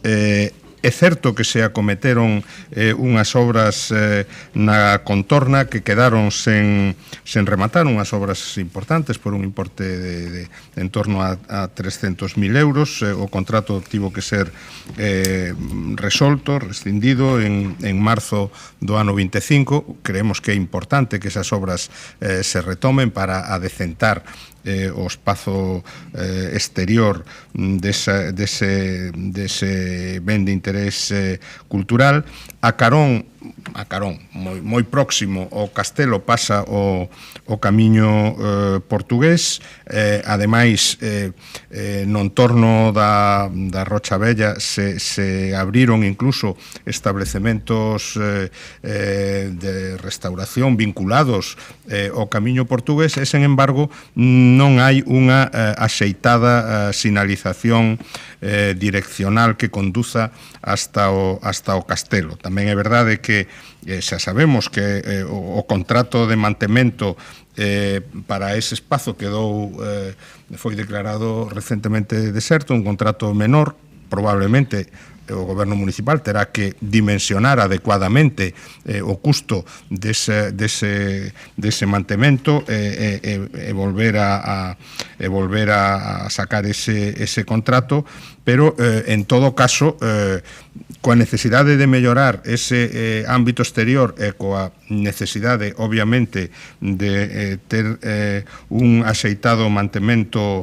interior do recinto do propio castelo, nos entendemos que debe levarse a cabo unha axeitada sinalización do castelo. Señor Lestegas, cando queira. Tomamos nota do seu rogo e estamos de acordo coa necesidade de mellorar a sinalización deste e de outros elementos patrimoniais. En esta liña está a traballar de feito o Concello. Ese contrato ao que vostede fixo referencia que quedou deserto non era un contrato menor, como dixo, era un contrato maior, era unha licitación. Dado que se registrou unha moción con contido similar ao deste rogo que se debaterá máis tarde, profundizarei máis neste asunto cando tratemos esa moción. Grazas. Grazas. Pasamos agora ao capítulo de preguntas. A primeira presentada por dona Mercedes Rosón Ferreiro, relativa á titularidade e uso público do treito final da Rúa Forniños. Cando queira. Moi brevemente, en nada fará 3 anos, en xullo do ano 23, que varias veciñas e veciños da Rúa Forniños presentaron pois unha solicitude de información ao Servicio de Patrimonio do Concello de Santiago de Compostela para a emisión dun informe relativo á situación xurídica e titularidade dun treito final desa rúa. E o que queremos saber, esta é a nosa pregunta, en que estado se atopa o informe solicitado sobre esa titularidade do treito final da Rúa Forniños e que medidas vai adoptar o goberno local para garantir, de ser o caso, o mantemento do paso tradicional entre a Rúa Forniños e a Rúa Campiña, incluindo a posible existencia dunha servidume de paso. Grazas. Ben, contesta o señor Guinarte cando queira. Perdón, o señor Lestegas. Agora mesmo... Bueno, señor Lestegas, espere que volva a apoiar. Espere que... En moitas ocasións, como sabe, cando a titularidade dunhos terreos non está clara, é necesario investigar antecedentes, indicios de varias fontes. Descoñezo a complexidade xurídica deste caso concreto, o goberno non pode adiantar cando se resolverá nin cal será o resultado, pero á vista do informe en que traballa a sección de Patrimonio Municipal, o Concello adoptará as medidas que procedan, incluído, no seu caso, o exercicio da potestade que ten de recuperación da posesión. En caso de que eses terreos resulten ser de titularidade pública, o Concello pode exercer esa potestade de recuperación en calquera momento, independentemente do que se prolonguen as actuacións que deban realizarse. Non sei se quere comentar algo, señora... Bueno, eu entendo que estes procesos sempre son complexos, que hai que facer un traballo de investigación importante que afecta tamén e hai que buscar en outros ámbitos fora do municipal, pero son 3 anos. Entón, cando teñan información, rogo que lle den traslado tanto os interesados como a nos. Grazas. Non sei se quere comentar algo, señor... Agora gosto de Guinarte aquí, que se me cruza. Señor Lestegas, pasamos á pregunta segunda, presentada polo concelleiro non adscrito Gonzalo Muñoz Sánchez, relativa á instalación dun hospital de campaña na Praza do Obradoiro durante o ano santo 2027. Cando queira. A principios de abril nos enteramos a través dos medios de comunicación de existencia dun acordo asinado polo Conselleiro de Sanidade e o presidente da Fundación Pública Urxencia Sanitaria de Galicia, 061, delegado da Fundación Hospitalaria de Orden de Malta, para a instalación dun hospital de campaña na Praza do Obradoiro. Segundo indica a nova publicada, este dispositivo permanecerá durante todo o ano Xacobeo 2027 na Praza do Obradoiro. Por eso presentamos esta pregunta. Si ten acordado a Comisión Asesora da Cidade Histórica que a Praza do Obradoiro albergue durante todo o ano Xacobeo 2027 este hospital de campaña, e, de non ser así, que opinión ten o Goberno Municipal ao respecto? Grazas. Grazas, responde o señor Lestegas, cando queira. Ben, a instalación dun hospital de campaña na Praza do Obradoiro non se somete a valoración por parte da Comisión Asesora de Patrimonio Histórico, entre outras cousas porque non me consta que se solicitase a necesaria autorización municipal para a súa instalación nun espazo público de titularidade municipal. Igual que nunca nos pediron autorización para colocar pancartas publicitarias no balcón deste Pazo de Raxoi, que tamén é todo el de titularidade municipal. O Goberno non considera adecuada nin necesaria a instalación dun hospital de campaña na Praza do Obradoiro. De feito, parecenos unha ocorrencia bastante estrambótica. Esperamos que o Xacobeo 2027 non seña unha excusa para facer propostas estrambóticas. Gracias. Non sei se quere responder algo, señor. Vale, perfecto. Pois pasamos á seguinte pregunta, a pregunta número 3 decae e pasamos á pregunta número 4, presentada polo Grupo Municipal do Partido Popular sobre o impulso da candidatura de Santiago á Rede de Cidades Creativas da UNESCO. Quen é o señor Constenla, cando queira. Muchas gracias, alcaldesa. En el 2024 este Pleno aprobó una moción para impulsar la candidatura de Santiago de Compostela a la Red de Ciudades Creativas de la UNESCO en el ámbito concreto de la artesanía y las artes populares. Hablamos de una iniciativa que no era meramente simbólica, sino claramente estratégica, porque reconocía y proyectaba una de las señas de identidad más profundas de nuestra ciudad, su tradición artesanal con especial relevancia de la orfebrería compostelana. Piensa el PP que es imprescindible poner en valor el papel de los ourives de Compostela, auténticos depositarios de un saber hacer transmitido de generación en generación. Su trabajo no solo forma parte del patrimonio cultural de la ciudad, sino que también constituye un elemento verdaderamente diferenciador, con capacidad para generar actividad económica, atraer visitantes y proyectar la imagen de Santiago más allá de nuestras fronteras. Son, en definitiva, uno de los pilares sobre los que debe construirse esta candidatura. Aquella moción establecía pasos concretos, hablaba de recabar apoyos institucionales del propio sector, coordinar esfuerzos y elaborar un dossier sólido que permitiese concurrir con garantías a futuras convocatorias. Sin embargo, han pasado ya 2 años desde dicha tratamiento en este Pleno y a día de hoy desconocemos cuál ha sido el avance real de esta iniciativa. No sabemos si se han establecido contactos con el sector artesanal, si se ha implicado a otras administraciones, si se está trabajando en un dossier. En definitiva, no sabemos nada. Yo recuerdo verdaderamente nítidamente las palabras de la señora Loufao, que cuando presentamos esta moción pues decía que efectivamente trabajar una candidatura requería tiempo y que por tanto la convocatoria más inmediatamente próxima a la presentación de aquella candidatura, bueno, pues no dejaba tiempo suficiente. Parece una excusa razonable, pero pasados 2 años esta excusa decae de manera muy notable. Bueno, pues como digo, resulta preocupante porque estamos hablando de una oportunidad estratégica para posicionar internacionalmente a Santiago en un ámbito en el que tiene mucho que aportar. Otras ciudades avanzan, presentan candidaturas y ganan visibilidad, mientras nosotros no podemos permitirnos quedarnos atrás por falta de impulso o de planificación. Queremos saber, por tanto, como les decíamos, qué actuaciones concretas se han podido llevar a cabo, si es que en algún caso se ha podido llevar a cabo alguna, porque en definitiva lo que pedimos hoy aquí es que transparenten su compromiso, la ambición para un proyecto que puede reforzar la identidad internacional de Santiago y abrir nuevas oportunidades de futuro. Muchas gracias.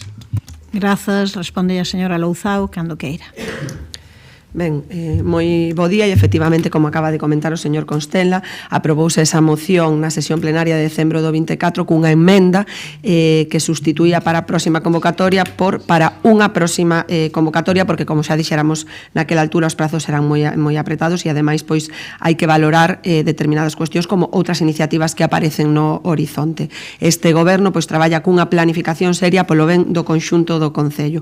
Como vostedes saberán, porque xa foi anunciado e difundido a través dos medios de comunicación, a Axencia Galega de Innovación, adscrita á Consellería de Educación, Ciencia, Universidades e Formación Profesional da Xunta de Galicia, dirixiuse a este Concello para propoñer que Santiago de Compostela sexa candidata a Capital Europea da Ciencia 2028, candidatura que foi presentada xa formalmente. E, como saben, nos trasladamoslle á Axencia Galega de Innovación a nosa absoluta disposición e implicación. En este reto temos postos neste momento os nosos esforzos, pois este goberno está convencido de que impulsar conxuntamente estrategias de atracción e retención de talento, internacionalización da investigación e participación en redes europeas posicionan a Compostela como un nodo activo na circulación global do coñecemento. Como xa dicíamos en decembro de 2024, lembro de novo, debemos ser rigorosas a hora de valorar as propostas e estudar cales son os proxectos máis sólidos en cada momento e facelo tamén contando coa opinión do persoal técnico que ten coñecemento e capacidade de sobra para asesorar nestas decisións. Vaya por diante que nós non renunciamos a traballar nunha candidatura para que Compostela forme parte da rede de cidades creativas, mais agora entendemos que é o tempo de arrimar o ombreiro e pular pola candidatura á capital europea da ciencia. Neste obxectivo, Santiago de Compostela ten moito potencial que amosar e cremos firmemente que estamos en moi boa posición para obter a distinción. Temos unha universidade que realiza un labor formativo e investigador moi relevante que conta cunha rede de centros singulares e varios deles incluso recoñecidos co selo de excelencia María de Maectu. Desenvolvese a actividade, pois, por exemplo, en Compostela dunha eminencia mundial no ámbito da medicina xenómica como é Ángel Carracedo, ou están desenvolvéndose proxectos que combinan biotecnoloxía, emprendemento empresarial. Temos unha das mellores facultades de medicina do mundo, albergamos o Centro de Supercomputación de Galicia que vincula institucións de máis de 45 países, o Instituto de Ciencias do Patrimonio. Son moitas as accións divulgativas ou de carácter social alrededor da ciencia nas que non me vou estender. Confiamos, esperamos desde este goberno que o Grupo Municipal do Partido Popular pense no ben común de Santiago de Compostela e sume a súa voz a esta candidatura tan ilusionante para esta cidade, feita en colaboración coa Xunta de Galicia e que ademais pois se pode converter nunha plataforma de dinamización e de captación de talento. Moitas grazas. Non sei se quere usar o minuto cando queira.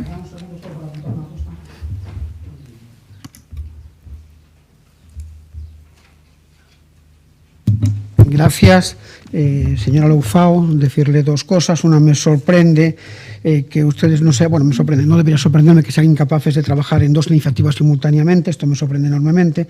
De sus palabras deduzco que para ustedes Ourives de Compostela no es un proyecto sólido, por tanto lo lamento profundamente, porque son un sector absolutamente importante dentro de, bueno, pues de esta ciudad, de su dimensión histórica y de luego su faceta creativa y económica. Esto lo lamento profundamente.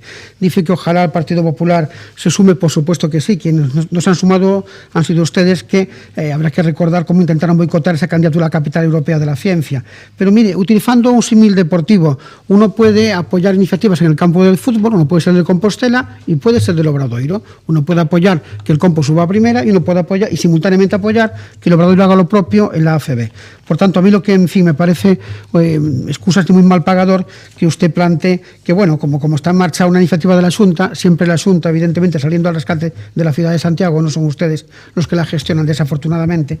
Bueno, pues en fin, lamento mucho que, como digo, hayan afeado el papel de Ourives de Compostela en el tejido económico de esta ciudad. Muchas gracias.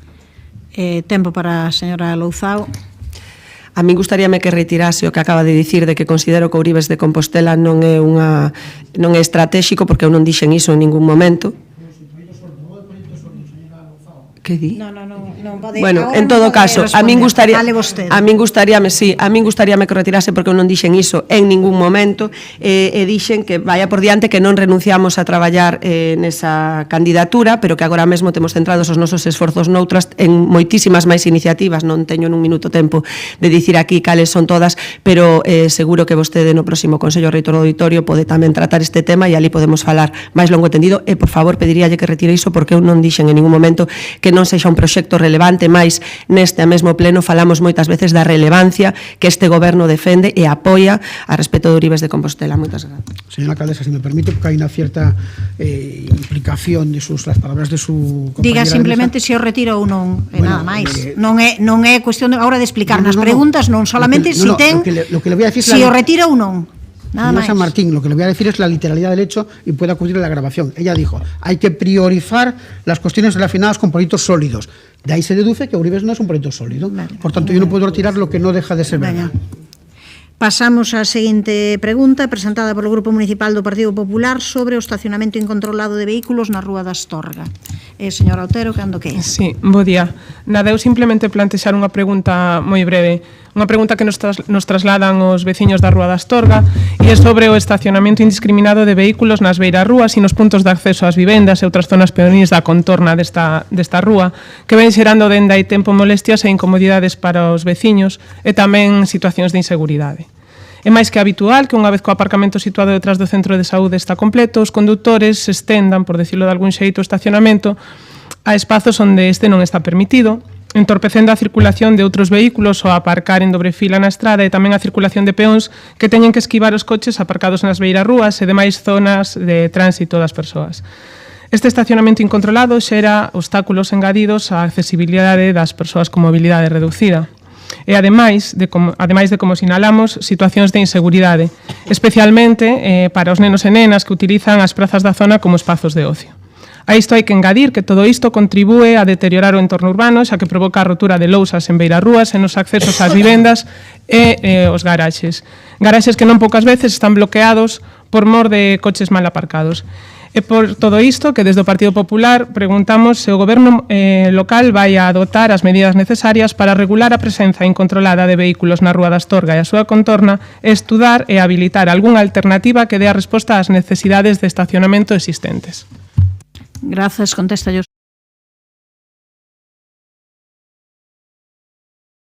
Da policía, as queixas registradas nesa rúa, teño que facer constar que as que chegaron foron realmente mínimas, pero bueno, é certo que a asistencia do centro de saúde pode xerar casos puntuais de aparcamento individuo ou incidencias semellantes que se procuran atender pois se chegan chamadas de denuncia na centraliña da Policía Local.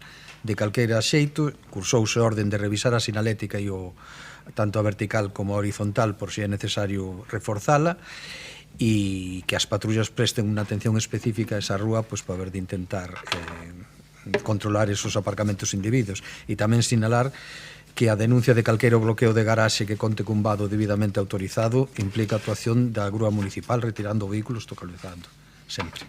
Gracias. Sí, quere contestar algo cando queira. Bueno, nada, que polo que a nos trasladan os veciños non é unha cuestión mínima nin excepcional, é algo que ocorre prácticamente todos os días, co cal si lle pediría que faga un esforzo en revisar a situación e en solucionala. De acordo. Non sei se quere... Sí. Sí, por aclarar, porque a veces parece que non nos entendemos. Eu non dixen que foron unhas cuestións mínimas, digo que as queixas que chegaron á policía foron mínimas. Bueno, non digo que sea un problema mínimo en absoluto. Ben, pasamos á seguinte pregunta, presentada polo Grupo Municipal do PSDG-PSOE, relativa á obra de realización dun paso de peóns na Rúa das Rodas. Señora Aval, cando queira. Gracias, alcaldesa. Bueno, o pasado 7 de xullo de 2025 a Xunta de Goberno local adxudicou as obras de implantación de un paso peonil na Rúa Rodas cun prazo de execución de 3 meses, pois a contar dende o día seguinte da asinatura da acta de comprobación do replanteo. Trátase con esta obra de dar resposta a unha demanda reiterada das veciñas e veciños de Santiago para poder cruzar con seguridade a rúa á altura da escola infantil e non ter que dar un rodeo ata o paso regulado con semáforo en San Roque. Ademais, son moitos os veciños con dirección ou procedencias do parking ou do colexio de La Salle que adoitan a tallar polo parque pois para chegar ao casco histórico. En definitiva, pois trátase dunha obra moi necesaria que respondía e responde á demanda da cidadanía para mellorar a accesibilidade á escola infantil e reducir a inseguridade peonil. Pero é certo é que transcurridos máis de 9 meses desde a adxudicación do contrato, pois as obras aínda non se iniciaron e, bueno, hai que ter en conta que o prazo de execución, de acordo co establecido no propio contrato, é de 3 meses, prazo que se computa a partir da acta de comprobación do replanteo que debe de facerse no prazo máximo de un mes desde a súa formalización. Por todo isto é polo que preguntamos ao Goberno Municipal a que se debe este atraso na execución do contrato e cando ten previsto, e isto é máis importante, pois que se executen as obras. Grazas, contesta o señor Domínguez, cando queira. Grazas. Pola incidencia desta obra na mobilidade da cidade, o Servizo de Obras e Proxectos, en coordinación co Departamento de Mobilidade e tamén con TUSA, iniciaron os estudos e a coordinación previa necesaria. Nas semanas próximas á asinatura do contrato, que se formalizou o 19 de xullo do 25, fixéronse as probas de mobilidade de autobuses para garantir que se poderán desviar pola rúa de Valle Inclán e tamén se organizaron pequenas actuacións nesa rúa necesarias para o comezo dos traballos que se executarán próximamente.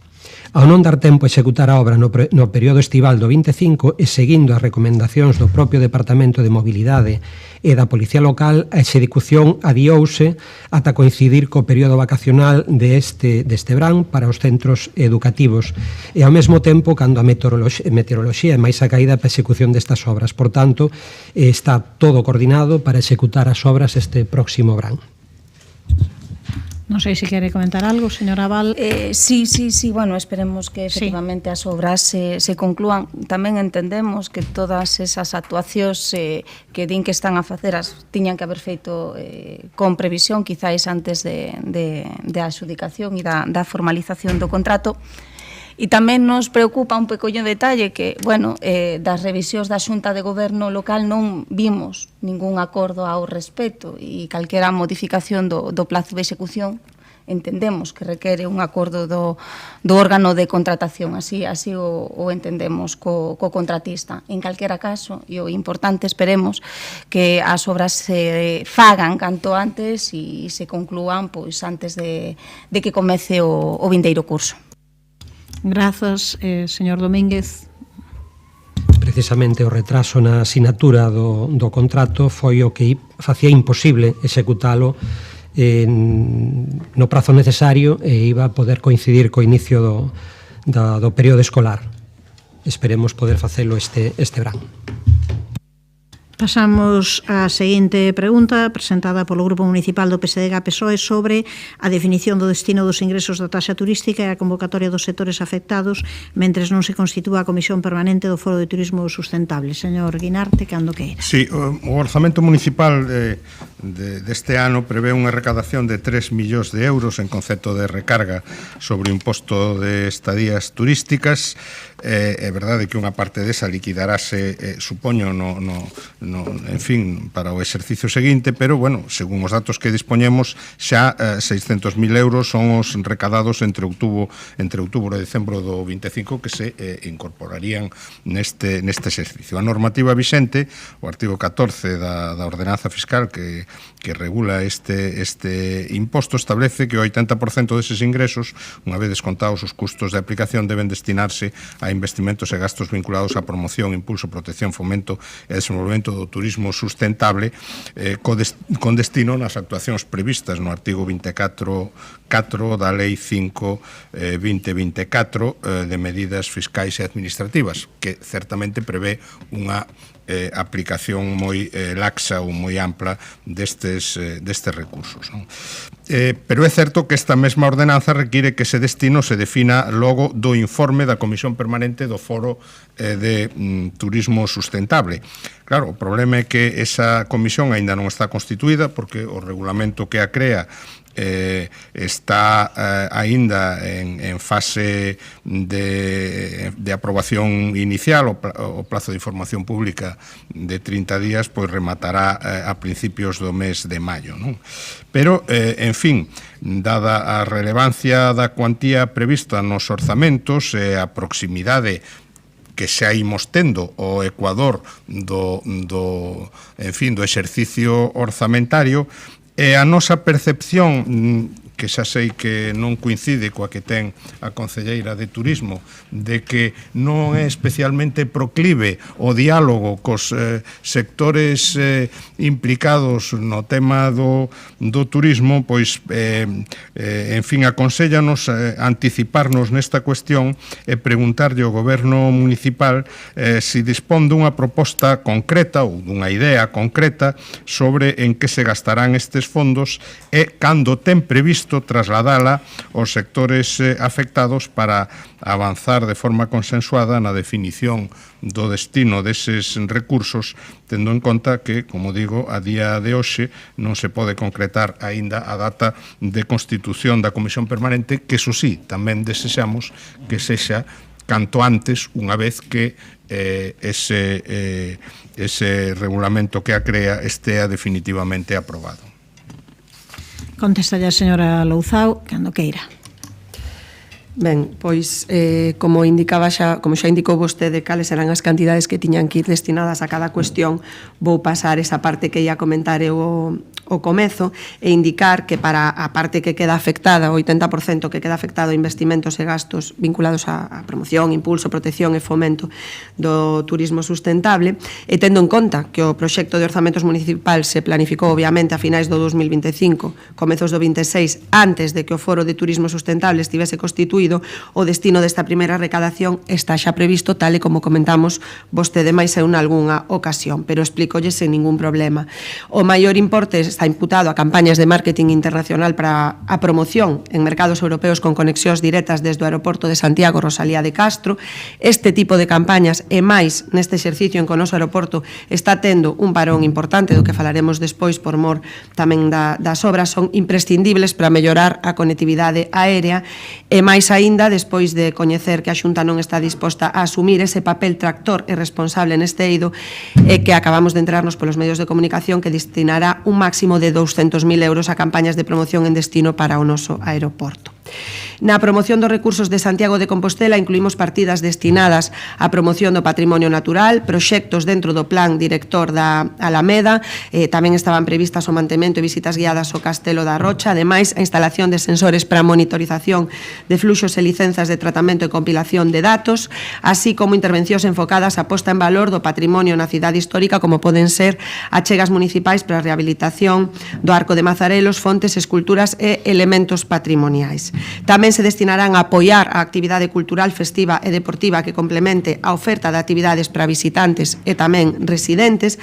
Neste apartado, por exemplo, podemos destacar os Xogos do Eixo Atlántico, unha cita internacional que terá lugar a comezos de xullo, a colaboración municipal con festivais de música internacionais como WOS, En Maré ou festivais que descentralizan a oferta fora da cidade como Fechiño, que este ano pois nos orzamentos levan novas nominativas, a incorporación dun novo espectáculo de luz e son no marco das festas do Apóstolo ou a realización dun evento gastronómico novo no último trimestre do ano.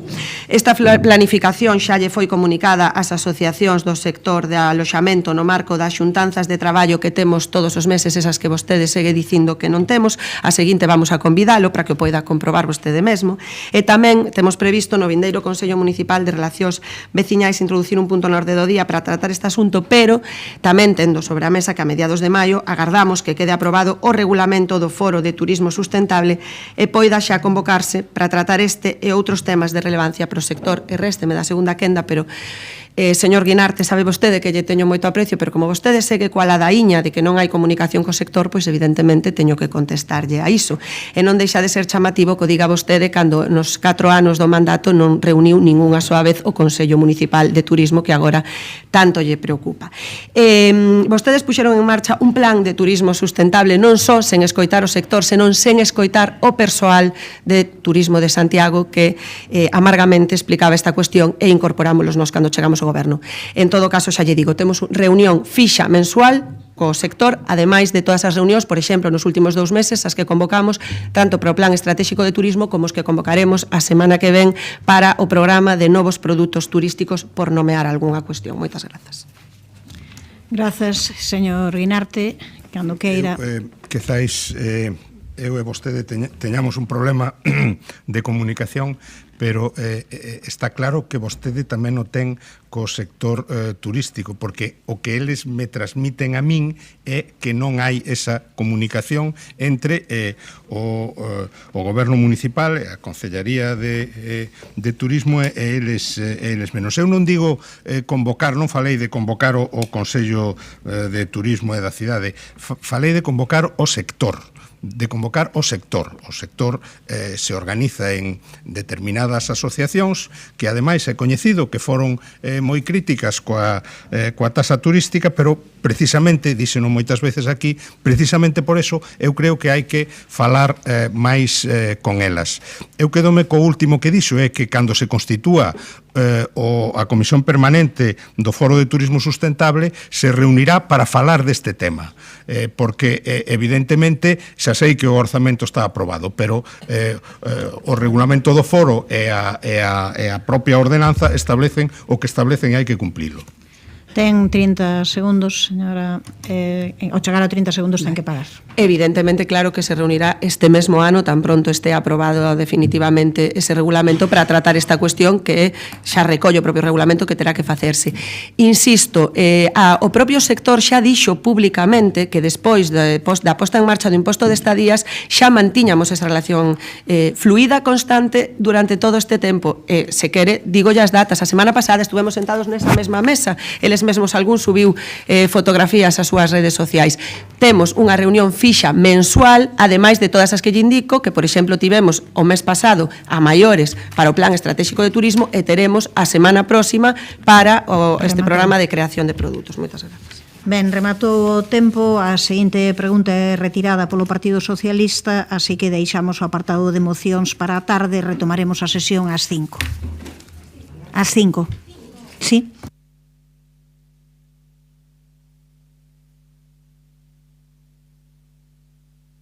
Bueno, por qué? Bueno, se queren que veñamos ás 4:30, vimos ás 4:30. Non hai problema por iso, pero eu entendía que podíamos ter un poquinho máis de tempo, porque nos chega, estaba previsto que quedase para o final 3 horas e ao final van quedar 2. Se vostedes prefiren ás 4:30, a min dame igual. Como digan vostedes. Era porque en principio estaba previsto 3 horas pola tarde e van ser 2. Era ter un pouco máis de tempo, pero como vostedes... A nos valennos as 5, non hai problema. Ás 4:30 vamos a votar por grupos aquí, 4:30, vostedes as... Que? O PP ás 5. Tamén se queren 5 menos cuarto, veña, xa está.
Ben, imos ir comezando, entendo que o señor Constela que se vai incorporar en breve, porque estaba aí tomando sol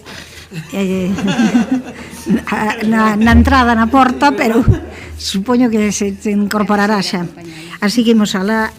A primeira das mocións é a presentada polo Grupo Municipal do PSDG-PSOE relativa ao rol da Xunta de Galicia na coordinación do sistema aeroportuario galego.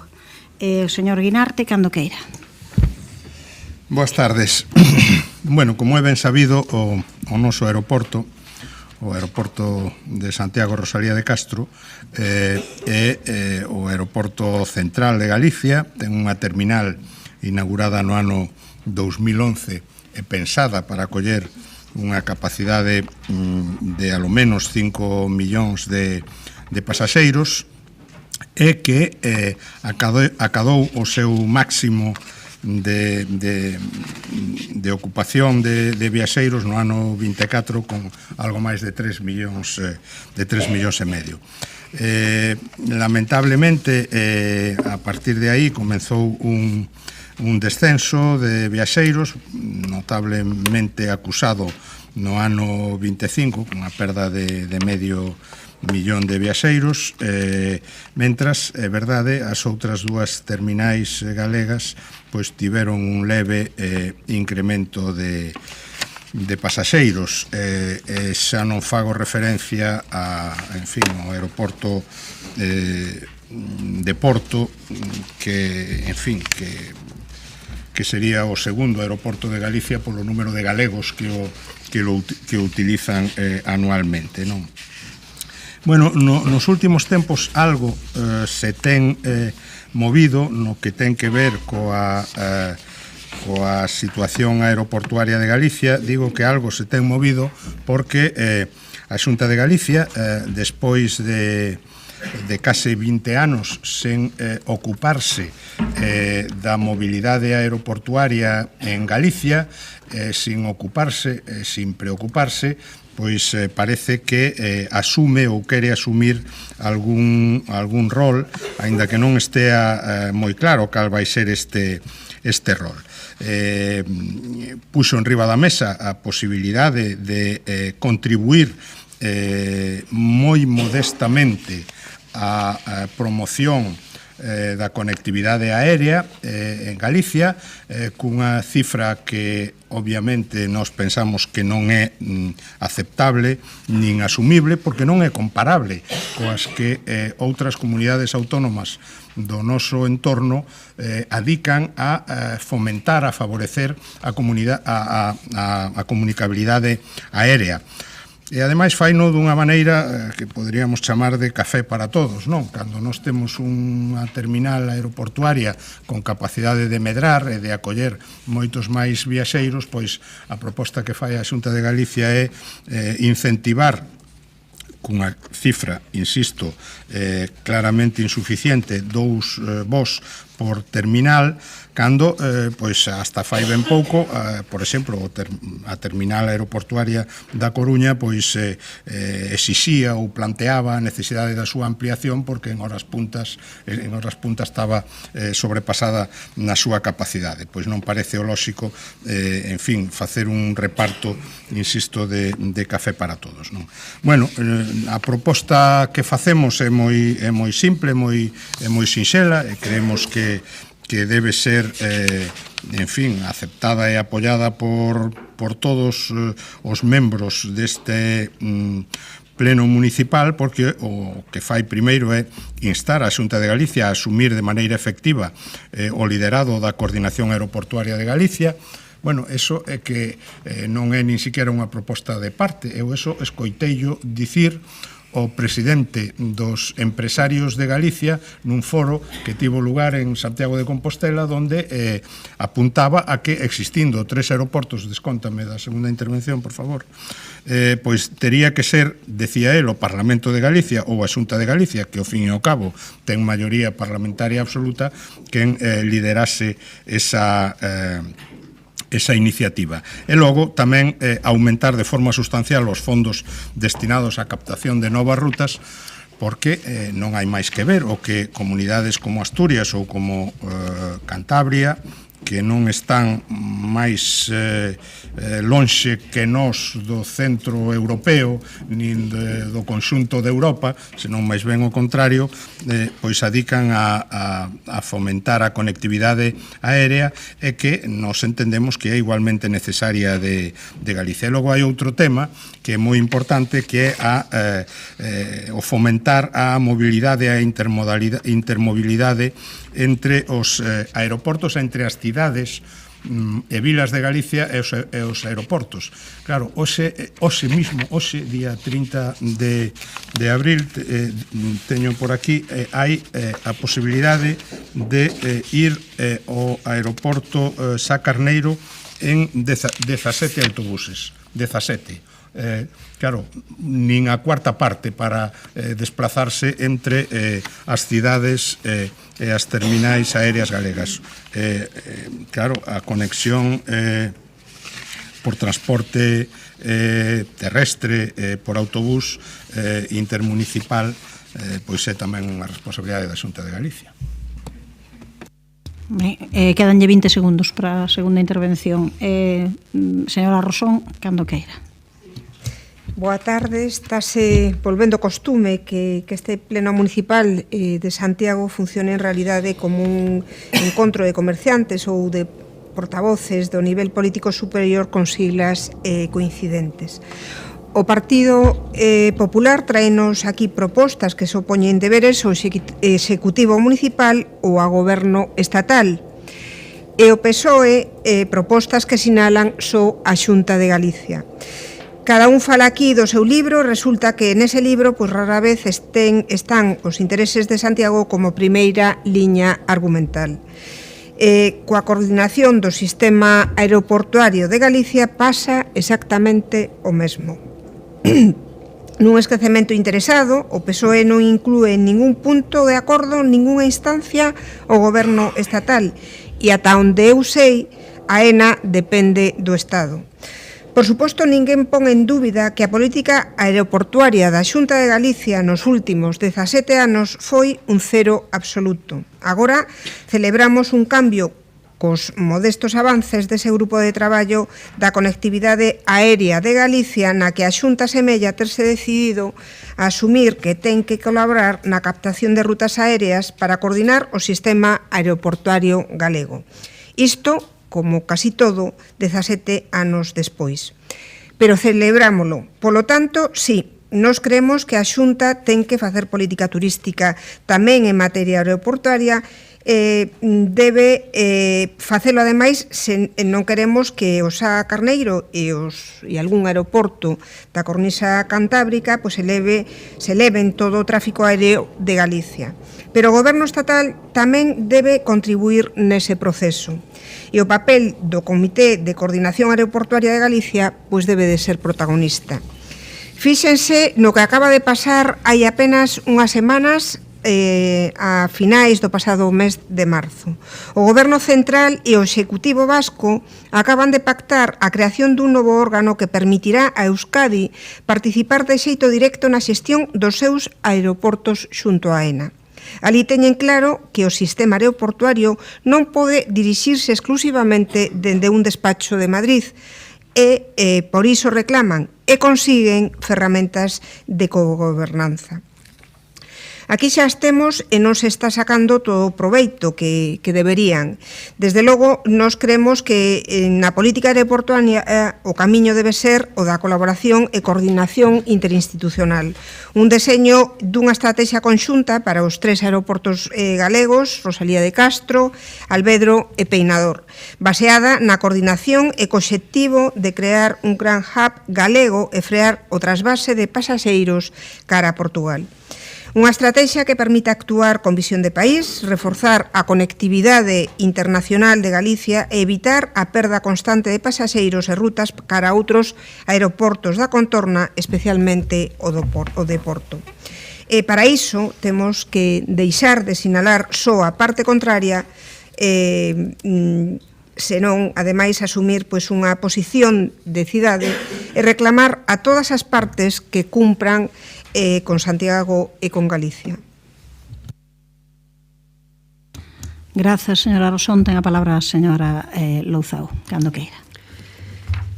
Ben, que a coordinación dos sistemas aeroportuario galego debe facerse cunha perspectiva de país e que esta coordinación debe ser asumida por unha administración supramunicipal, nos entendemos, temos claro que ten que ser o goberno autonómico, é algo que levamos demandando dende este goberno municipal desde o minuto 1. Defendémolo en todos os comités de coordinación aeroportuaria, grupos de traballo específicos e intervencións públicas sobre esta cuestión que non foron poucas. Que o recente anuncio da Xunta de Galicia de destinar un máximo de 200.000 euros á promoción de rutas por aeroporto é unha ridiculez, non só comparado co orzamento que ten a Xunta de Galicia para Turismo de Galicia, e non só comparado co que destinamos cada aeroporto en solitario, senón tamén comparado co que destinan outros gobernos autonómicos, é algo que puxemos en evidencia desde que se fixo público o anuncio, xa que nos enterámonos pola prensa. Por exemplo, como Asturias, 15 millóns nun contrato até 2028, Cantabria, 18 millóns pro período 2025-2028, ou Zaragoza, por nomear algúns que nos últimos 3 anos fixo campañas por preto de 7 millóns de euros para compañías de baixo custo. Que a competencia non está entre os 3 aeroportos galegos, senón que a nosa competencia inmediata son os aeroportos de Porto e de Asturias, entra na análise máis elemental, pero parece que hai que seguir dicindo. As 3 epígrafes que se inclúen no acordo desta moción axústanse a todas estas demandas que este goberno leva facendo e defendendo en materia aeroportuaria. Esta demanda nunca foi gratuita, sempre estivemos moi a pé da realidade nos cambios de tendencia e nas previsións que se moven nos mercados e nas convencións de negocios en que participamos en contacto directo coas compañías aéreas. De feito, o peche da base de Ryanair en Compostela cunha reducción moi importante na conectividade do aeroporto, especialmente no ámbito doméstico, traduciuse nunha perda de arredor do 30% no tráfico do aeroporto no primeiro trimestre. Un peche destas características é algo que un goberno municipal en solitario non está en disposición de evitar, goberne quen goberne, é unha realidade. Mais hai algo que diferencia o goberno de Santiago e o goberno na Xunta, que é a responsabilidade para coa cidadanía. Nós nunca deixamos de demandar que a Xunta asuma a responsabilidade de país que lle corresponde, como tampouco deixamos nunca de redobrar esforzos para paliar a situación. Estamos dedicando todos os esforzos posibles para, en coordinación con a ENA, de que o que pedimos obtivemos lo que era que podíramos entrar nas bonificacións, modificaron esas bases para que puidéramos entrar e que tamén convoque todos os comités e veña ali a participar e a poñer os estudios de caso, e tamén o está facendo, pois en coordinación con a ENA reorientamos o modelo de conectividade do aeroporto. Por exemplo, a semana pasada, Turismo de Santiago estivo en Dublín e Cork promocionando con Aer Lingus as súas 2 rutas a Compostela, ou tamén estivemos en Helsinki na Asamblea Xeral da CTDNA, que é a principal alianza de cidades turísticas de Europa, donde participamos en todas as mesas sobre turismo máis para pular por este tipo de turismo en Compostela. Como dato, podemos dicir tamén que desde setembro mantivemos máis de 100 contactos directos con representantes de múltiples compañías aéreas, tanto das que xa operan en Compostela como doutras que poden, esperemos, operar a medio prazo. Todos estes contactos permitiron, por exemplo, que Vueling engada un avión á súa base, que será o 4º, ou que pudésemos aproveitar unha oportunidade con Lufthansa para incrementar en arredor o 50% o número de frecuencias na temporada de verán a Frankfurt con respecto ao previsto inicialmente.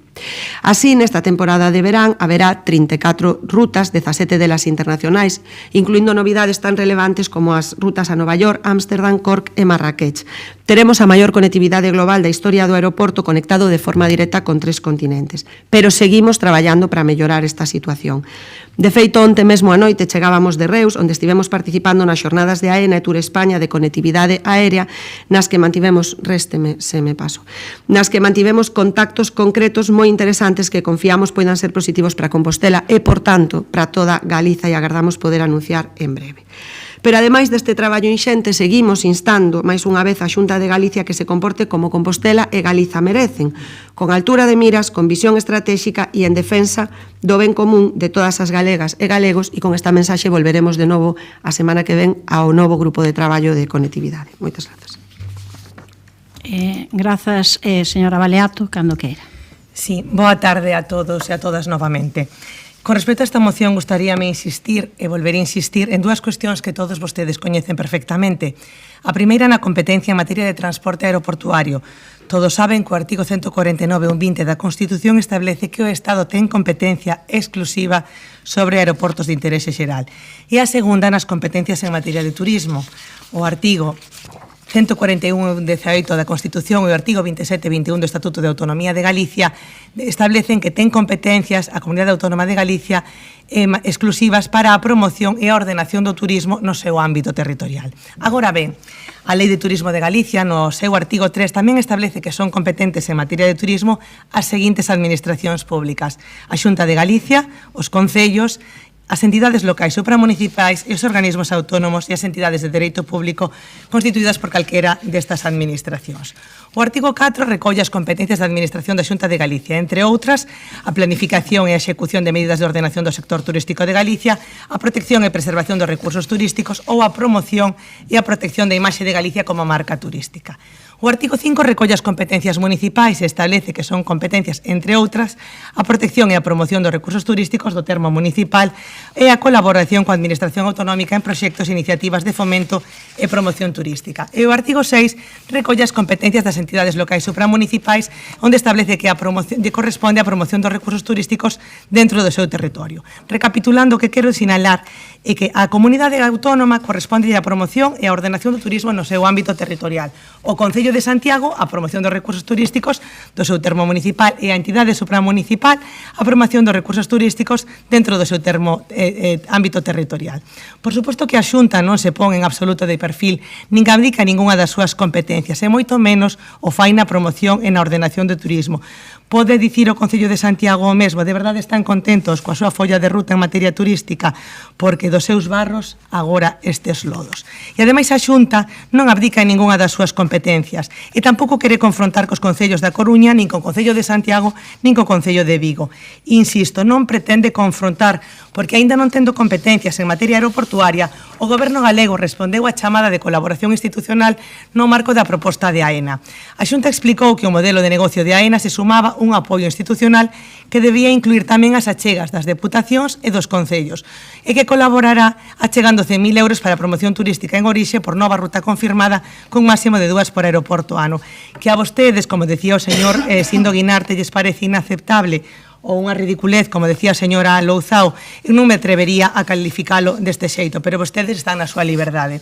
Lembrolles que este novo esforzo que vai realizar a Xunta de Galicia con 200.000 euros máis para 2 rutas por aeroporto, hai que engadirlle os máis de 13 millóns de euros que destina á promoción turística. A Xunta aposta pola colaboración entre administracións en base ao plan establecido por AENA para recuperar a conectividade. A Xunta reafirma a súa estrategia para reactivar a conectividade aérea cun modelo baseado na promoción turística de novos destinos e na colaboración entre administracións fronte ás tensións territoriais que marcaron históricamente o debate aeroportuario galego. A estrategia da Xunta de Galicia céntrase, como acabo de dicir, na promoción turística vinculada a cada nova ruta e non supón subvencionar directamente os voos. Busca consolidar destinos mediante campañas en orixe ou destino en coordinación cos concellos e coas deputacións. En coordinación, insisto, non en confrontación. Este grupo vai se abster. Moitas grazas. Grazas, señora Baleato. Ten 20 segundos, señor Inarte. 20 segundos, sí, xa lle dixen. Bueno, vamos a ver, aclarar solo dúas cousas. O Partido Socialista no Parlamento Galego plantexou fai ben poucos días a creación dunha comisión bilateral entre Galicia e o Estado como a que existe no País Vasco e se está a plantear en Canarias. Nos o que propoñemos é que Galicia lidere, non que en exclusiva exerza esa coordinación aeroportuaria. E a comparación das cantidades con Cantabria e Asturias hai que facela respecto do que adican a promover rutas turísticas, non do que rutas aeroportuarias, non do que adican a promoción turística en xeral. Señora Rosón Cante. Bueno, claramente este debate pois expresa moi ben o que dixen ao principio, atinando sempre nas competencias, e creo que hai que ter altura de miras, porque senón a deriva que levamos vai a ser letal para o noso país. Temos que ser conscientes de que é absolutamente imprescindible unha colaboración e un compromiso leal entre todas as administracións que somos parte, porque senón perderemos todas. E o noso voto vai a ser favorable a esta proposta. Grazas, señora Rosón. Ten 15 segundos menos, señora Louzao.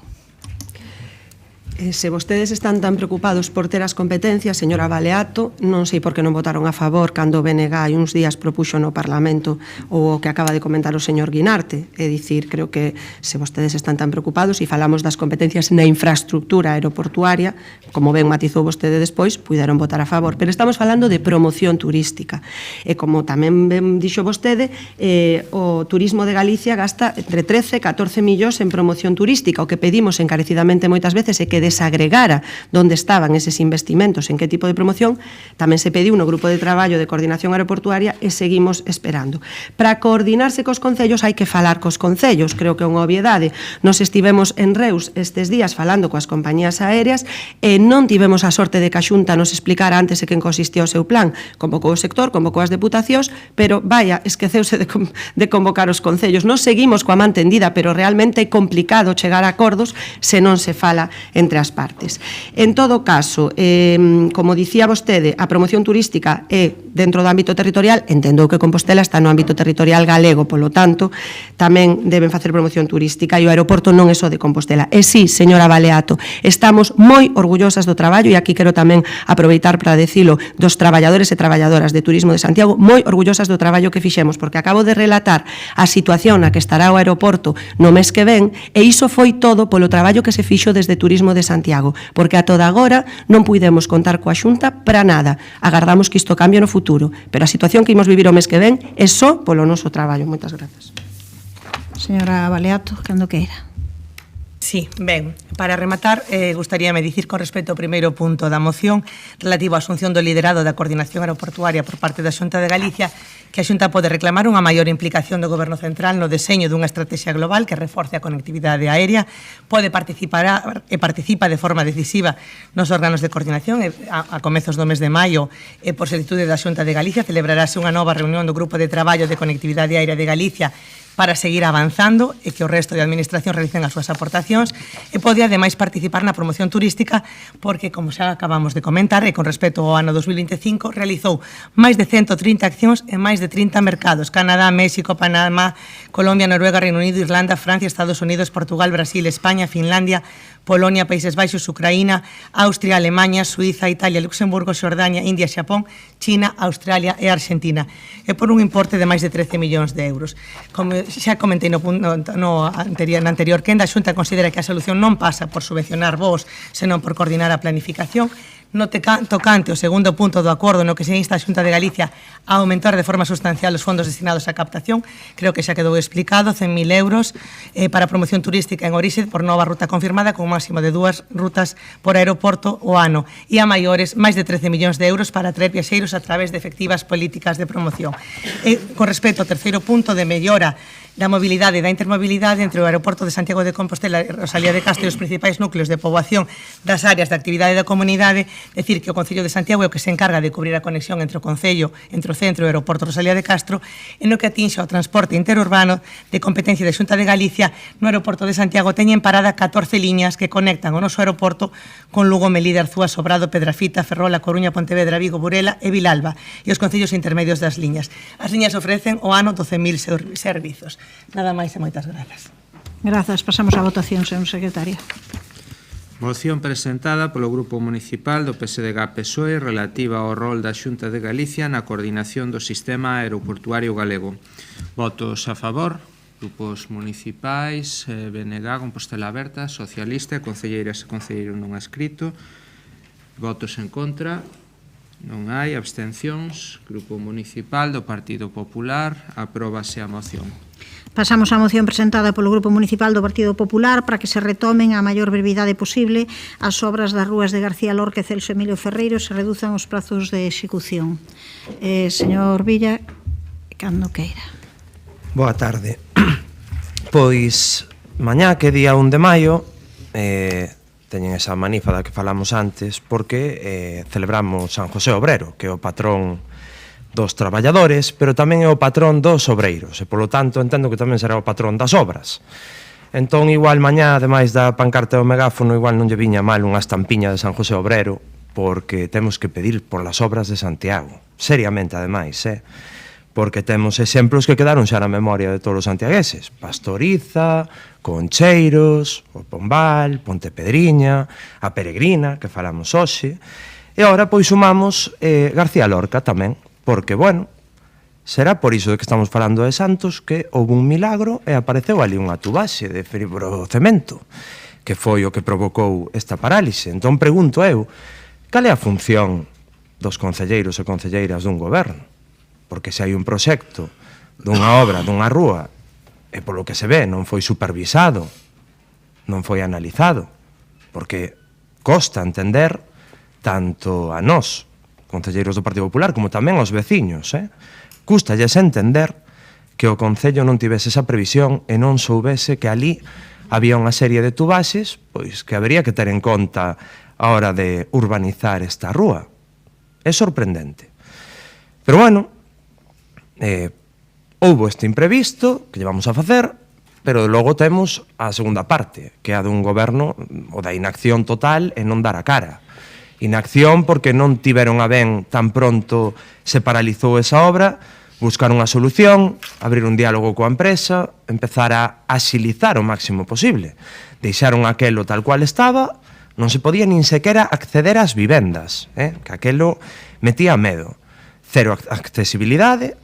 E agora resulta que en todo este prazo, que leva 5 meses as obras de García Lorca paradas, 5 meses, ainda non tiveron a ben ir ali a dar a cara. Eu anímolle a que vayan os 6 xuntos.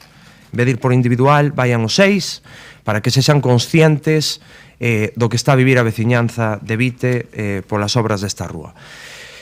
E xa de paso que van a dar a cara, pois tamén teñan a sensibilidade de explicar cal é ese novo proxecto, porque tiveron que facer modificacións. De feito, suprimen os seus ben queridos carrís bici, neste caso, pois quedou anulado xa. Pois expliquen á ciudadanía e pregunten se hai algo máis que modificar neste caso, xa que estamos. Porque, repito, ocultismo total e absoluto. Por lo tanto, bueno, esta obra agora vai para abril de 2027, un ano de obras, a día de hoxe, que saiban que ali non apareceu ninguén na obra, polo tanto sí que na mesma situación. Siguen contando os días, 5 meses, agora sumamos, e ali non se está a facer absolutamente nada. Polo tanto, bueno, esta moción é sinxela. Primeiro, escoitar atentamente o concelleiro de obras que nos dará unha masterclass das súas maravillosa.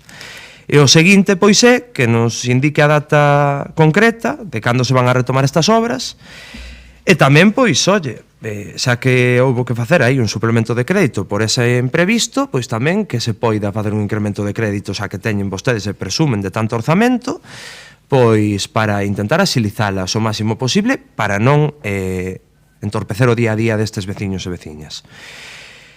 E, por último, bueno, pois revisar ese proxecto inicial e depurar responsabilidades. E non sei se o goberno actual ou incluso o goberno anterior, porque isto xa ven de atrás. E, de feito, bueno, levase prometendo a urbanización desta rúa, eu creo que ainda daquelas non votaba. Polo tanto, bueno, ansiosos de escoitalo ao concelleiro de obras.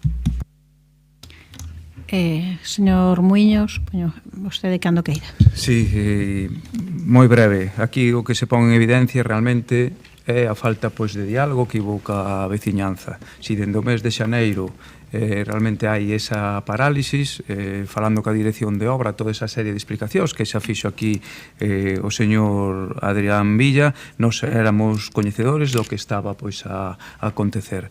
A veces, señor Villa, unha cousa é facer os proxectos, outra cousa é cando se mete excavadora, levantas, é realmente onde se ven as cousas. E moitas cousas, o mellor que hai nesta cidade, nin se sabe. Xa se xan as tuberías pois de fibrocemento, por onde pasa a luz, por onde pasa a auga, moitísimas cousas que, ao mellor, nos tempos en que se fixeron, pois realmente pois ni se contaba, non?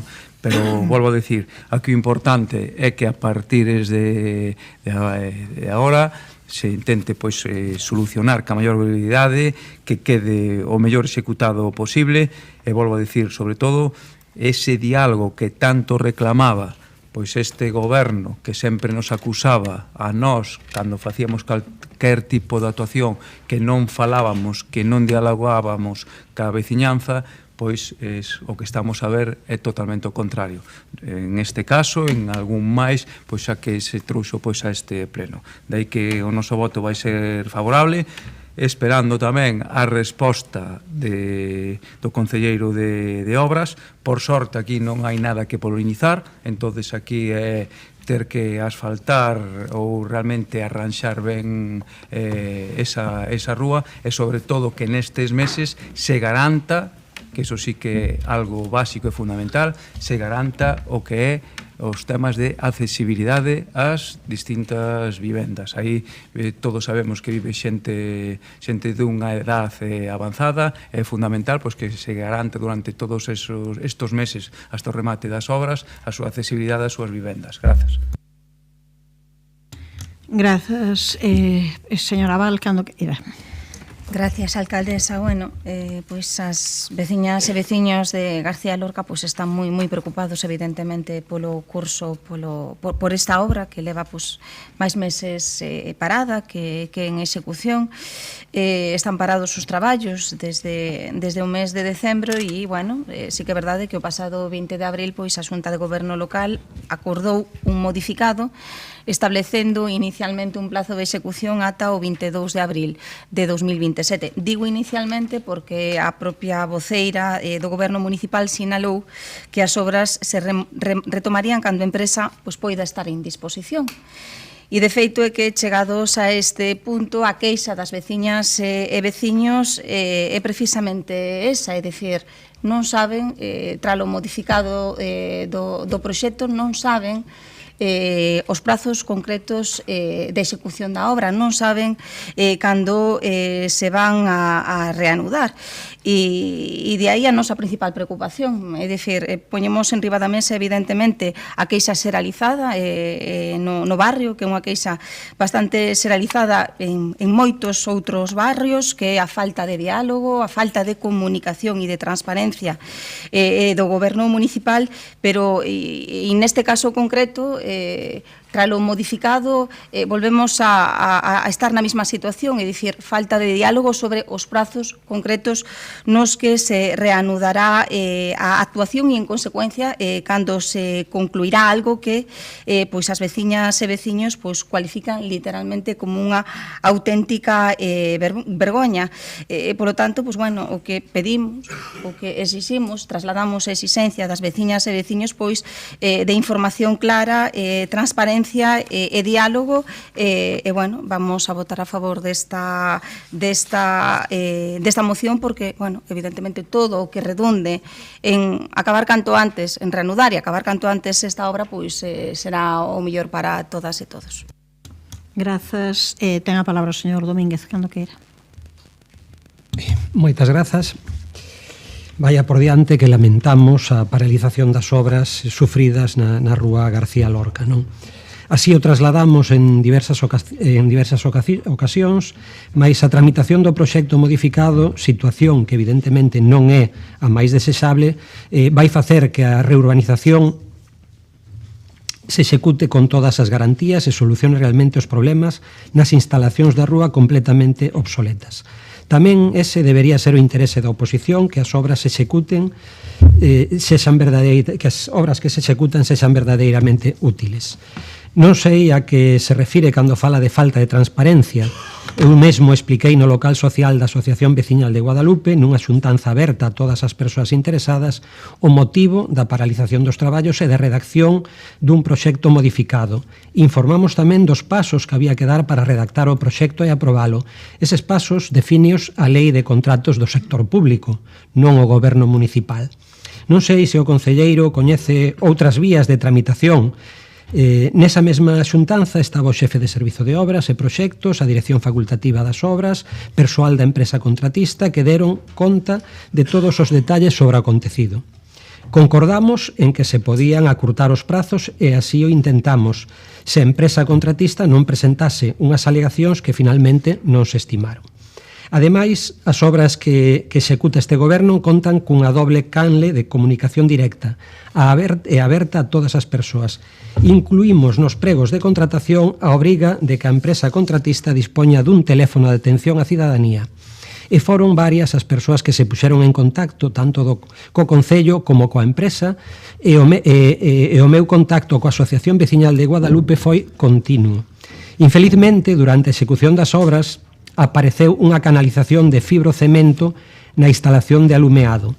Non é unha tipoloxía habitual nestas instalacións neste Concello, e non o digo eu, así consta nos informes da Dirección Facultativa das Obras, que tamén indica que esa tubaxe se atopa recuberta totalmente por un prisma de formigón, o que complica a súa retirada, polo seu encaixe dentro das partidas orzamentarias da obra, e tamén a súa detección non estaba definida.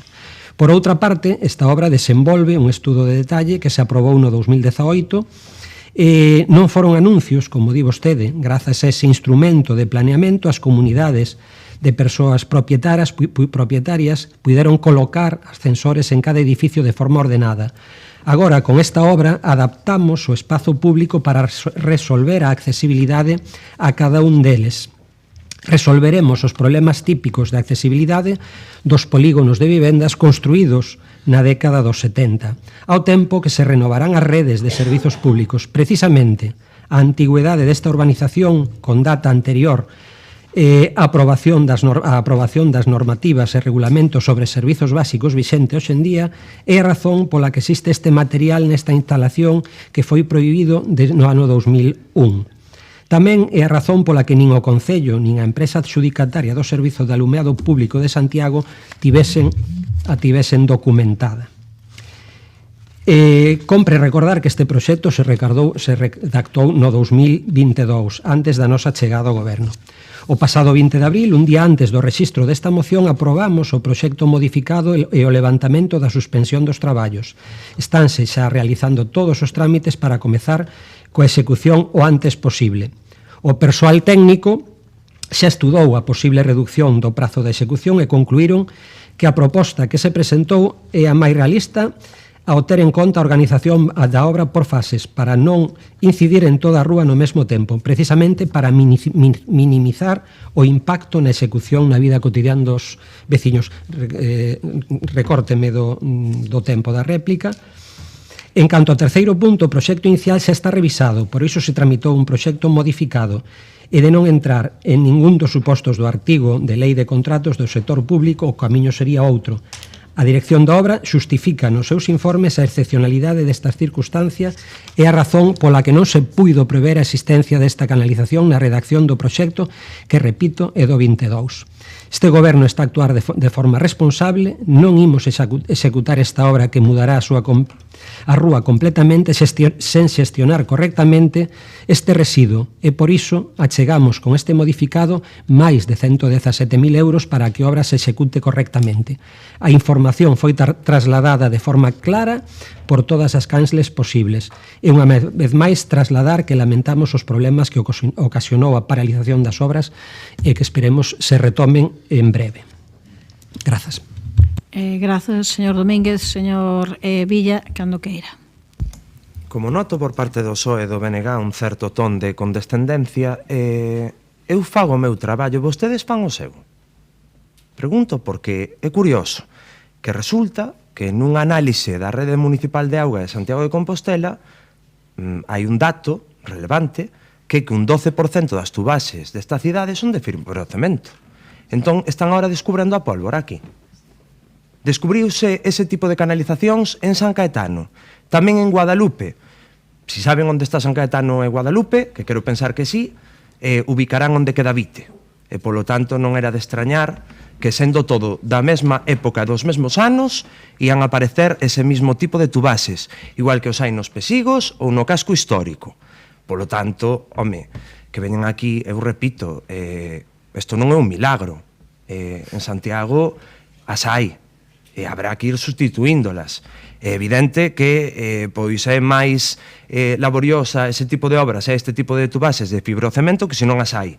Pero eu creo que vostedes deberían saber cal é o mapa desta cidade a hora de executar unha obra. E despois, señor Domínguez, pois o de sempre, eu non sei se vivo nunha dimensión paralela. Entón, que me minte? A min os veciños e veciñas minten ao Partido Popular cando quedamos con eles?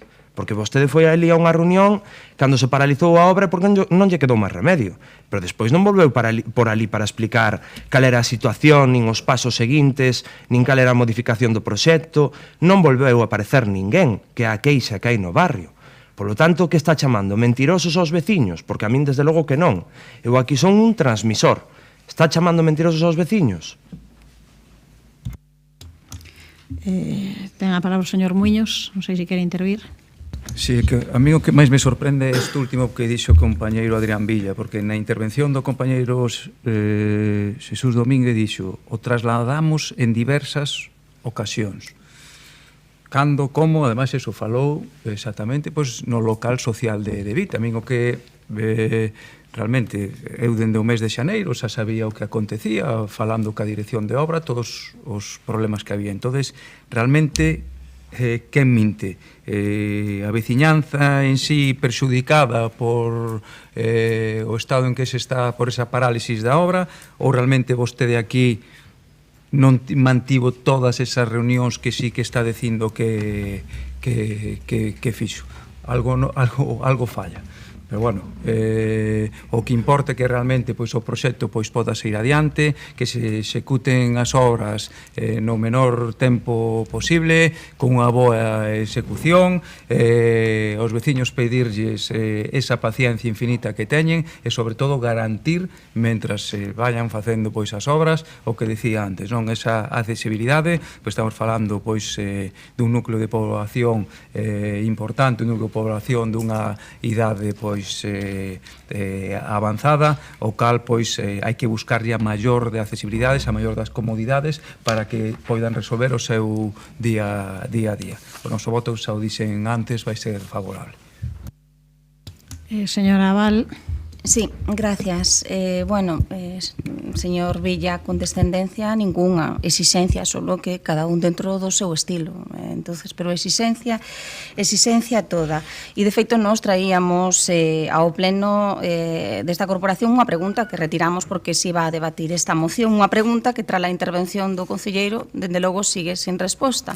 Porque realmente podemos chegar a entender, e de feito entendemos e comprendemos que durante a execución da obra poden xurdir dificultades, non é nada novo, non é algo exclusivo desta administración, pero o que sí nunca debe pasar é o que está pasando e o que nos están trasladando, é que non hai transparencia, non hai comunicación, e tras a aprobación do modificado pasado 20 de abril, as veciñas e veciños todavía non saben a día de hoxe cando se van a reanudar as obras, e o peor de todo é que eu penso que o goberno municipal a día de hoxe tampouco sabe cando se van a reanudar as obras. Polo tanto, a nosa máxima preocupación é que, e estou convencida que de todos os presentes nesta corporación municipal, é que se reanuden canto antes e, polo tanto, lle pedimos ao goberno municipal que traballe para acadar este obxectivo, para concluir as obras canto antes e que, por favor, o faga con plena comunicación coas veciñas e veciños, porque o que nos trasladan é que non hai a comunicación debida.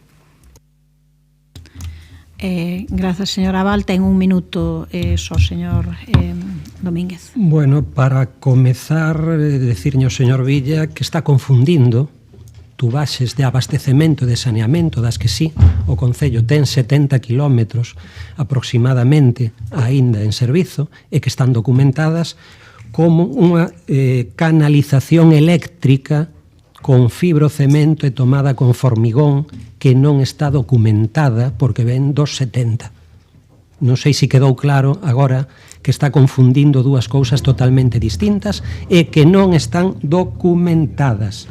E o dixen, e se vostede non entende, tal e como se di, quixerañe decir que se ten que poñer unhas velas, pois tamén as poña, porque unhas candeas, porque temos outros casos donde se fala hai inacción, e lle falo pois dunha construcción do Imelga, que depende da Xunta, que falan de circunstancias sobrevenidas e falan pois de ampliación de prazos de execución, non sabemos, deberían estar para rematar a finais deste ano. Rematou o tempo, señor Domínguez. Por poñer un exemplo. Pasamos a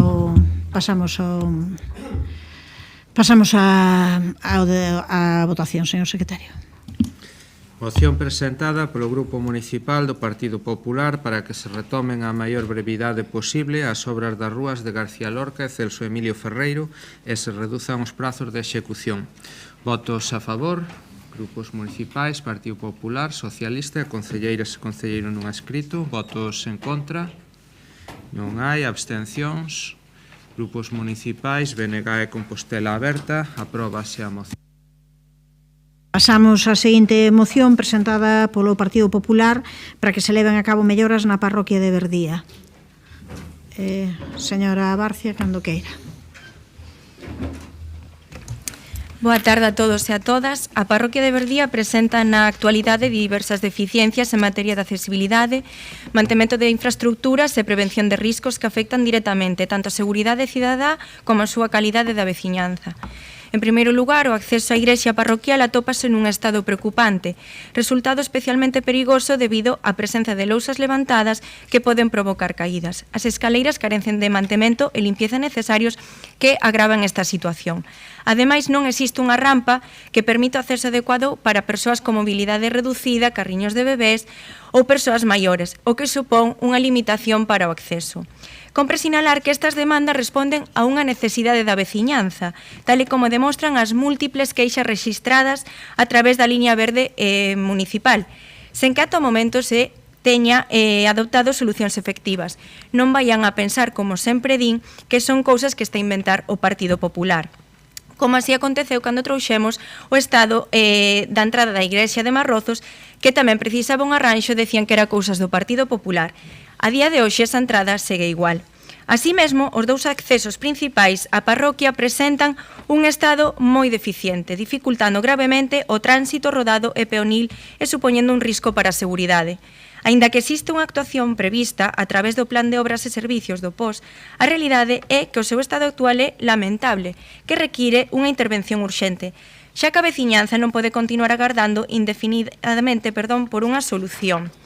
Van a actuar con urxencia? Cando van a poder actuar nisto? Canto terán que agardar os veciños? Por outra banda, a pista cuberta da parroquia presenta unha evidente falta de mantemento. Esta situación está a provocar consecuencias cada vez máis graves que derivarán nun incremento do custo das actuacións necesarias debido á falta de intervención a tempo. A ausencia de mantemento está a afectar a iluminación que non funciona de maneira axeitada, chegando a permanecer varios meses en servizo. Ademais, existe unha clara falta de limpeza nos canalóns e descoñece a situación das canastras sen información sobre se van a ser recolocadas ou se pola contra quedarán no esquecemento como xa aconteceu noutras instalacións. No ámbito rural e ambiental, as pistas forestais precisan labores de limpeza e conservación. No ano 2024 solicitouse ao Concello un informe para determinar a titularidade e competencia sobre estas pistas, sen que a día de hoxe se obtivese resposta, o que está a xerar unha situación de incerteza e inacción. Teñen ese informe feito? Ao mellor, con tanta xenda, non son capaces ou non teñen asesores suficientes aínda para facelos. Ademais, non existe cortalumes na parroquia incrementando o risco de incendios forestais. Mentras tanto, o Goberno municipal parece trasladar responsabilidades propias á veciñanza, promovendo axudas de adquisición de diferentes maquinarias de desbroce en lugar de asumir directamente as tarefas que lle corresponden. Con isto que pretenden que os veciños se fagan cargo do que lle compete ao Concello. A día de hoxe, estando xa no mes de maio, descoñécese a planificación municipal en materia de desbroces, cando estas actuacións deberían estar xa iniciadas. Compre salientar que ano tras ano é o Partido Popular quen ten que lembrar ao Goberno municipal a necesidade de realizar os desbroces, de establecer un calendario claro e público e de actuar con transparencia e de garantir que estes traballos se executen de forma axeitada. No que respecta ao Consello do Rural, estáse a incumprir o regulamento e tamén os compromisos adquiridos públicamente pola concelleira responsable. No pleno anterior indicou dona Pilar Lueiro que sería convocado despois de Semana Santa, xa que por cuestións de axendas non foi posible. Ata o momento non se produciu dita convocatoria, o que evidencia de novo unha falta de planificación e de vontade política. Unha mentira máis, e agardo que non se moleste por decirlle de novo que unha mentira máis da concelleira do Rural, e non me volva a chamar falsa como dixo fai 2 plenos, señora concelleira. Pero isto é realidade, palabras textuais súas no pleno anterior que ia ser convocado despois de Semana Santa. Pero a realidade é que non especificou si deste ano ou do ano que ven. A xenda ocupada, agora entrelles a prisa de visitar o rural, cando durante estes 3 anos só pisaban cada vez que o Partido Popular acudía. Ese era E segue sendo o voso modus operandi. Noraboa, equipo do Partido Popular, polo traballo que estades a facer e que estamos facendo. Sempre teñen a excusa da xenda ocupada. Non sei como lle dirá a alcaldesa coas portas abertas para a cidadanía. Debe ser igual de axetreado, igual non as abren como tampouco lle collen o teléfono. Por que non convocan ese Consello do Rural, señora concelleira? Por todo anteriormente exposto, considérase necesaria unha intervención integral e urxente que dé resposta a estas problemáticas.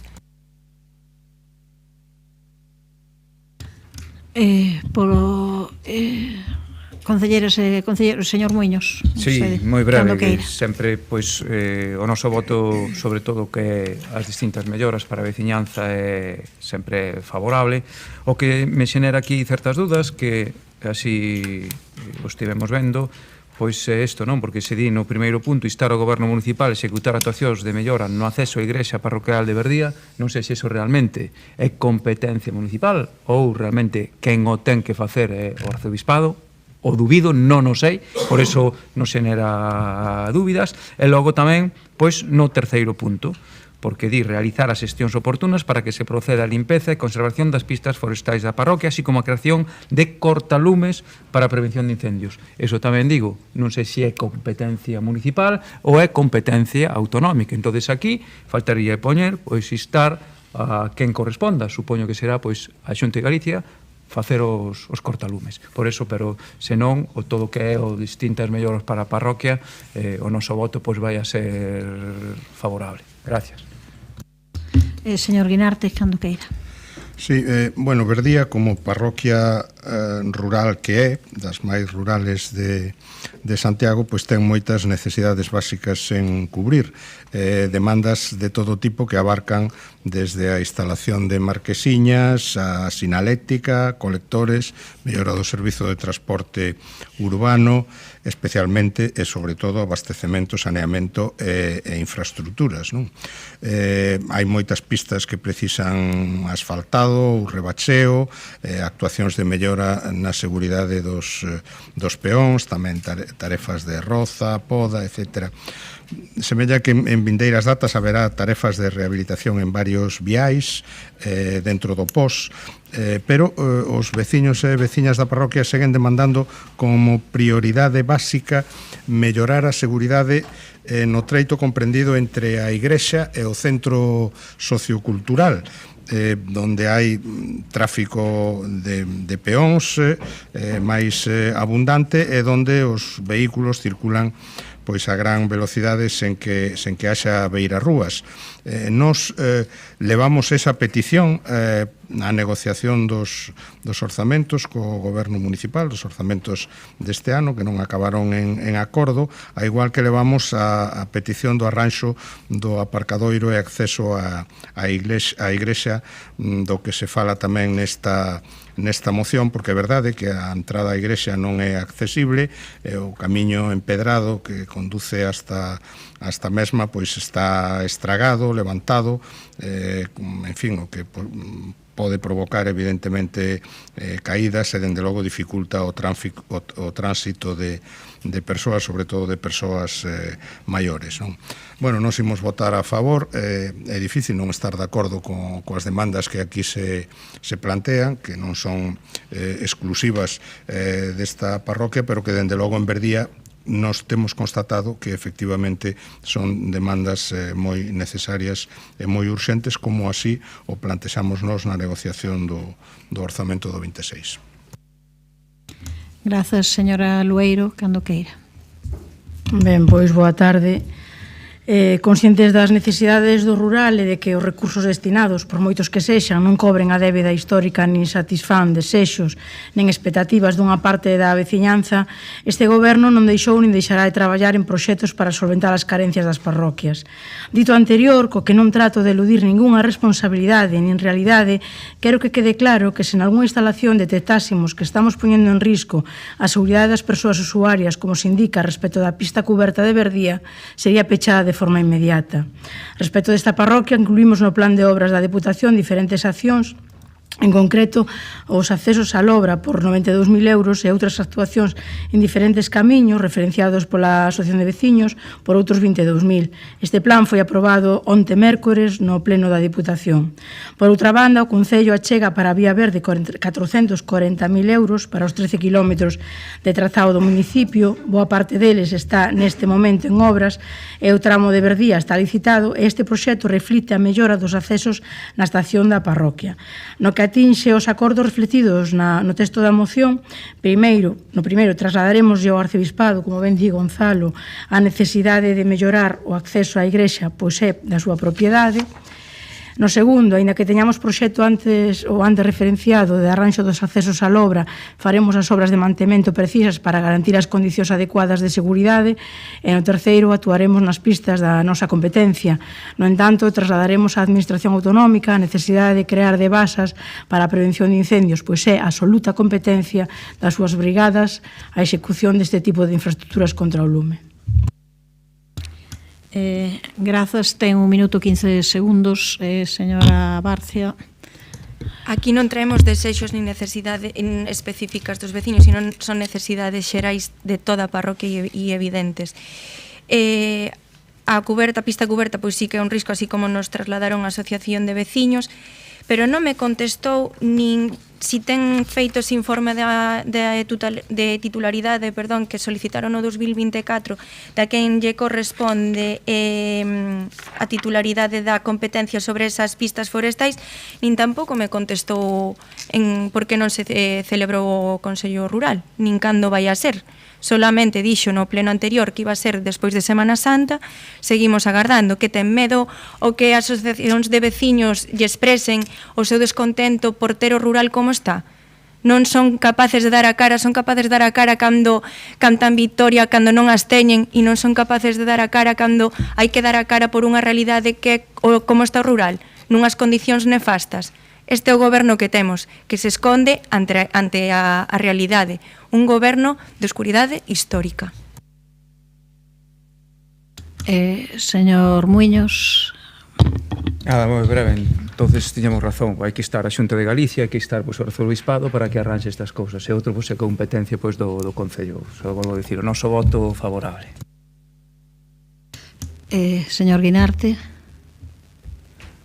Non. Señora Lueiro.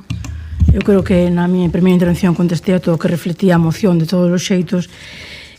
O Consello do Rural convocarase para a última semana de maio. Agora non vou dicir o día, non teño aquí apuntado, entonces non quero tampouco mentir, porque vostede é certo que eu chamei falsa e se ofendín retiro, porque tampouco estou orgullosa de telo feito nin telo dito, pero vostede chamou mentireira neste pleno e nos anteriores varias veces. Me parece que o respeto debe ser mutuo. De todos os xeitos, o informe de titularidade das competencias non me han refletido nesta moción, tamén yo contesto. As competencias, xa dixen noutro pleno, son nosas, entón non se necesita ningún informe, as competencias son municipais. De todos os xeitos, o que quero rematar, por certo, a promoción das axudas para as asociacións de veciños para a adquisición de materiais non promove este Concello, promoveu na Xunta de Galicia. E o único que fixen foi informar as asociacións. Medo non teño ningún, porque nós o traballo feito vence o tempo, e o tempo estou segura que nos dará a razón, darános a razón ao traballo que estamos facendo arreo polo rural, e non teño medo ningún porque o rural vou todos os días, o que non saco é foto todos os días. Pasamos á votación. Cuarto punto, dar resposta ao informe solicitado no ano 2024. Sí que está reflectido aquí na moción. E un mes máis atrasamos o Consello do Rural. Seguimos aumentando meses e incumplindo o regulamento. Nós non temos ningún cuarto punto, quero... non sei deben ter unha moción diferente, debían ter, porque aquí solamente había 3 puntos nesta moción. Moción do Partido Popular, primeiro punto, segundo punto e terceiro punto, na que nós temos, entendo o señor secretario tamén, registradas, só ten 3 puntos, non ten 4. debeu de haber un erro. Entón, que quede claro que había 3 puntos únicamente e non 4 nesta moción, que é a que se aproba, que ten 3 puntos, vou ler os 3. O primeiro, instar ao Goberno Municipal a executar actuacións de melloras no acceso á Igrexa Parroquial de Verdía, que xa quedou claro de quen é a titularidade, incluindo a limpeza das escaleras e a construción dunha rampa accesible. Segundo, proceder ao arranxo inmediato dos 2 accesos principais á parroquia, garantindo condicións adecuadas de seguridade de tránsito, realizar labores de mantemento e posta a punto da pista cuberta, co obxectivo de asegurar o seu uso en condicións óptimas. E terceiro, realizar as xestións oportunas para que se proceda a limpeza e conservación das pistas forestais da parroquia, así como a creación de cortalumes para a prevención de incendios, que, como xa foi dito, é competencia da Xunta de Galicia. Pasamos á votación, señor secretario. Moción presentada polo Grupo Municipal do Partido Popular para que se leven a cabo melloras na parroquia de Verdía. Votos a favor.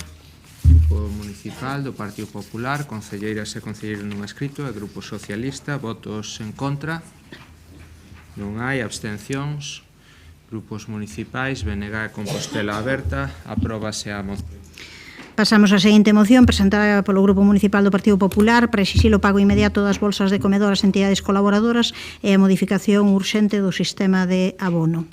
Intervén o señor Rubio cando queira. Grazas, alcaldesa. Bo día, compañeiros e compañeras de corporación. Eu hoxe viña a este pleno para exixirlle a este goberno municipal pois que deixase unha vez máis de asfixiar as entidades colaboradoras desta cidade. Viña a denunciar que levaban 5 meses sen pagar nin un só céntimo das bolsas de comedor.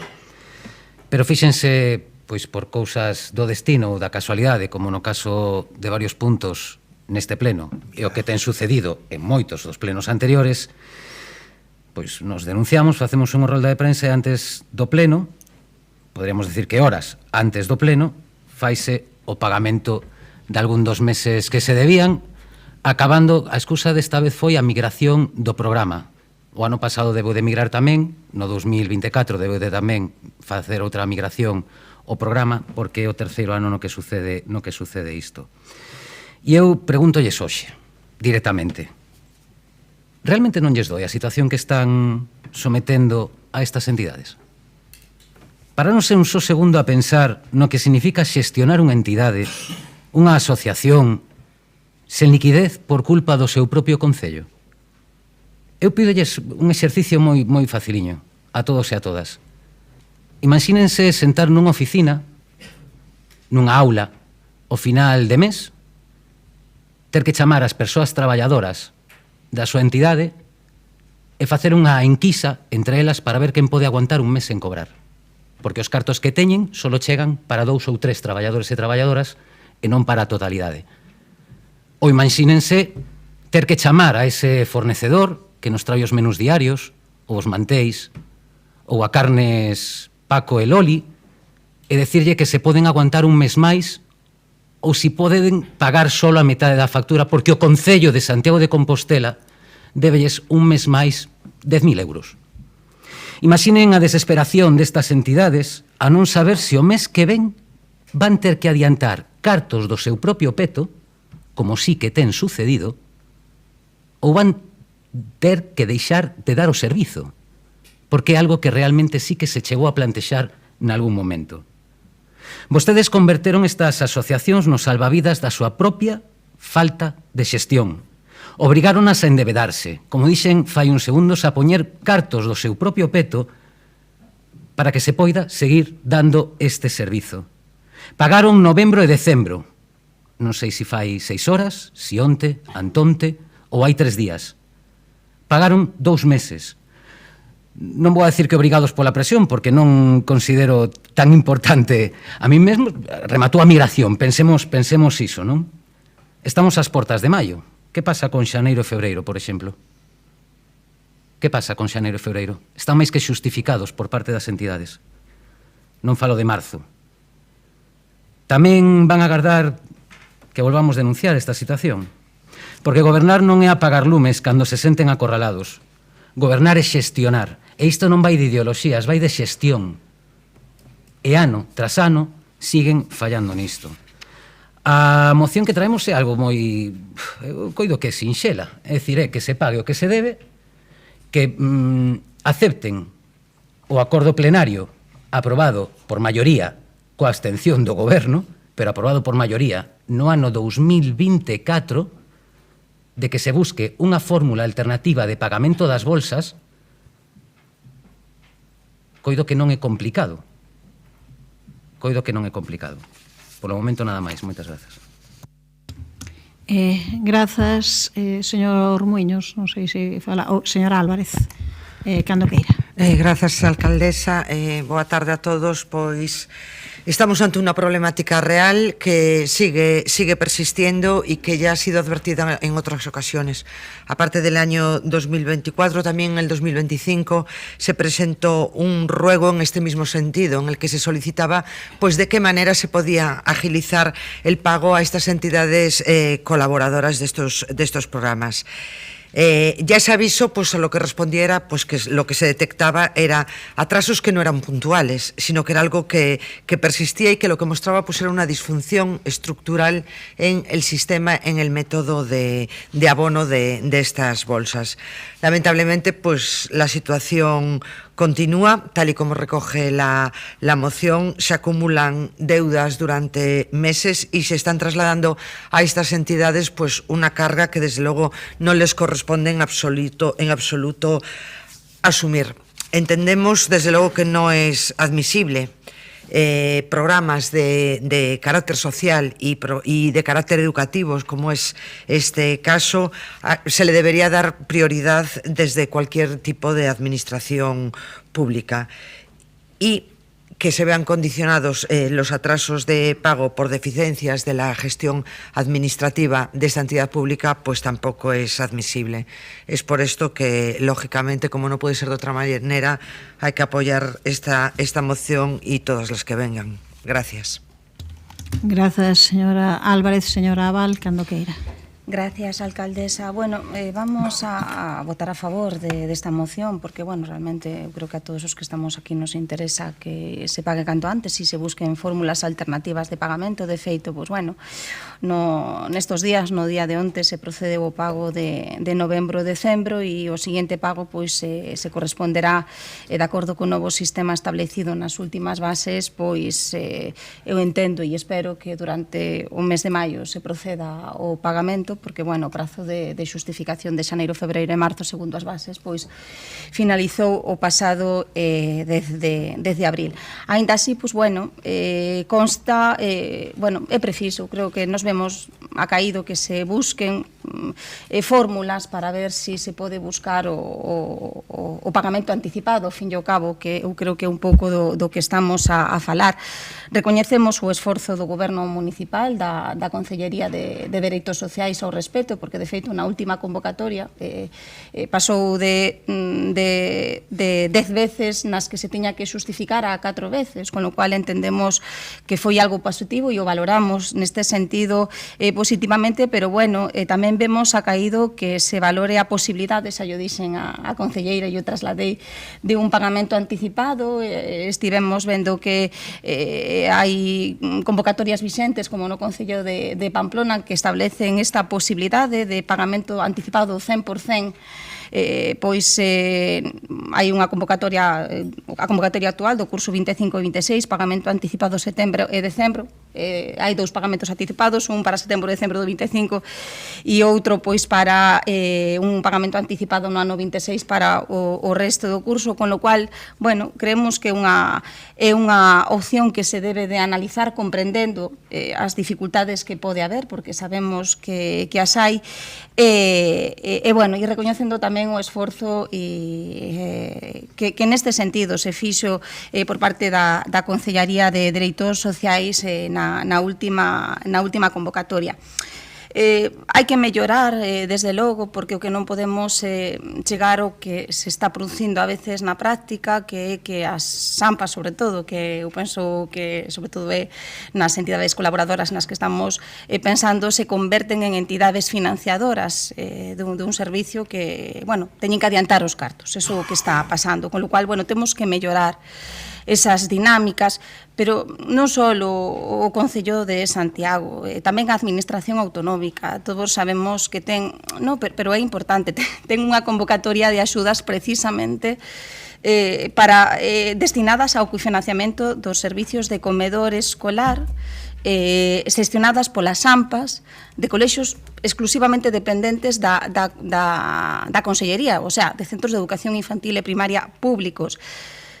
Esta convocatoria lánzase a curso vencido para sufragar os gastos do curso anterior, con lo cual creo que aquí tamén deberíamos de intentar traballar en indicarle que a Consellería, neste caso de Educación, pois tamén debería de tratar de mudar o seu sistema, porque ao fin e ao cabo pois salimos e salen beneficiadas pois todas as asociacións de nais e pais potencialmente receptoras destas axudas tan necesarias.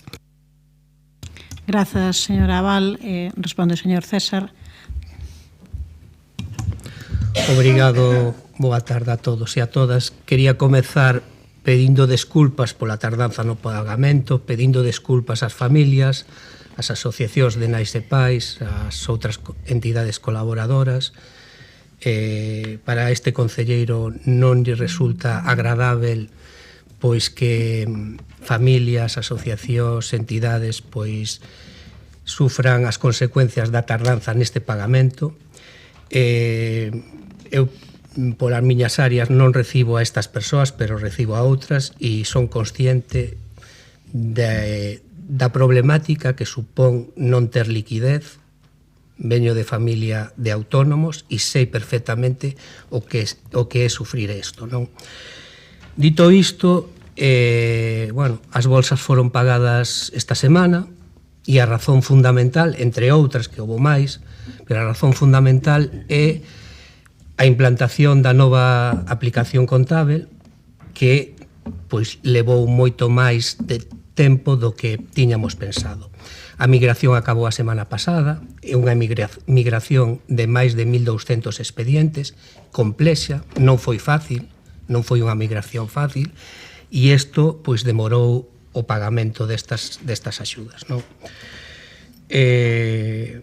Estamos facendo este esforzo para mellorar a xestión, integrar os expedientes económicos no sector de expedientes, tamén o que sería a comunicación coa base nacional ou estatal de subvencións, que tamén nos supuña uns problemas importantes, e reiterar o compromiso deste goberno con estas axudas, que no curso pasado pois foron máis de 1 millón de euros. Nunca na historia neste concello se chegou a unha dotación orzamentaria semellante, ou seja, hai un compromiso real con estas axudas. O número de expedientes que se tramitan cada vez é maior, polo tanto a súa complexidade é tamén máis difícil. E nada, reiterar este compromiso e tentar no futuro pois solventar os problemas técnicos que están xurdindo e tratar de mellorar a xestión e, polo tanto, o pagamento máis rápido. Reiterar as disculpas ás familias, ás asociación de pais e nais e entidades colaboradoras. Mais nada. Obrigado.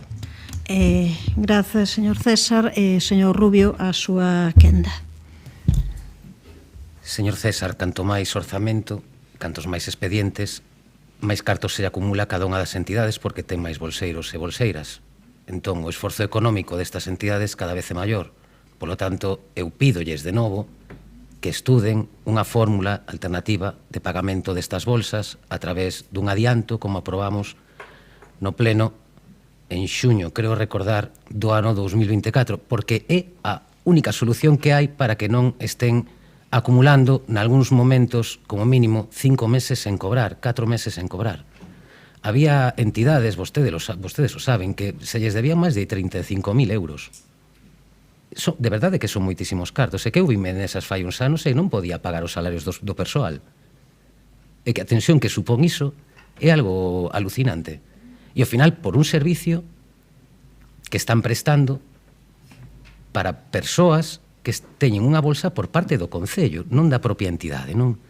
Eu entendo que o sistema é un pouco estrano de que a xente o entenda, porque cando falo das bolsas a xente pensa que vai directamente á familia, a familia paga o comedor, e non é así, son as entidades as que están soportando esta presión.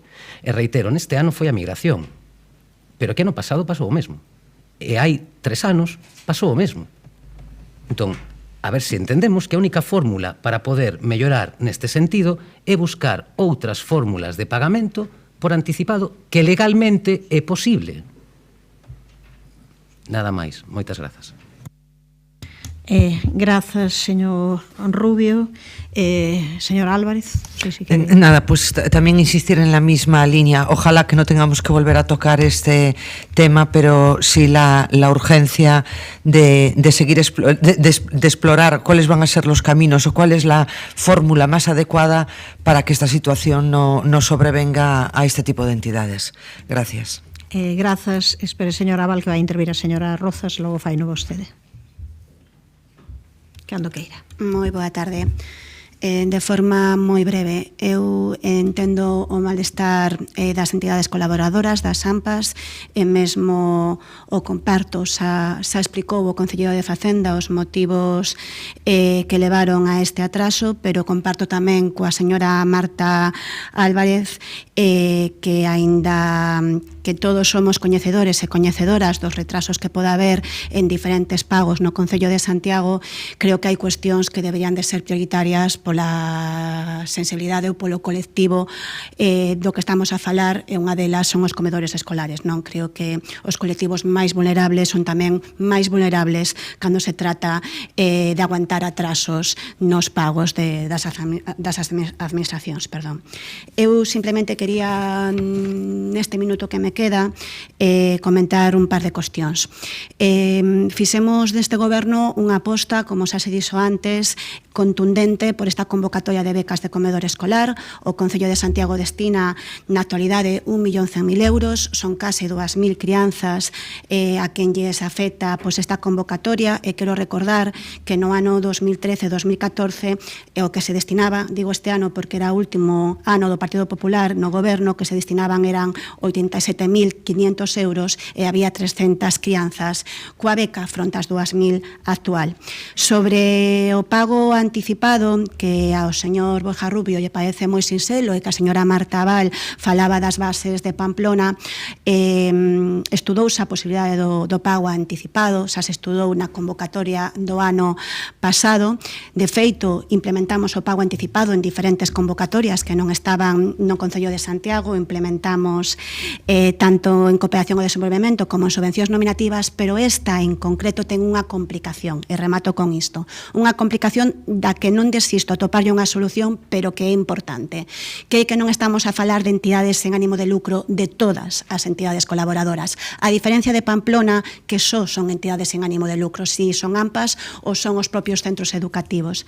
E a Lei de Servizos Sociais de Galicia exclúe nese sentido ou pon limitacións como poñer garantías ás entidades que non teñen que teñen un ánimo de lucro. De todas formas, eu non desisto de atopar unha solución neste sentido, porque entendo que provocamos nas AMPAs.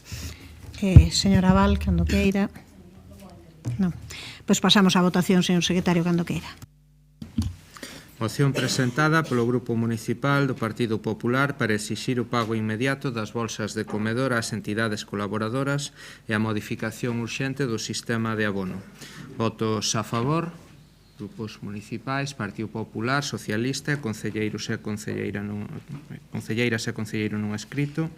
Votos en contra, non hai. Abstencións, grupos municipais, BNG e Compostela Aberta. Apróbase. Pasamos á derradeira moción do día presentada polo Grupo Municipal do Partido Popular pro impulso e posto en valor do Castelo da Rochaforte. Señor Constenla, cando queira. Muchas gracias de nuevo, alcaldesa.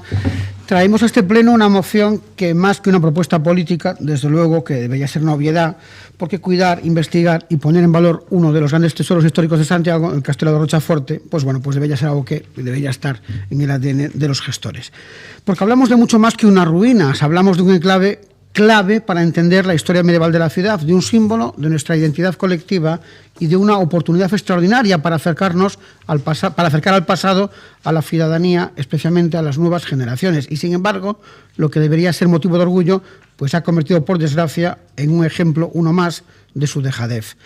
Y no lo decimos solo desde la oposición, lo dice quienes llevan décadas dejándose la piel por este lugar. El propio presidente de la Asociación Cultural Rochaforte, Carlos Delgado, lo resumía con una enorme claridad cuando decía: es una pena que después de una inversión tan importante esto se esté dejando morir. Porque esta es la realidad, un recinto cerrado, sin guías, sin programación estable, sin un modelo claro de visitas. Y por si fuera poco, estos días pues hemos conocido una nueva muestra de su gestión. El contrato de mantenimiento que se hacía eco el señor Guinarte esta mañana, bueno, pues después de casi 3 años con actuaciones de mínimos, pues seguiremos esperando porque no se ha podido resolver. No ha habido nadie que haya manifestado interés en ejecutar o en hacerse cargo de ese contrato, ¿no? Por tanto, sin solución, sin planificación y con recursos que una vez más pues no se ejecutan. Esta es su manera de gestionar. Aquí no estamos hablando de grandes debates ideológicos, estamos hablando de gestión, de hacer o de no hacer, de si creemos de verdad lo que decimos o si nos limitamos pues a repetirlo sin más, cual papagayo en una jaula. Y mientras tanto el Castelo de Rochaforte sigue desaprovechado y con ello pues una oportunidad evidente para la ciudad, porque en una ciudad como la nuestra, donde el turismo se concentra de manera casi exclusiva en el casco histórico, apostar por este espacio tan singular pues permitiría diversificar, descentralizar, etcétera. Pero claro, para eso primero hay que abrirlo, explicarlo, gestionarlo, y no basta con vallarlo y colocar paneles que, por cierto, ahora se nos dice que son esenciales, aunque el presupuesto para su mantenimiento pues no fuese más del 2,5% del total del contrato. Bueno, pues nuestra moción plantea algo mucho más que todo eso. Plantea continuar e intensificar las excavaciones arqueológicas, porque sin investigación, miren, pues no hay futuro para el yacimiento.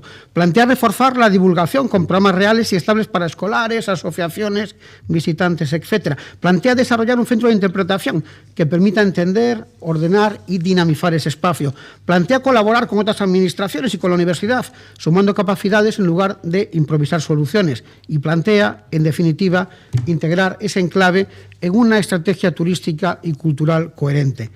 Nada de esto pues es excesivo, señora alcaldesa. Sinceramente, entre cortar la hierba y construir un proyecto de ciudad, pues hay bastante diferencia. Aquí me quedo. Muchas gracias. Grazas, señora Rosón, cando queira. Bueno, o Castelo da Rocha esmorece, abandonado pois a súa sorte, non sabemos se por incompetencia, por desleixo ou por deixadez. Unha cousa teño clara: para o seu goberno non é prioritaria a conservación deste BIC, porque nada ten que ver co que fixemos no anterior mandato, co que se está a facer durante o seu goberno, señora San Martín.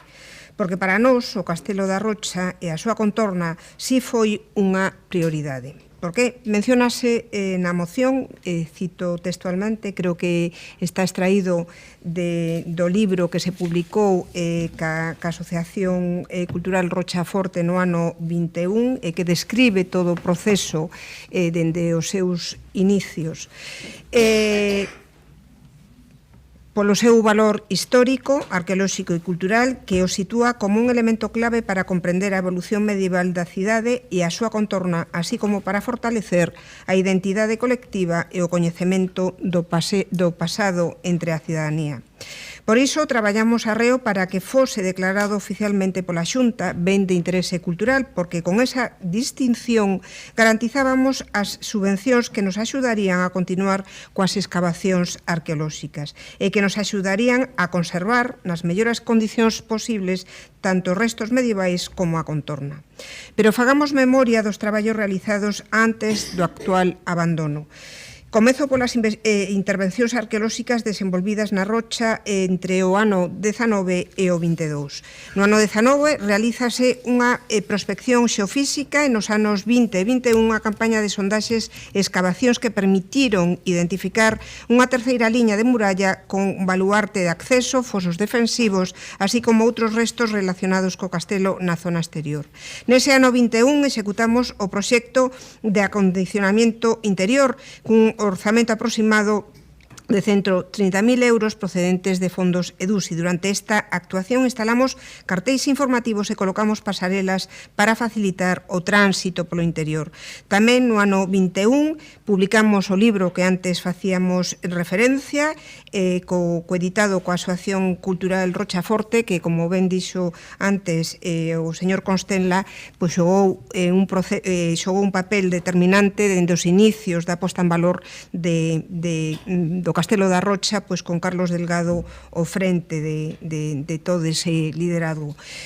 Unha vez encamiñado o proxecto interior, en 2022 procedeuse ao acondicionamento do exterior da fortaleza. Construímos o aparcamento, recuperemos a senda peonil entre o castelo, o lugar da Rocha Bella e o río Sar, colocamos o mirador, realizamos unha plantación de frutais na horta e instalamos servizos de luz e auga ata a Carballeira. Todos estes traballos executáronse cunha partida procedente dos fondos EDUSI. En febreiro de 2022, o DOGA publicaba a resolución da Dirección Xeral de Patrimonio Cultural pola que se acordaba a inscripción do Castelo da Rocha Forte no Rexistro de Bens de Interese Cultural de Galicia. O Castelo da Rocha Forte convertiuse así no primeiro BIC de titularidade municipal, unha distinción solicitada polo Concello de Santiago, impulsor desta iniciativa, co xeto de por en valor esta fortaleza de gran importancia estratégica e histórica e de facilitar a obtención de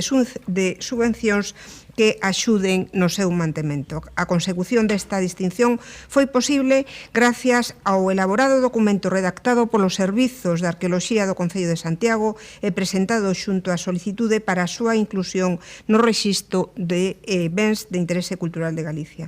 E chegamos ao ano 23. A mediados de abril aprobase en Xunta de Goberno o proxecto básico de execución relativa á operación EDUSI de restauración do entorno do río Sar, de Sarela e Vilar. Esta actuación estendíase sobre 12.050 metros cuadrados, o ámbito sur correspondían 10.000 metros cuadrados, contemplaba, entre outras actuacións, pois o acondicionamento da zona situada entre a entrada o xacemento da Rocha Forte e a vía férrea, e a creación dun pequeno aparcamento de servizo no terreo municipal situado entre a Rúa do Piñeiro e a vía férrea, o acondicionamento do paso subterráneo baixo a vía do tren e o acondicionamento da Carballeira situada oeste do xacemento arqueolóxico. E non contentos con iso, solicitouse unha axuda para un proxecto de revalorización do xacemento arqueolóxico.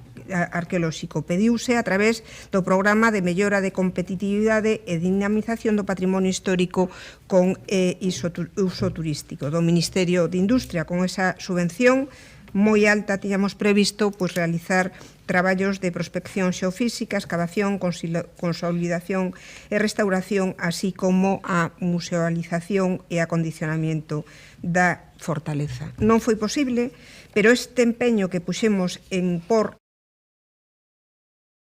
a patrimonio debe ter continuidade. O interese ata o de agora por parte do seu goberno é mínimo, por non decir cero. Porque con todas estas actuacións que promovemos durante a miña etapa ao frente de urbanismo, melloraron o estado da fortaleza da Rocha e da súa contorna e favoreceron o seu valor monumental para unha revalorización social dado o bo estado de conservación das estruturas. A todo isto, habería que unir o feito de que o convertemos nun conxunto visitable, sinalizado e ben coñecido na comarca. Vale. Rematei todo? Todo. Había unha cousiña bastante importante que decir na segunda parte.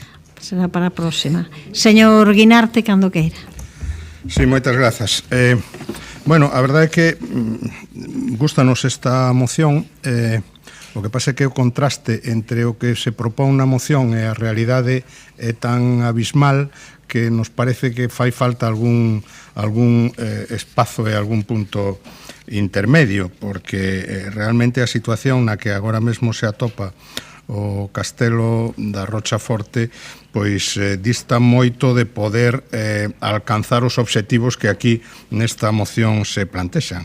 No pasado houbo inversións, agora se acaba de facer referencia a eso, pero claro, o estado do entorno interior e exterior agora mesmo pois é lamentable, simplemente é lamentable. Dende o ano 23 eu creo que non se licitou un contrato de mantemento do interior, as obras exteriores de acondicionamento do aparcamento e demais finalmente non se remataron, só dicía eu pola mañán respecto da cuestión da sinaléctrica, e o Estado no seu conxunto pois claro, require unhas actuacións previas necesarias para despois poder acometer as propostas que aquí nesta moción se fan. Bueno, é evidente que é necesaria unha actuación intensa, porque van xa moitos anos, van 3 anos prácticamente sen mantemento ningún, é necesaria unha actuación de recuperación do estado interior. A propia Atalaya Miradoiro está, en fin, como se estivera abandonada, o aparcadoiro xa dicen que tampouco está rematada a obra do mesmo. E, por tanto, bueno, esas cuestións que non están na moción nos entendemos que ten que levarse a cabo tamén, porque son prioritarias, e a partir de aí, pois, entendemos que o que se plantea na moción pois é aceptable, é unha proposta que compartimos para poñer en valor, para mellorar tamén as posibilidades de empregar este resto arqueolóxico como un espazo para a recuperación tamén da memoria do noso pasado, dirixido a centros educativos e a estudantes, e tamén como un atractivo turístico nesa liña de diversificar os fluxos turísticos e facer tamén que a xente coñeza espazos que non están necesariamente no centro da cidade. Por eso, nos imos votar a favor da moción. Tamén lle recoñezo que sen moita esperanza de poder ver no curto prazo executadas moitas das propostas, gustaríanos ver antes executadas esas obras que son absolutamente urxentes e imprescindibles, aínda que non estean na súa moción. Grazas, señor Guinarte. Ten a palabra o señor Lestegas, cando queira. En relación co punto primeiro, sobre intensificar as campañas de excavación arqueolóxica, as actuacións de excavación e acondicionamento que se executaron hai anos requiren un investimento estatal, un investimento do Ministerio de máis de 1 millón de euros, que foi froito das negociacións no seu día entre o BNG e o PSOE en Madrid. Houve outras sucesivas campañas de excavacións, algunhas delas por colaboración entre a Universidade do Concello. Fíxose referencia a varias delas en anteriores intervencións. Non existe neste momento financiamento para replicar actuacións como aquelas, sendo necesario ademais abordar o problema das infraestructuras que tronzaron a planta do castelo, que non é un problema menor. En relación... Vostede xa falou moito, creo que agora me toca a mí. En relación co punto segundo... Non lle chegaron as dúas quentas, agora quero dir. En relación co punto segundo, a Concellaría de Turismo traballa da mao dunha empresa especializada para elaborar un programa de visitas que se implementará en canto se realicen os labores de mantemento previstos.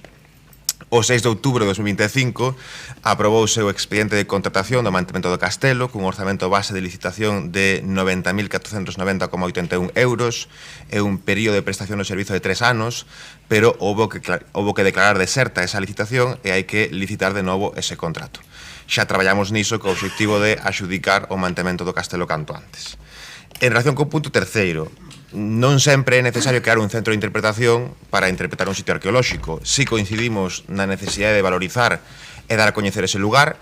De feito, o propio Centro Sociocultural da Rocha naceu como centro de interpretación do castelo. E o pasado luns concedemos licenza de obra para a construción da sala de usos múltiples que promove a Deputación nese edificio. En relación co punto cuarto das vías de colaboración institucional, estamos de acordo. É doado pensar nalgúna. Consellería de Cultura, Axencia de Turismo de Galicia, por exemplo, poderían estar interesadas en promover o coñecimento do que foi o principal castelo de Galicia e que chegou a desaparecer da memoria do país.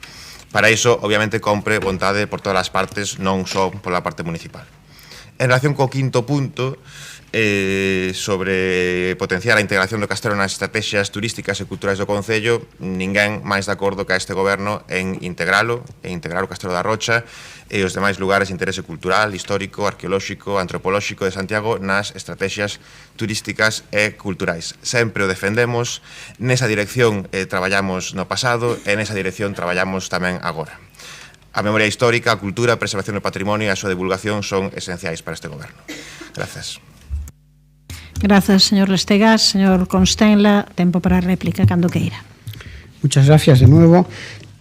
Señor Lestegas, yo esperaba que cundiría el ejemplo de su compañero de bancada, el señor César, que en su intervención, que le precedió a usted, pues se disculpaba por haber hecho las cosas mal, porque, bueno, pues no había estado a la altura a la hora de poder materializar sus responsabilidades con unas entidades. Yo esperaba que usted hiciese lo mismo, dijese, oye, lo hemos hecho mal, hemos priorizado un elemento y no hemos conseguido sacarle eso partido, hemos preparado una licitación, no hemos conseguido sacarla adelante, pues hay que disculparse, porque lo hemos hecho mal, porque hemos dicho tantas veces que priorizábamos ese entorno, porque es un enclave absolutamente singular, bueno, pues lo hemos hecho mal, pues hay que disculparse. Y yo no hubiese dicho más que ese es el camino, señor Lestegas, porque cuando uno asume su incapacidad puede empezar a construir.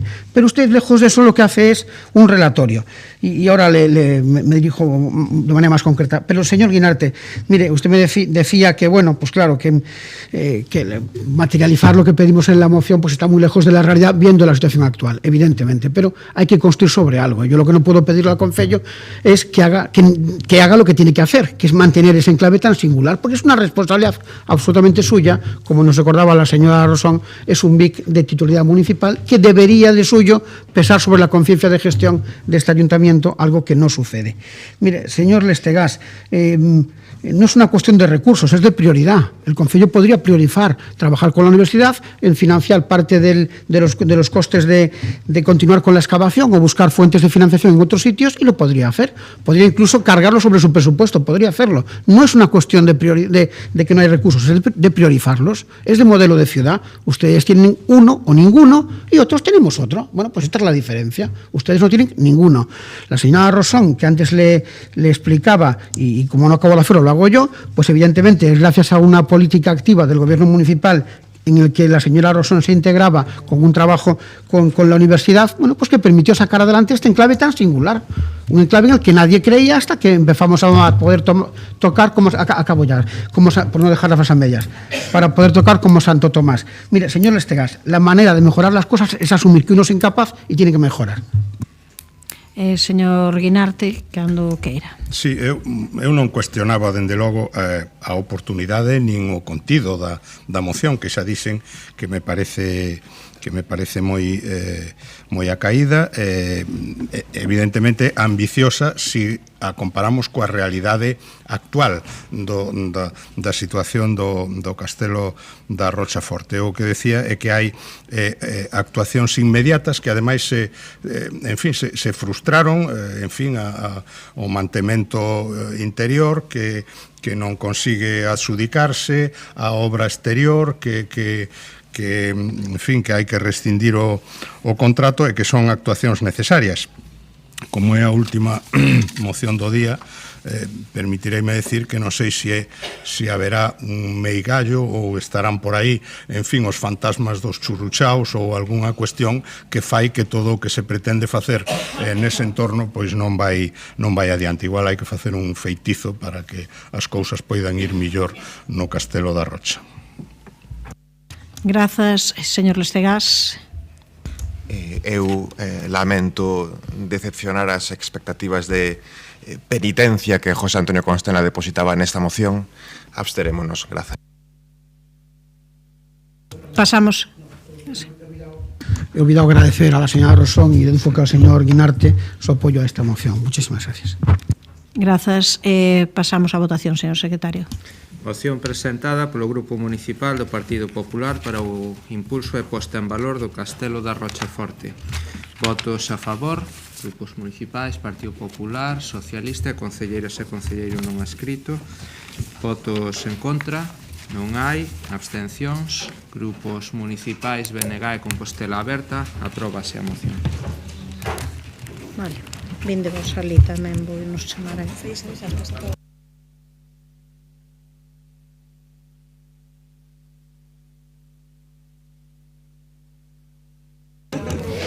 Perdón, acábase a